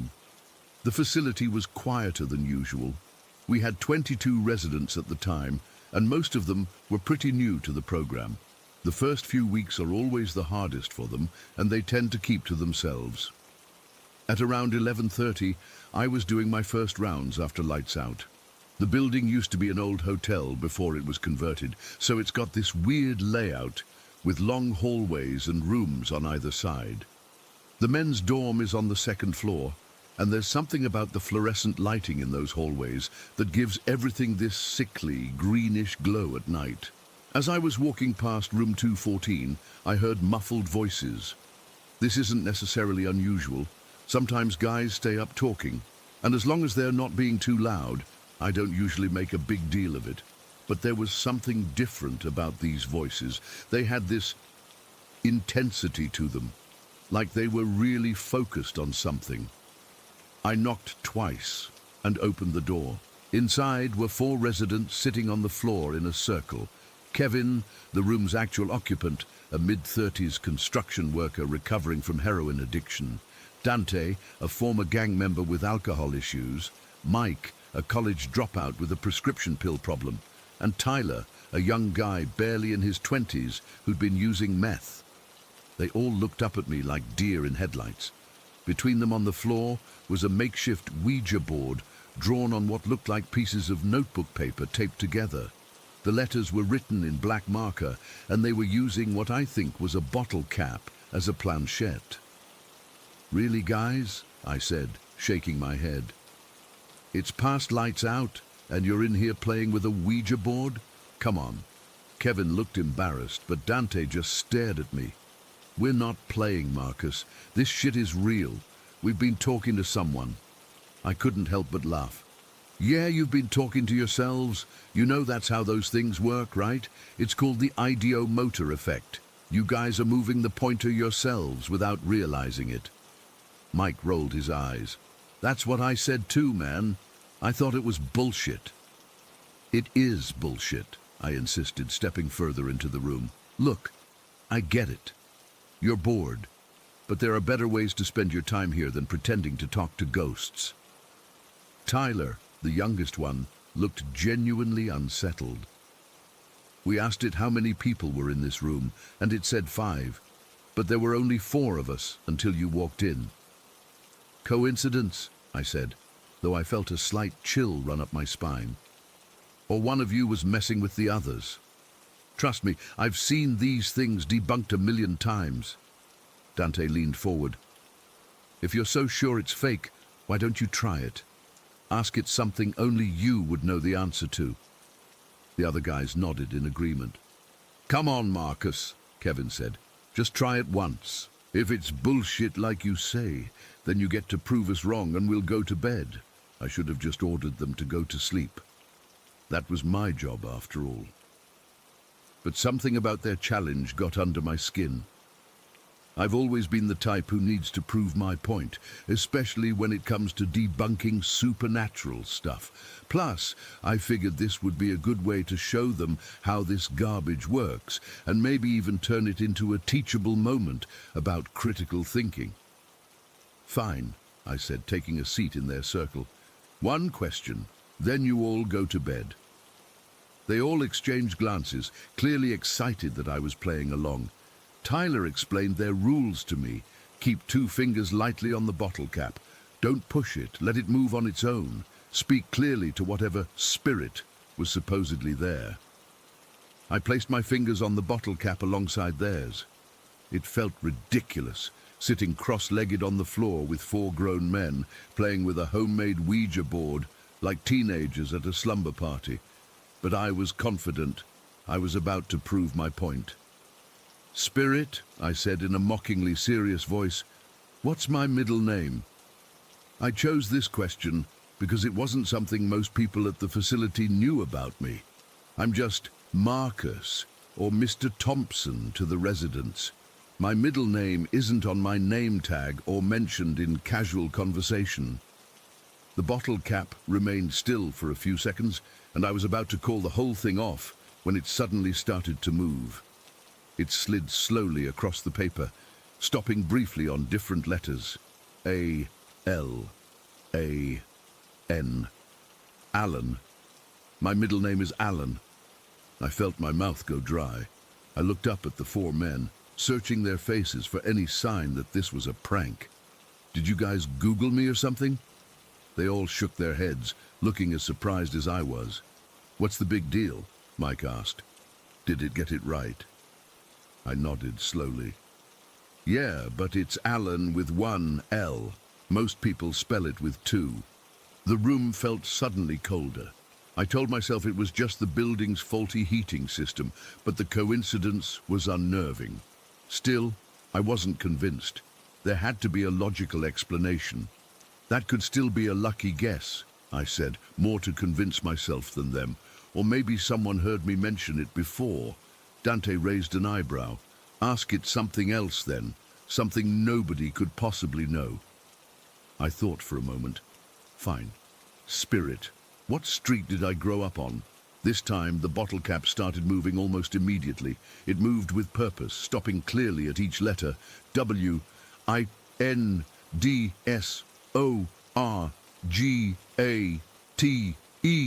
Windsor-Gate.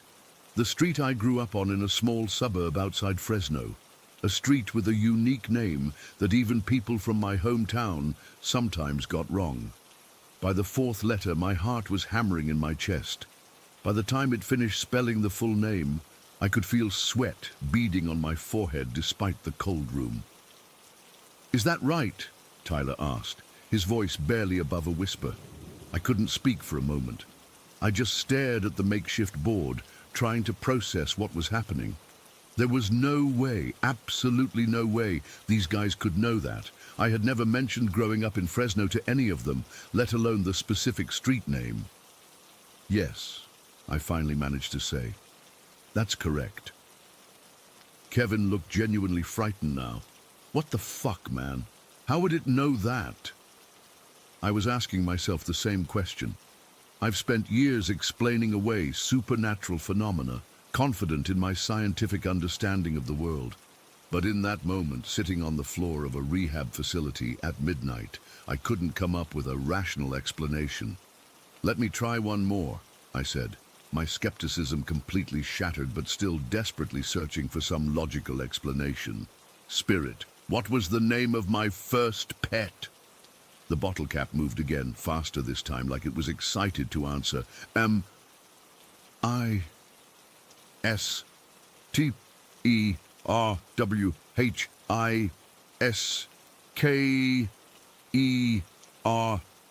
Mr. Whiskers.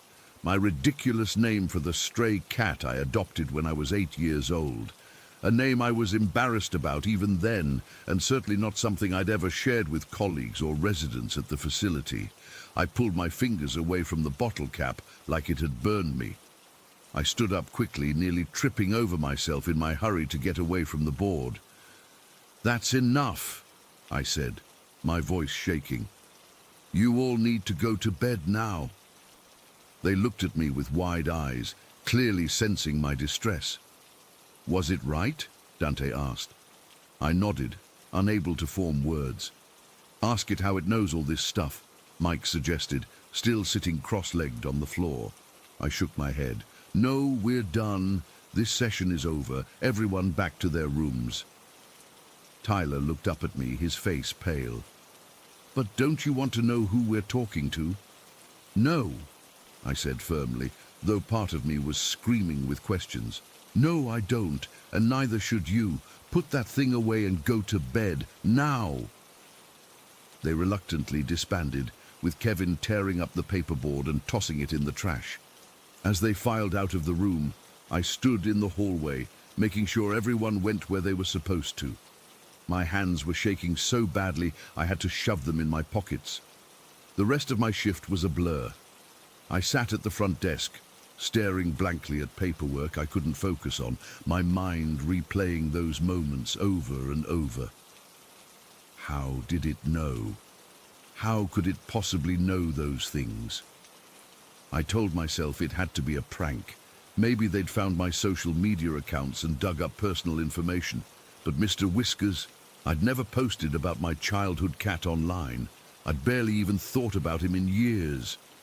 When my replacement arrived at 7 in the morning, I must have looked like hell because he asked if I was feeling all right. I lied and said I was coming down with something. In reality, I was coming down with a complete revision of my understanding of reality.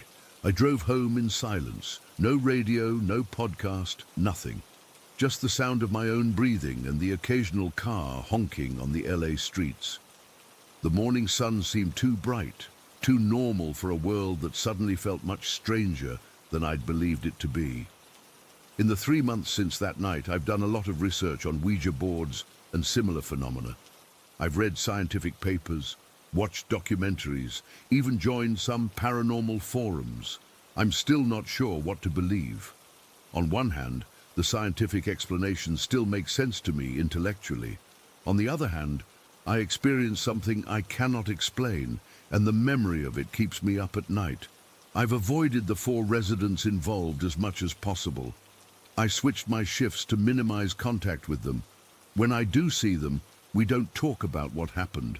It's like there's this unspoken agreement to pretend it never occurred, but sometimes I catch Dante looking at me with this knowing expression, and it makes my skin crawl.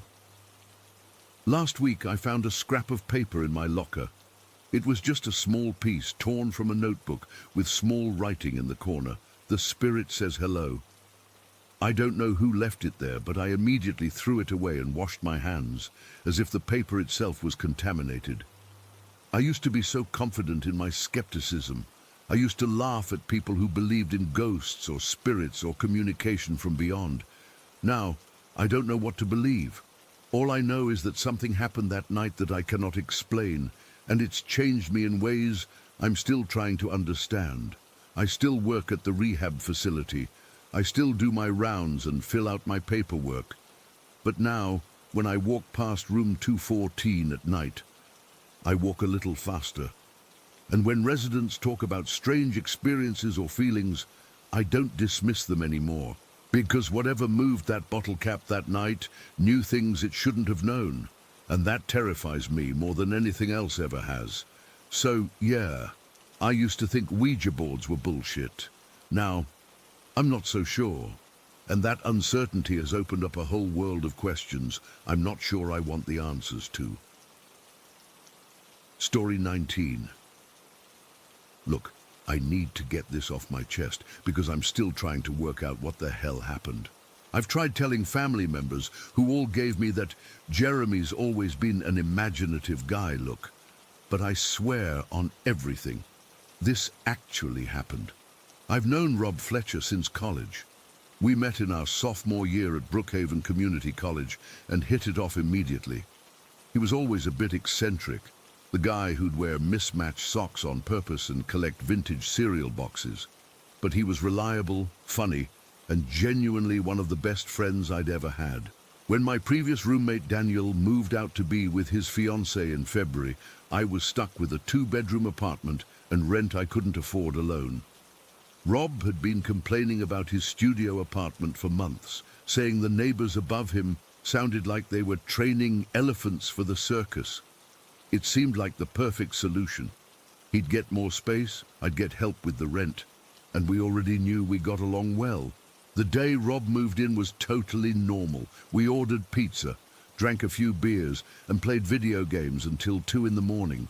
I remember going to bed thinking how smooth the transition had been. No awkwardness, no adjustment period, just 2 friends continuing their friendship under the same roof. The first weird thing happened 3 days later. I was making breakfast before work when I noticed the salt and pepper shakers had moved from the dining table to the counter by the microwave. I didn't think much of it. Maybe Rob had used them and put them back in the wrong spot. That same evening, though, my keys weren't on the hook by the door where I always hang them.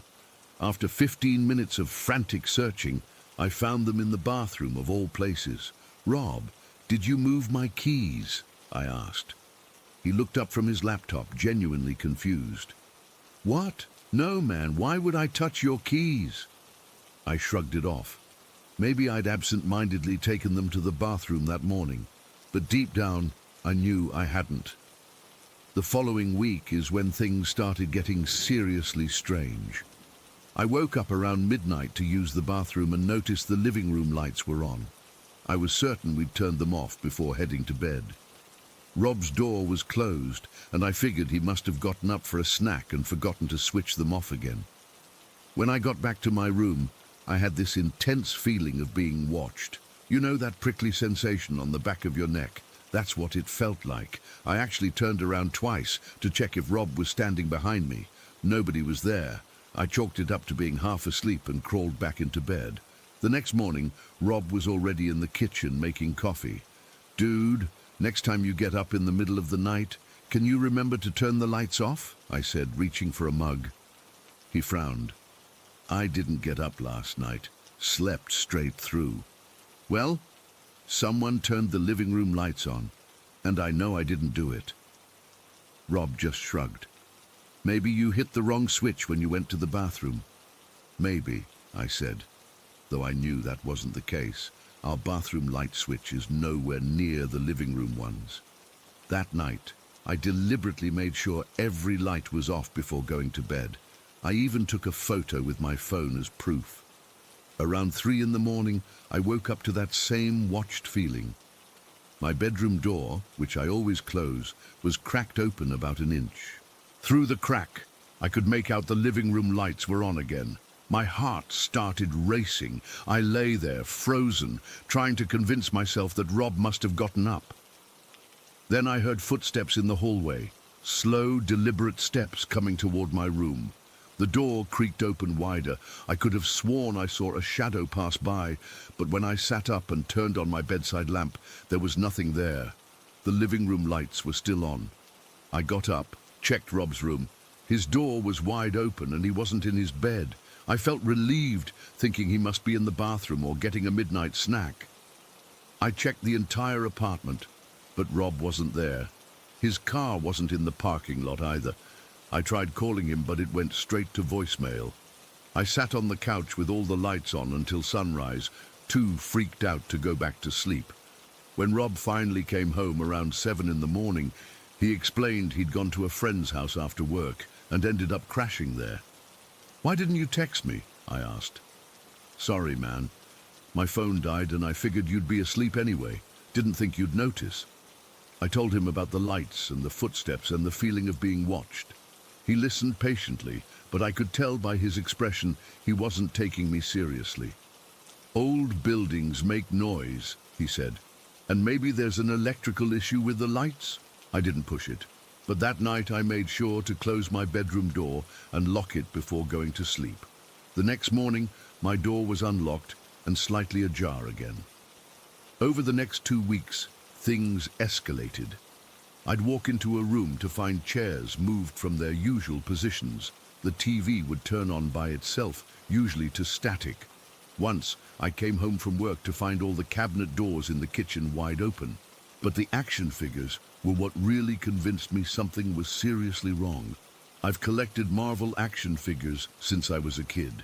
Nothing super valuable, just characters I like displayed on a bookshelf in the living room. One morning, I found Iron Man, Captain America, and Thor arranged in a perfect triangle on the living room floor. I immediately thought Rob was messing with me. When I confronted him, he swore he hadn't touched them. "Jeremy, I wouldn't mess with your collection. I know how particular you are about those things." The next night, I heard a crash around 2 in the morning. I jumped out of bed and ran to the living room to find all of my action figures scattered across the floor. Some were several feet apart from each other, as if they'd been thrown. Rob came out of his room, rubbing his eyes. "What the hell was that?" "You tell me," I snapped, gesturing at the scattered figures. "Is this your idea of a joke?" "Dude, I was asleep. I wouldn't do this." Well, they didn't throw themselves. But as soon as I said it, I wasn't so sure. Because how could Rob have scattered them and then run back to his room in the seconds it took me to get to the living room? The next day, I installed a cheap security camera pointed at the bookshelf. I didn't tell Rob about it. I wanted to catch him in the act if he was messing with me. That night, I checked the camera feed on my phone every hour until I finally fell asleep around 2. When I woke up the next morning, the first thing I did was check the camera. What I saw still makes my skin crawl. At exactly 3:15 in the morning, with no one in the frame, my Spider-Man figure slid to the edge of the shelf and then dropped to the floor. 15 seconds later, Black Widow did the same. Then Hawkeye. One by one, over the course of 2 minutes, every single action figure moved to the edge and fell, as if pushed by invisible fingers. I watched the footage 5 times, looking for strings, looking for any explanation. There was none. I showed Rob the video when he got home from work. For once, he didn't dismiss me. He watched it silently, his expression unreadable. "What the hell is happening, Rob?" I asked, my voice shaking. "Is our apartment haunted? Should we call someone, a priest, one of those ghost hunter people?" Rob sighed deeply and sat down on the couch. "I think it's time I told you something." My stomach dropped. "Told me what?" "You know how some people have pets? Dogs, cats, that kind of thing?" I stared at him, confused. "What does that have to do with anything?" "Well, I have something similar. Except it's not exactly a pet. It's more like a companion." "What are you talking about?" Rob looked uncomfortable, fidgeting with the hem of his shirt. "I have well, I guess you'd call it a spirit that's attached itself to me. It's been with me since I was a kid." I laughed nervously. "Are you serious right now?" "Completely serious. Look, I know how it sounds. But this entity, I call it V. It follows me wherever I go. It's not dangerous, just mischievous sometimes. It likes to move things, play little tricks." "You're telling me you have a ghost that follows you around and you didn't think to mention this before moving in?" I was starting to get angry. If this was true, he'd deliberately put me through weeks of terror. "I didn't think it would be active here," Rob said defensively. "Sometimes it stays quiet for months, and most people don't notice the small stuff. I was hoping..." "Hoping what? That your ghost buddy would behave itself? Rob, this thing has been terrorizing me. I haven't had a decent night's sleep in weeks." "I'm sorry, Jeremy, really, but V isn't dangerous. It's just playful. Playful. It's been opening my bedroom door while I sleep." "How is that playful?" Rob had the decency to look embarrassed. "It's curious about new people. It probably just wants to get to know you." I couldn't believe what I was hearing. My best friend of almost 10 years had brought a supernatural entity into our apartment without warning me, and now he was acting like it was a slightly inconvenient roommate habit, like leaving dirty dishes in the sink. "Can you make it stop?" I asked. Rob shrugged. "I can try talking to it, but honestly, it doesn't always listen to me. It has its own personality." The next few weeks were a bizarre adjustment period. Rob would talk to empty spaces in the apartment, saying things like, "V, leave Jeremy's stuff alone," or "V, we talked about this." Sometimes it seemed to work. The activity would die down for a day or two, then it would start up again. The worst incident happened about a month after Rob's confession. I woke up to find myself unable to move. Something heavy was sitting on my chest. I could breathe, but just barely. I tried to call out for Rob, but no sound came out. Then I felt cold fingers brush against my face. I've never been so terrified in my life. It lasted maybe 20 seconds, but it felt like an eternity. When whatever it was finally moved away, I bolted from my bed and spent the rest of the night in my car.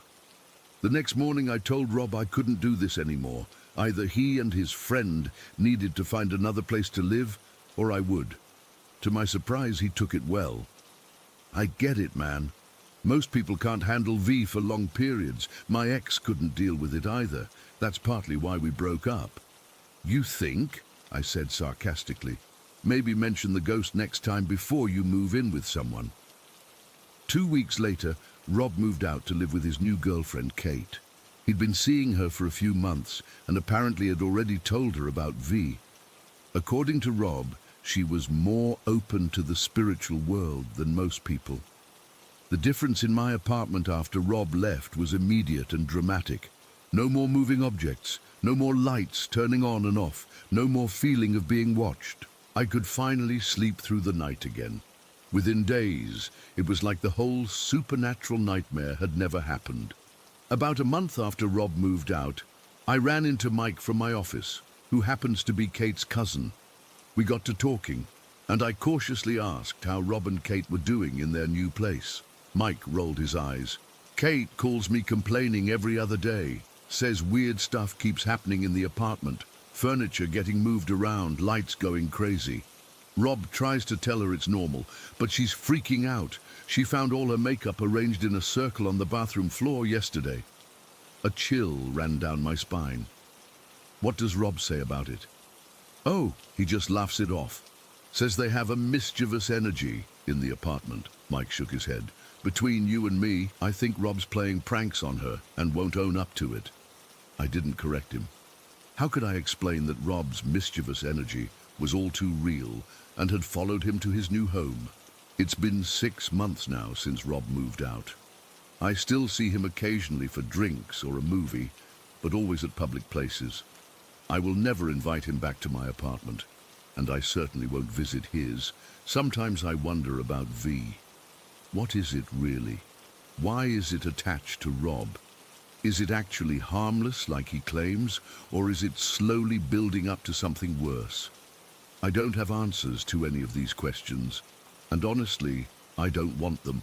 All I know is that for those few months, I lived with something beyond normal explanation, something that watched me sleep and played with my possessions like they were toys. Rob still doesn't understand why I was so freaked out. To him, V is just a quirky roommate he's had since childhood. But I can't forget the weight on my chest, the cold fingers on my face, the feeling of absolute helplessness. Whatever was in my apartment, whatever is now in Rob and Kate's apartment, it isn't just mischievous. It knows exactly what it's doing. And sometimes, late at night, I still check to make sure my bedroom door is locked, just in case V decides to pay a visit without Rob. Story 20.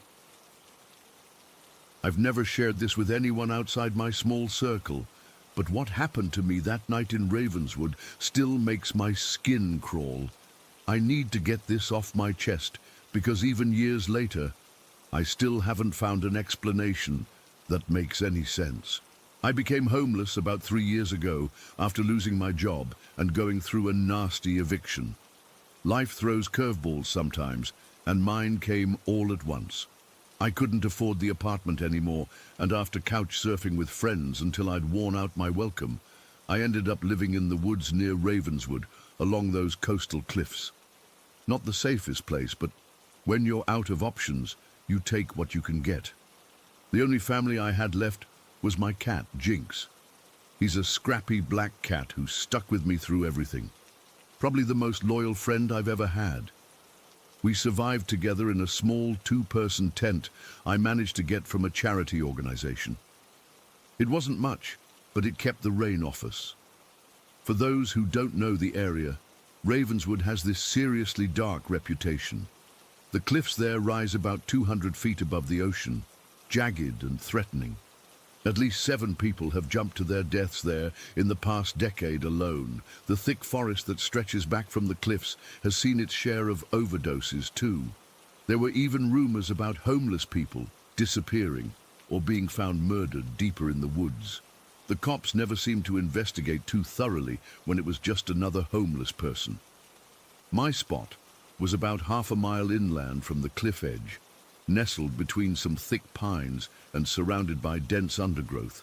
I chose it because it was hidden from the hiking paths and ranger routes, but still close enough to town that I could walk in for odd jobs and food. The terrain around my camp was rough. Fallen logs, thick bushes, lots of dry leaves and twigs covering the ground. You couldn't walk within 50 feet of my tent without making noise. That's what made what happened so impossible. That night was in late October, cold but not freezing yet. I'd been living out there for about 5 months by then and had gotten used to the normal forest sounds, the owls, the occasional deer, the wind through the trees. I went to sleep around 11 that night, with Jinx curled up against my chest like always. I woke up suddenly around 3 in the morning. At first, I wasn't sure what had pulled me from sleep until I heard it. Singing. Not loud, but clear enough to cut through the night. A woman's voice, soft and hauntingly beautiful, singing something that sounded like an old folk song. I couldn't make out the words, but the melody was sad, almost mournful. It seemed to be coming from maybe 100 feet away, deeper into the woods. Jinx was awake too, his ears perked forward, staring intensely at the tent wall in the direction of the sound. That's when I felt the first real surge of fear. Animals sense things we don't, and seeing him so alert told me this wasn't just my imagination. The singing continued for maybe 30 seconds more, then abruptly stopped. The silence that followed felt heavier somehow, more threatening than the strange music had been. I lay there completely still, straining to hear anything. Footsteps, movement, breathing, nothing. After about 5 minutes of absolute silence, I started to relax slightly. Maybe it was just someone passing through the woods. Weird time for a hike, but not impossible. I had my hunting knife under my pillow, just a wadded-up sweatshirt, and I pulled it out, holding it tight, just in case. That's when it happened. Without any sound of approach, no cracking twigs, no rustling leaves, absolutely nothing, a woman's voice spoke directly outside my tent, couldn't have been more than inches away from where my head was resting against the thin nylon wall. "See you awake," she said. Not, "I see you're awake," or a question. Just that flat statement, spoken in a soft voice that somehow felt wrong. Like each word was being carefully formed by someone who didn't quite understand how speech worked. I nearly pissed myself. I shouted something like, "What the fuck?" and scrambled to unzip the tent, knife in hand. Jinx went crazy, hissing and arching his back. It couldn't have taken me more than 3 seconds to get that zipper down and burst outside. There was nobody there. Nobody. I swung my flashlight around wildly, illuminating every bush, tree, and open space around my camp. The ground all around my tent was covered in dry leaves and fallen pine needles. There's no way, absolutely no way, anyone could have walked away without leaving footprints or making noise. But there were no footprints, no disturbed leaves, nothing. Just the normal forest floor, undisturbed. I called out, "Hello, who's there?" My voice echoed slightly against the trees, but no answer came back, just the distant sound of waves crashing at the base of the cliffs. I searched in an expanding circle around my tent for almost 20 minutes, knife in one hand, flashlight in the other. I looked up in the trees, thinking maybe someone had climbed up to mess with me, but saw nothing. Jinx refused to leave the tent, which was unusual for him. He's normally curious about everything. Eventually, I gave up searching and sat on a log near my tent, smoking a cigarette to calm my nerves. My hands were shaking so badly I could barely light it. I kept the flashlight trained on the surrounding woods, sweeping it back and forth, jumping at every normal forest sound. The worst part was the total silence that had fallen after that voice spoke. No owls, no rustling in the undergrowth from nocturnal animals. Nothing. It was like the whole forest was holding its breath. After finishing my smoke, I reluctantly went back into the tent. There was nowhere else for me to go in the middle of the night, and staying outside in the cold wasn't an option. Jinx had calmed down somewhat, but was still alert, his eyes reflecting the beam of my flashlight as I swept it around one final time before zipping up the tent. I didn't sleep another minute that night. I just lay there, knife clutched to my chest, listening. The birds started up again around 5 in the morning, which brought some relief. Whatever unnatural silence had fallen over the woods had passed. When dawn finally broke, I went outside to search the area in daylight. Still nothing. No footprints. No signs that anyone had been there. The only unusual thing I found was a small pile of wildflowers about 30 feet from my tent that I hadn't noticed before. They were arranged too neatly to have just fallen that way, with different colored blooms forming a sort of pattern. I don't know much about flowers, but they looked fresh, like they'd been picked recently. I spent the day in town doing a few hours of work at a construction site, where the foreman occasionally gave me cash jobs when they needed extra hands. I didn't tell anyone about what had happened. Who would believe a homeless guy claiming to hear ghost voices in the woods? They'd just assume I was drunk or high. When I returned to my camp that evening, everything looked normal, but I couldn't shake the feeling of being watched. Jinx seemed on edge too, constantly looking around and staying closer to me than usual. I considered moving my camp, but the spot was too good, hidden near a small stream for water and sheltered from the coastal winds. That night I barely slept, jerking awake at every sound. Nothing happened though, no singing, no voice outside my tent. Over the next few weeks I experienced some small, strange things. Items in my camp moving slightly when I wasn't looking, the feeling of being followed when I walked through the woods, Jinx suddenly staring intently into empty corners of the forest. But nothing as direct and terrifying as that voice ever happened again. The locals have all kinds of stories about Ravenswood.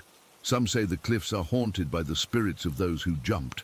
Others talk about an old commune that lived in the woods back in the 70s before a mass suicide. A few even mention Native American legends about the place being a thin spot between worlds. I'm not sure I believe any of those explanations, but I know what I heard that night. There was no one physically there.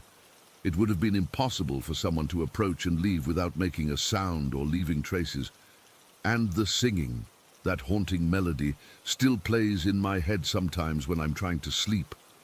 I stayed at that camp for another 4 months before I finally saved enough from odd jobs to get a room in a shared house in town. I still work construction when I can get it, trying to piece my life back together. Jinx is still with me, though he seems happier indoors now. Sometimes I drive out to the cliffs at Ravenswood during the day and just sit, looking out at the ocean and back at those woods. I've never gone back to my old camping spot, though. Some rational part of me says it was just someone messing with me. Maybe another homeless person with light feet who knew the terrain better than I did. But deep down, I know that's not true. Whatever spoke to me that night wasn't human, at least not anymore. The voice was too strange, too wrong, and the complete absence of any physical evidence still chills me. I've never heard that singing again, but sometimes when I'm half asleep, I swear I can feel a presence nearby, watching. And in those moments, I'm right back in that tent, knife in hand, heart pounding, as those 3 words echo in my mind. See you awake. To this day, I still have no explanation for what happened, but I know it was real. And I know I never want to experience anything like it ever again.